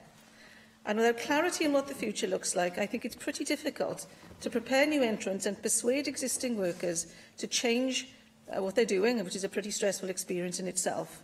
And how can HEIW and SCW be sure that what they're training for will be appropriate for future models of care? And of course, it will be models, plural, because this will be different in different parts of Wales. Just finally, I want to finish on the subject of third sector providers. I came across a situation yesterday where there was a scheme which pays a small number of third sector personnel with acknowledged expertise to support individuals to have the confidence to make appropriate decisions about their care needs instead of dialing 999. To cut a long story short, they're losing their funding. We're losing the expertise of those members of the care workforce, as well as all the benefits. And I want some assurance, if you can respond to this today, about how our care workers from the third sector, and other sectors if you like, will be retained, and how we will look after them if we don't even know they exist. Thank you. Di Lloyd. Thank you, Deputy Presiding Officer, and I'm very pleased to take part in this very important debate. Yes, following on from what Susie Davis has said, I'll start with the first point. The key importance of social care. Now, as a doctor, you'd expect me to talk on and on about the health service, but I could have. But that's been but as has been mentioned several times in the chamber, without social care, the NHS will fall into ruin as well, and we have to address that. And increasingly, my party favours creating a national care service. We do have a national health service. Back in the 30s, we looked at health and it was dispersed and separate, and there were local authority elements that provided healthcare, and there were charities and private bodies. And you had to provide it, and you had to pay to go and see the GP. And you fast forward to now, and you look at the care sector, there are local authority elements and there are private sector elements and there are charitable elements. How about bringing them all together? Because if it was good enough for the NHS, then certainly it's good enough to have a care service on the same lines, and that would bring those who work in the care sector at the same level of respect as those who work in the NHS. Yes, as you've already mentioned, people always look at nurses and doctors with more respect than those who provide social care. And over the years, we've downgraded the value of care in our societies. But that is the most important point, the ability to deal with people and to be compassionate with people and to be kind to other people. And that's the care service, and we've lost that in the way that we deal with people, with our patients, not just in the health service, but also in our care service. And yes, that means certainly in the care service, with an increasing number of people suffering from dementia and so forth, that we need to provide that service increasingly through the medium of Welsh, because with dementia, your second language, that's the one that disappears first. That for those who speak Welsh as a first language, when they develop dementia, it's only Welsh that they can speak when they've developed dementia. And when there are several kinds of stroke that have the same impact, you lose the ability to speak in your second language. And there are a number of countries across the world with the same kind of experience. When you have a country with more than one language is spoken, you lose that ability to speak your second language, and with dementia increasingly and with strokes. So we have to ensure that we plan our workforce to reflect our society, and there are more than 500,000 Welsh speakers here in Wales, and we want to create 1 million of them. And our care workforce, as well as our NHS workforce, should reflect that basic point, as well as what Rhina Bjorwerth said. You improve the quality of the diagnosis when you can engage with someone in their first language. You can understand the diagnosis, and we come to a diagnosis as doctors and nurses 90% of the time on the basis of what the patient tells us on their patient history. And so if you have a better quality of history, you arrive at a quicker diagnosis without having to have blood tests and x-rays and ultrasound and so forth. And that provision, therefore, saves money ultimately. And I'll just finish now. As junior doctors in our hospitals, they're under a great deal of pressure. There is demand, or there is a call for the NHS corporately looks after its staff. Well, I would make it a special plea that we should now look after our junior doctors in hospitals. I've mentioned this before. Back in the day when I was a young doctor in a hospital, there was a familial element. The administrators and other doctors looked after us.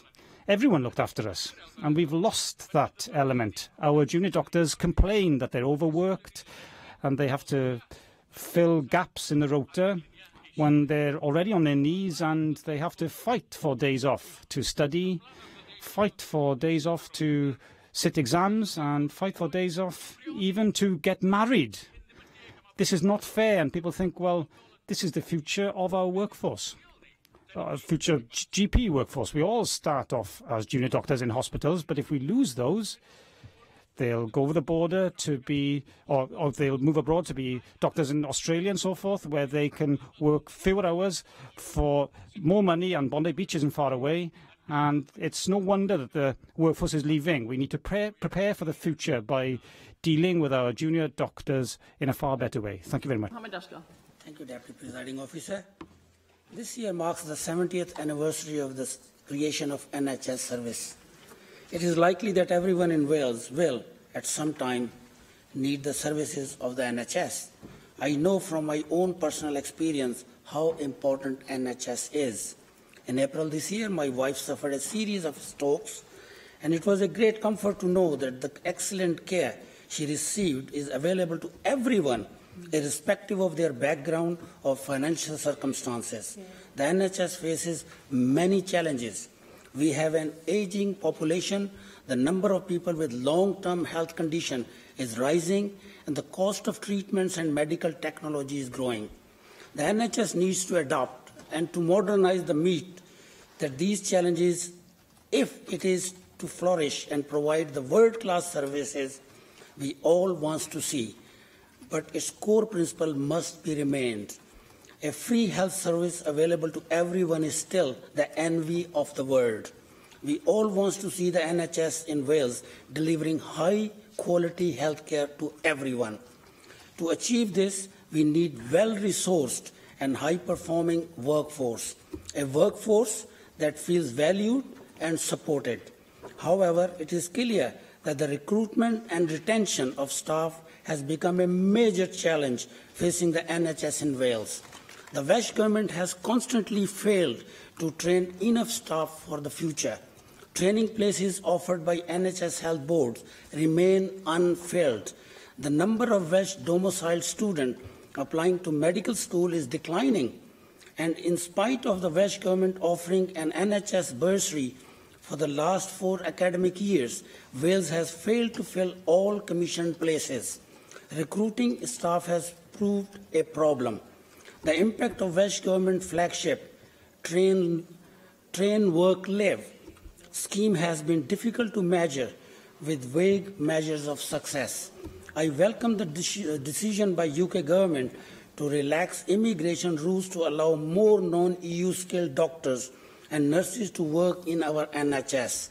Increased pressure and workload on our current NHS workforce has led to difficulties in retaining staff. We have the lowest number of GP working in NHS in Wales since 2013. More than 60,000 nurses have left NHS since 2015, either through retirement or resignations. This failure to retain, recruit and train the staff has had serious financial consequences. Spending on agency and locum staff reached £164 million. This represents an increase of over 20% compared to the previous years of the expenditure. This is not sustainable in the long term, Deputy Presiding Officer. We need a clear strategy from the Welsh Government for future workforce planning.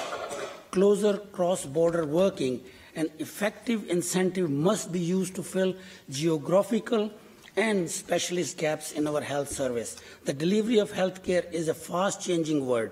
We cannot rely on system to deliver healthcare formulated in 1940s to meet the challenges of this 21st century. Deputy Presiding Officer, Welsh Government must bring forward a clear strategy to address the problems of retirement, recruitment and retention of NHS staff. This is vital if we are to create the well-resourced and high-performed NHS the people of Wales need and deserve. If we don't care for NHS, who else is going to? And I'm pretty sure NHS will not care for us either.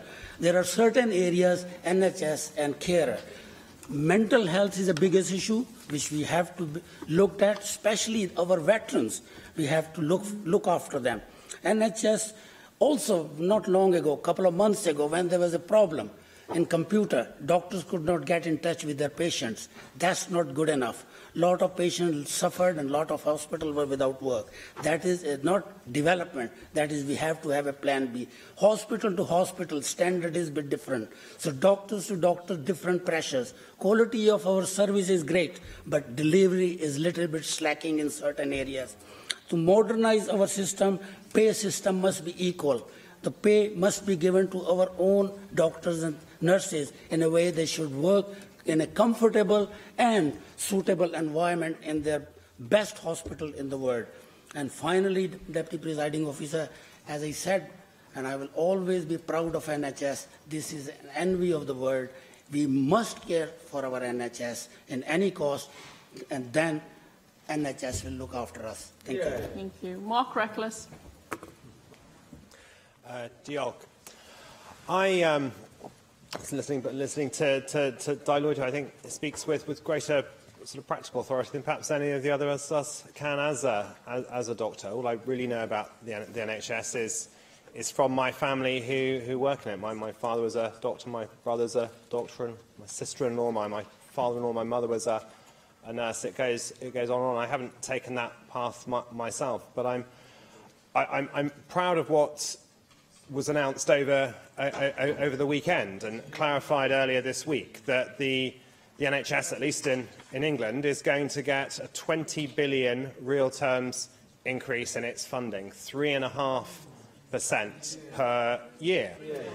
And I think that what that says to people who are working in the NHS is that they are valued. And of course, it's not all about money, but it is about sending a message about what value we place on us, the staff. Yes. Please forgive me for making the obvious intervention. Perhaps you'd like to explain to us and make it clear that that is not as a result of anything like a Brexit dividend, which doesn't exist.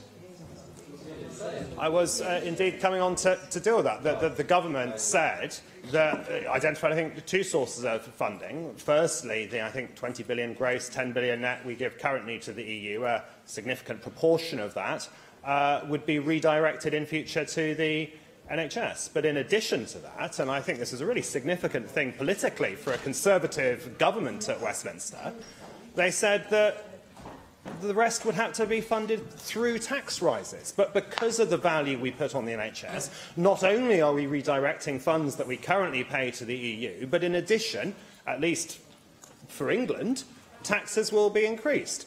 And what I think NHS staff in Wales would like to have seen, and what they would have been listening to when they tuned into the news that night and in the days ahead, is what was the Welsh Government going to be doing? Did they value them in the way that the UK government was? And all they heard, instead of anything from the Labour government about what they wanted to spend on the NHS or how they valued NHS staff, all they heard was whinging about Brexit. Oh, they don't like Brexit very much. Wales voted for Brexit, but these ministers don't like it. So all they got was carping comment about, oh, we're not sure the money's going to be there, so we're not going to give any commitment at all. What our staff need to hear is that they are going to be valued at least as much in Wales as they are in England. And I look to ministers in the Welsh Government to do that rather than carp and complain about Brexit. Yes. I very much appreciate the taking the intervention, and I declare on record for my wife's a member of the NHS staff.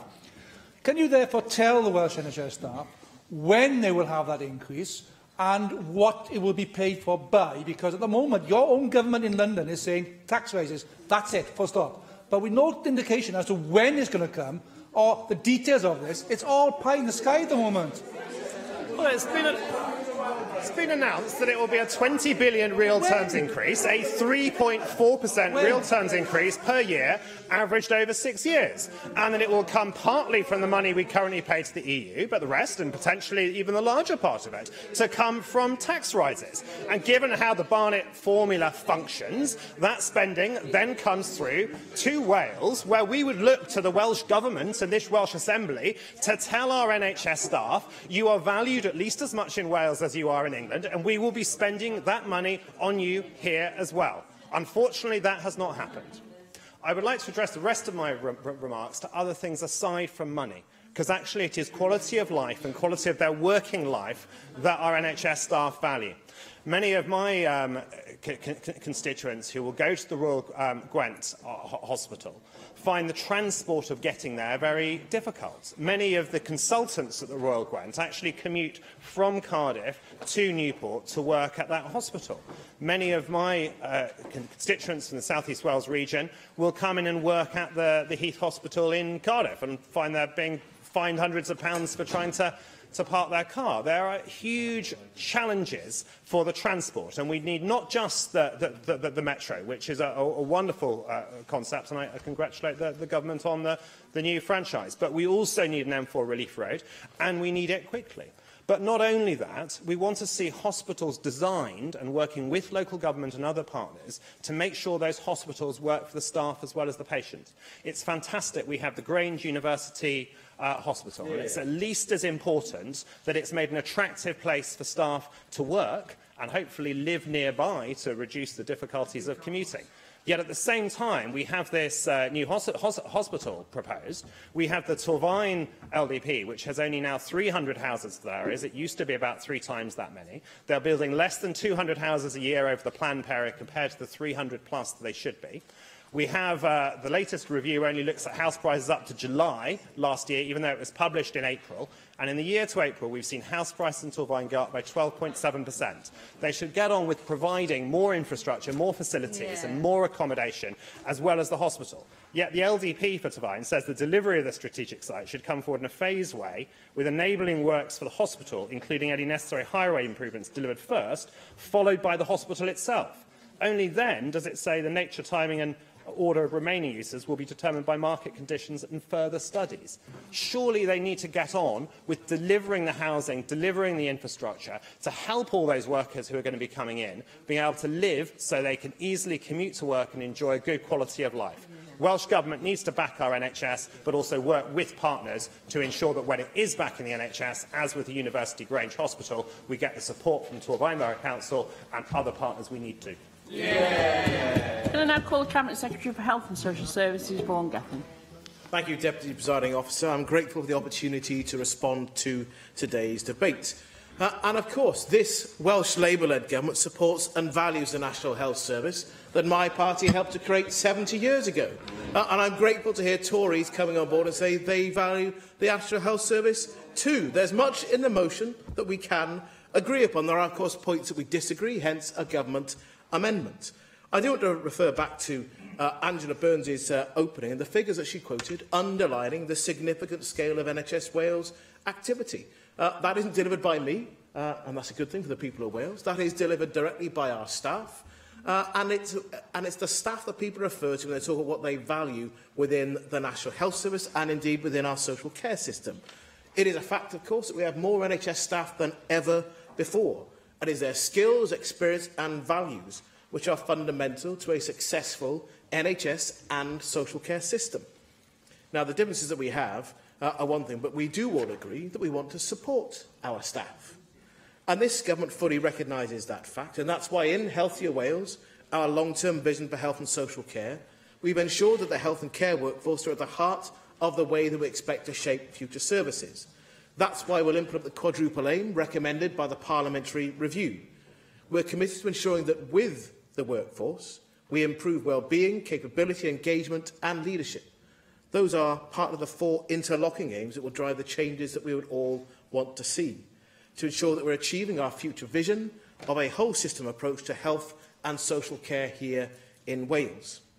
The third part of the motion calls for the government to publish an integrated strategy for the health and care workforce. I've previously committed to a long-term plan for the workforce in this chamber, and that is now embedded in Healthier Wales. We have a clear commitment to deliver an integrated strategy for the health and social care workforce by the end of 2019.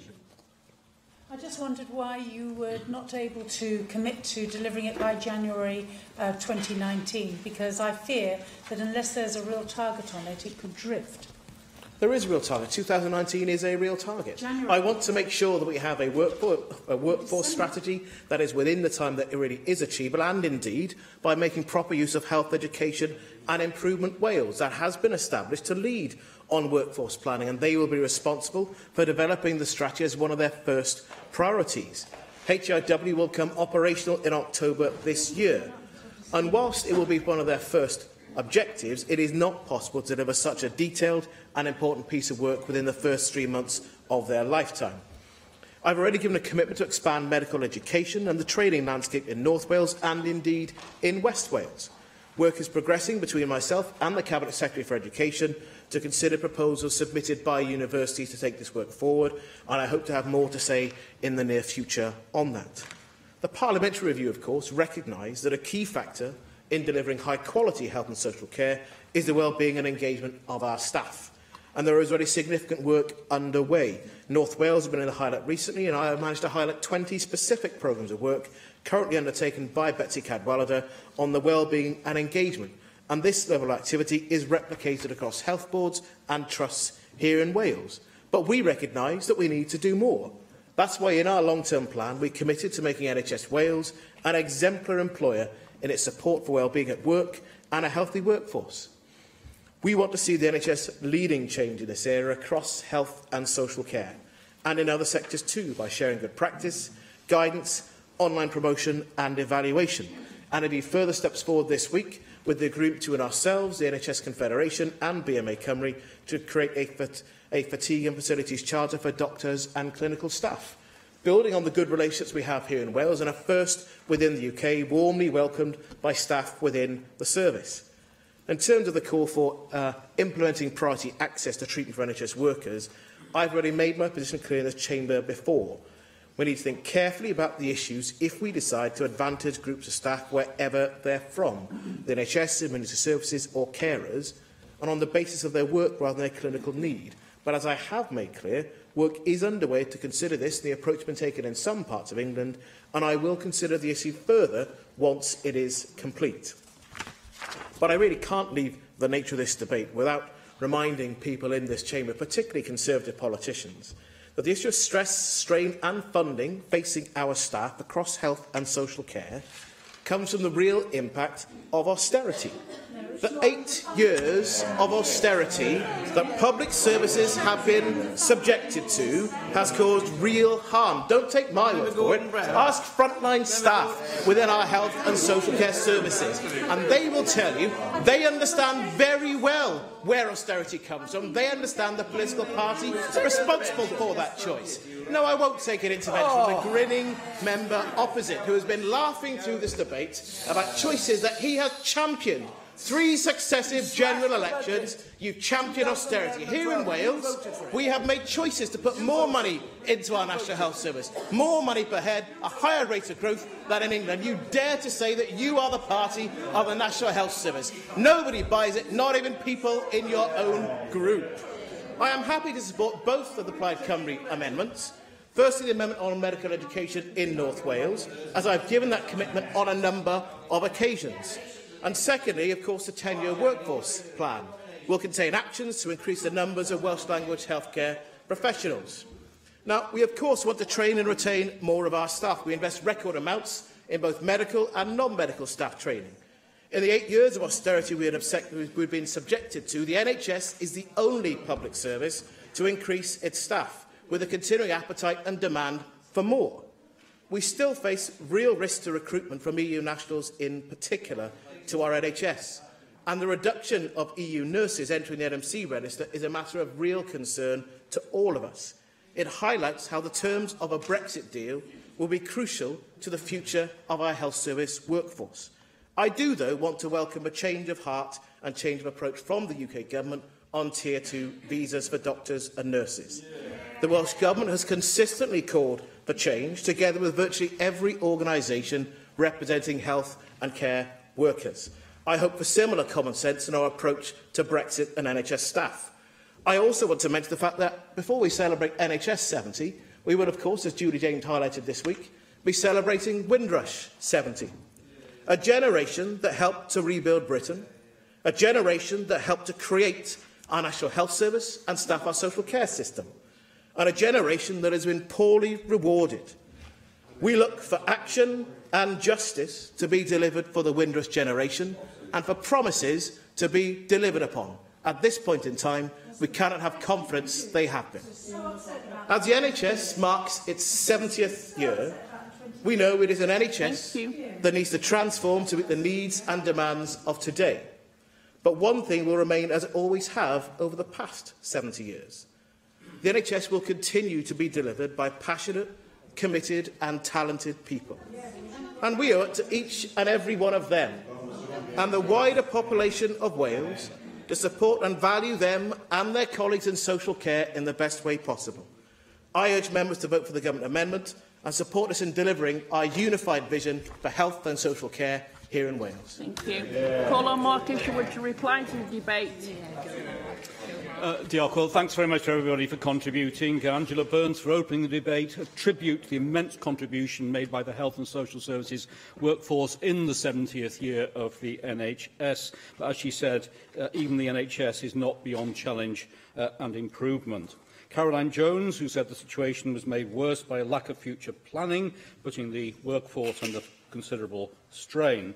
Rena Piorath rightly called for the medical education to be provided in Bangor. I just add we need also to action on the calls by the North Wales Local Medical Committee to incorporate connections with Liverpool and Manchester medical schools and restore the supply of new and young doctors from there, many of whom will be from North Wales originally.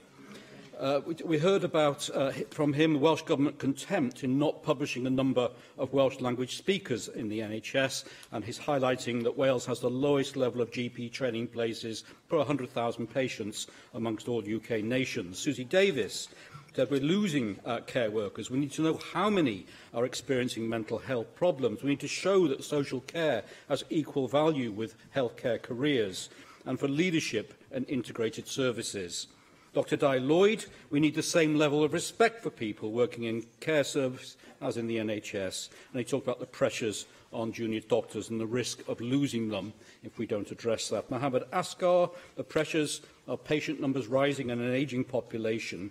He talked about the importance of a free health service being available to everyone and the envy of the world that NHS is, and celebrated the UK Government's relaxation of immigration rules to recruit and retain doctors and nurses.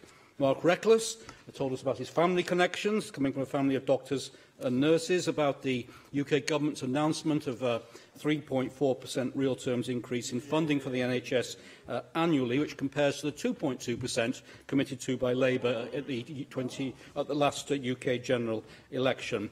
It equates to 1.2 billion more for the Welsh Government. We need to see clear commitment from the Welsh Government to investing that in our NHS and social care services. The Cabinet Secretary provided a normal combination of same old, long-term vision and we want to seize.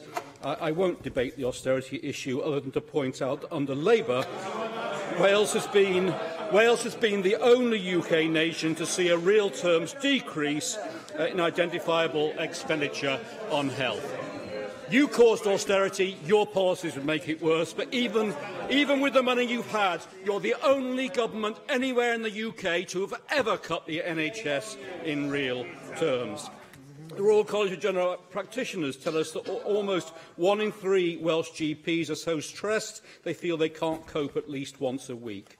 There's been an increase in newly qualified social workers, but 9% of all social worker posts are vacant, a figure increasing every year.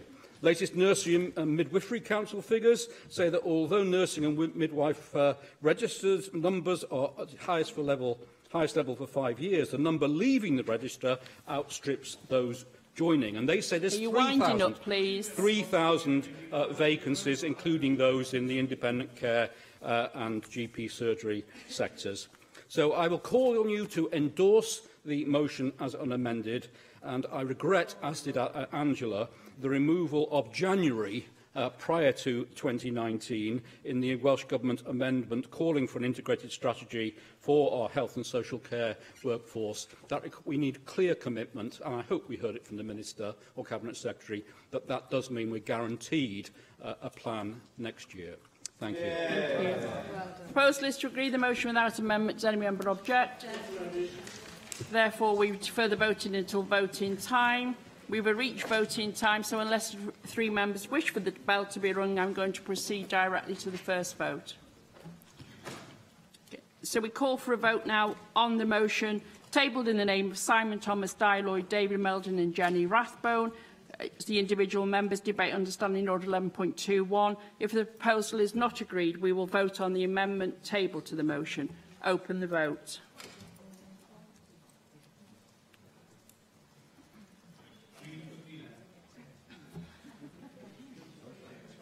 Close the vote.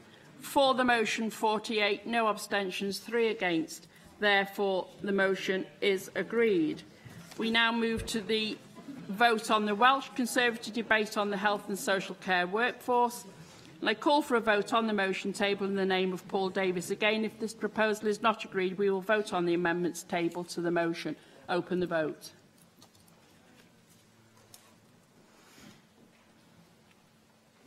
Close the vote. For the motion, 14, no abstentions, 37 against.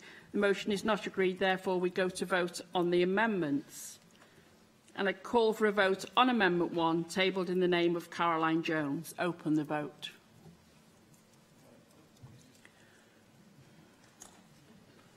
Close the vote. For the motion, 21, 1 abstention, 29 against. Therefore, the motion is not, the amendment is not agreed. We now move to vote on Amendment 2. If Amendment 2 is agreed, Amendment 3 will be deselected. So call for a vote on Amendment 2, tabled in the name of Julie James. Open the vote.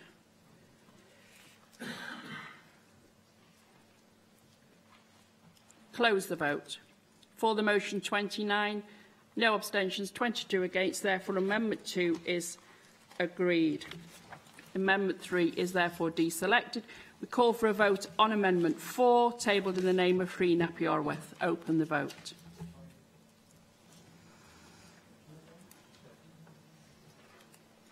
Close the vote. For the motion, 51, no abstentions, no against. Amendment 4 is agreed. Call for a vote on Amendment 5, tabled in the name of Rhys ap Iorwerth. Open the vote.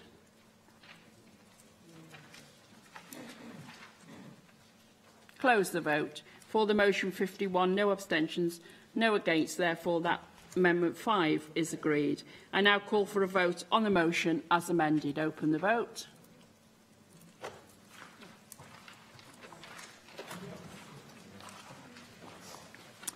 Close the vote. For the motion, 29, no abstentions, 22 against. Therefore, the motion as amended is agreed. We now move to the short debate. If members are leaving the chamber, please do so quickly.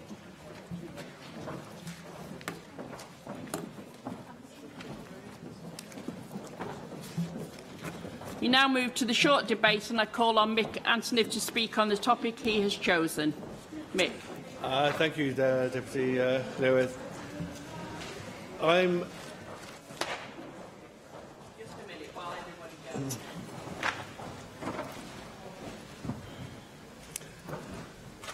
grateful for the opportunity to introduce this short debate to recognise World Humanism Day, which is tomorrow, and to talk a little about the philosophy of humanism and its contribution to progressive thought in Wales, the UK and the world. In a world of increasing intolerance and division, a world undergoing dramatic change due to technological advance and globalisation, it is sometimes easier to become entrenched in narrow beliefs and to ignore the expanse of thought, imagination and the commonality of libertarian belief that there is in the world, whether that be related to a belief in God or a rational belief in none.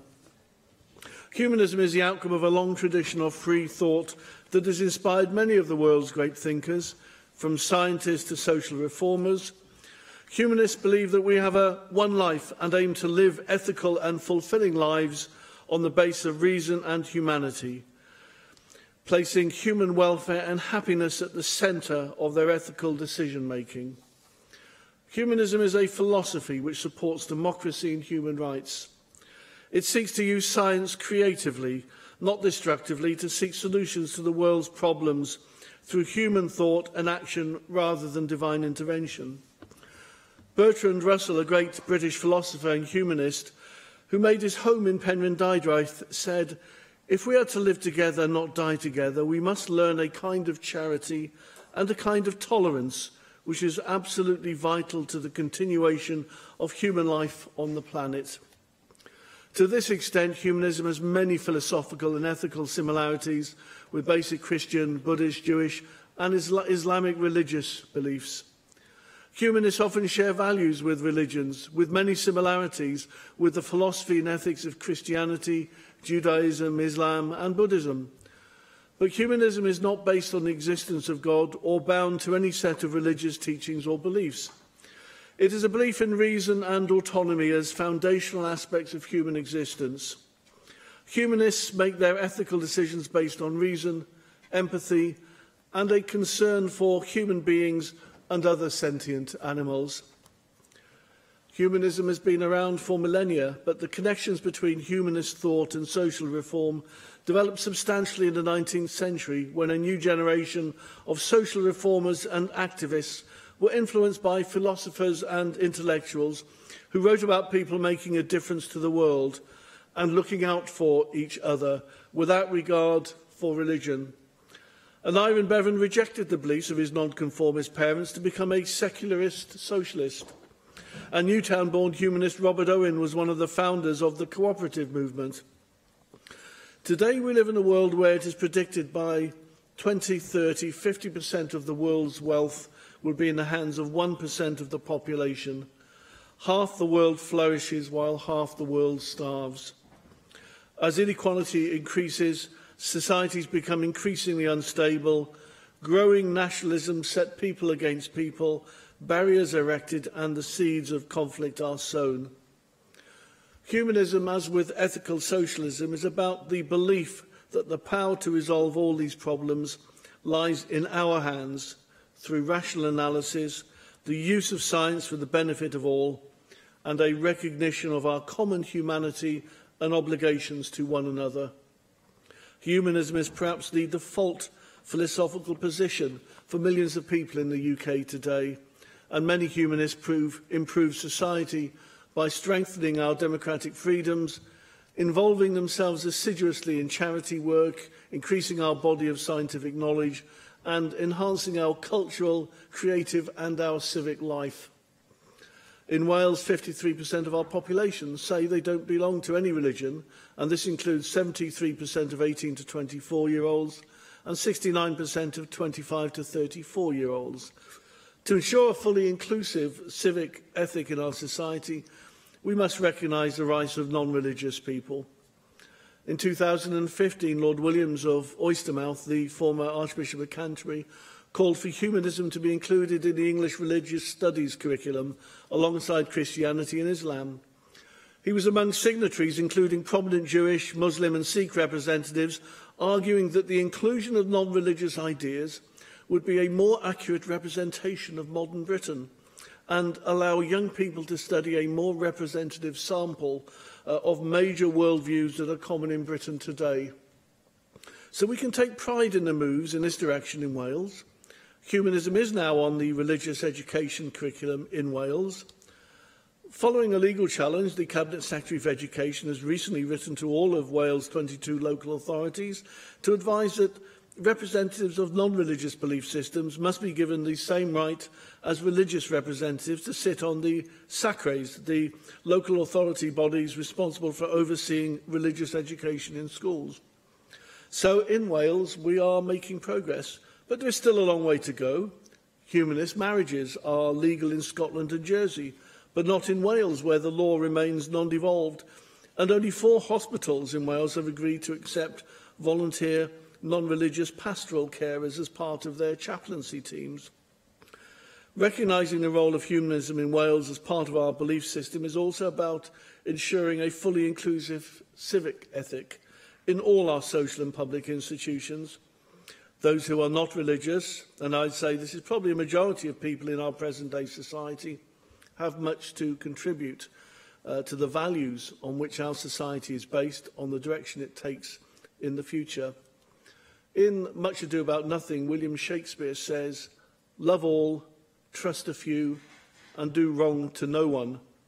I prefer the more prescient statement from the British philosopher and the American founding father Thomas Paine. "The world is my country, all mankind are my brethren, and to do good is my religion." Have you indicated... I've indicated I've given a minute to Julie Morgan, and I'm happy to give a minute if anyone else wishes to take one. No. Julie Morgan. Thank you very much for giving me a minute, and I'm very pleased to speak in this debate, which is very timely with World Humanist Day being on June the 21st. I've been a humanist for many years, and I'm a member of Wales Humanists, which is part of Humanists UK. And I just wanted to make 3 quick points. I support the call by Wales Humanists for the marriage law to be devolved. Mick Anthony has already referred to this, as it was in Scotland in 1998, so that we can have humanist marriages, but also to address the issue of marriage certificates calling for the father's name rather than the parent's name, which is clearly out of step with modern life. So I'd like to see devolved control of the Registrar's Office so that we could try to bring about those changes. The second point I wanted to make was collective worship in schools. This was introduced in 1944 and then narrowed to a requirement of being broadly Christian and was enshrined in education law in 1988 under the Thatcher government. When devolution came and responsibility for education was devolved to the Assembly, this broadly Christian element was passed over to the Assembly, and I don't think it fits in with our diverse society which values freedom of belief. So I think it would be a step forward if we were to remove the idea of being broadly Christian, but to embrace all religions and humanism and no religions. And the final point I'd like to make is about hospital chaplains, who Mick Anthony was already referred to. I understand that 1.2 million a year is spent on chaplaincy services, and the Welsh Government leads it up to Hospital Trust to decide how to provide a chaplaincy service. And I think it is really important that people who don't have religious beliefs are able to have access to someone to help them spiritually, to give non-religious support. And I know it has been in response to my request to the Welsh Government, the response has been that a religious person could still give you that support, but that doesn't really fit well if you don't have any religious beliefs. And the other point about hospitals is the availability of quiet rooms, so that as well as prayer rooms, you do have a quiet room where people with no beliefs can go. So. Well done. In a minute. A minute? No, it's not a minute, but well done for your minute. Okay. Thank you. Can I now call on the Leader of the House to reply to the debate, Julie James? Yes, thank you very much, Deputy Presiding Officer. I'm delighted that Mick Anthony has given us this opportunity during Refugee Week to discuss the importance of working with all our communities in Wales, whether they belong to faith groups or non-faith groups, all faiths and none, as we say. The quote that he read out at the end pretty much sums up our attitude to where we should be. As I said earlier in a debate, Deputy Presiding Officer, what we most want to remember during Refugee Week is our common humanity and not anything that divides us. And on this day of Jo Cox's great get-together, her words, we have more in common than that which divides us, are well worth remembering in this context. Engagement with all of our communities is a really important factor in providing community cohesion across Wales, including faith communities and those committed to other philosophical life stances such as humanism. We are extremely committed to continue our work to foster and promote shared values and understanding across all our communities in Wales. Can I just say, on a personal level, I support Julie Morgan's call to devolve marriage, and Deputy Presiding Officer, you'll have to indulge me as I tell yet another small anecdote from my own life, but my son is getting married in July. Those of you who know me will have heard me talking about this. And when he and his bride-to-be went to register their proposals to get married, they were asked for the profession of their fathers.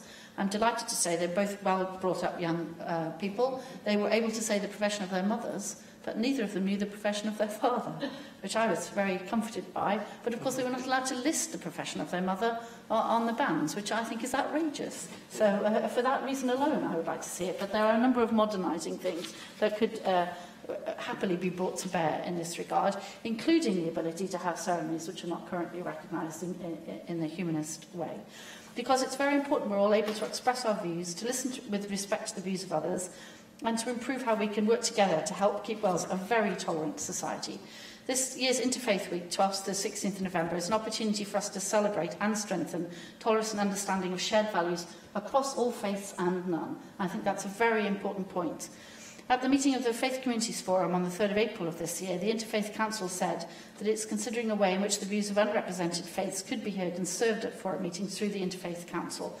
We're looking forward to them reporting their decision with a name to be put forward as a recommendation for the First Minister to consider. And we've welcomed that approach with a view to being an inclusive, cohesive society, and as the quote that Mick Anthony read out said, with an appreciation of the humanity and common endeavour of everyone on the planet. Thank you very much, and that brings today's proceedings to a close. Thank you. Well done.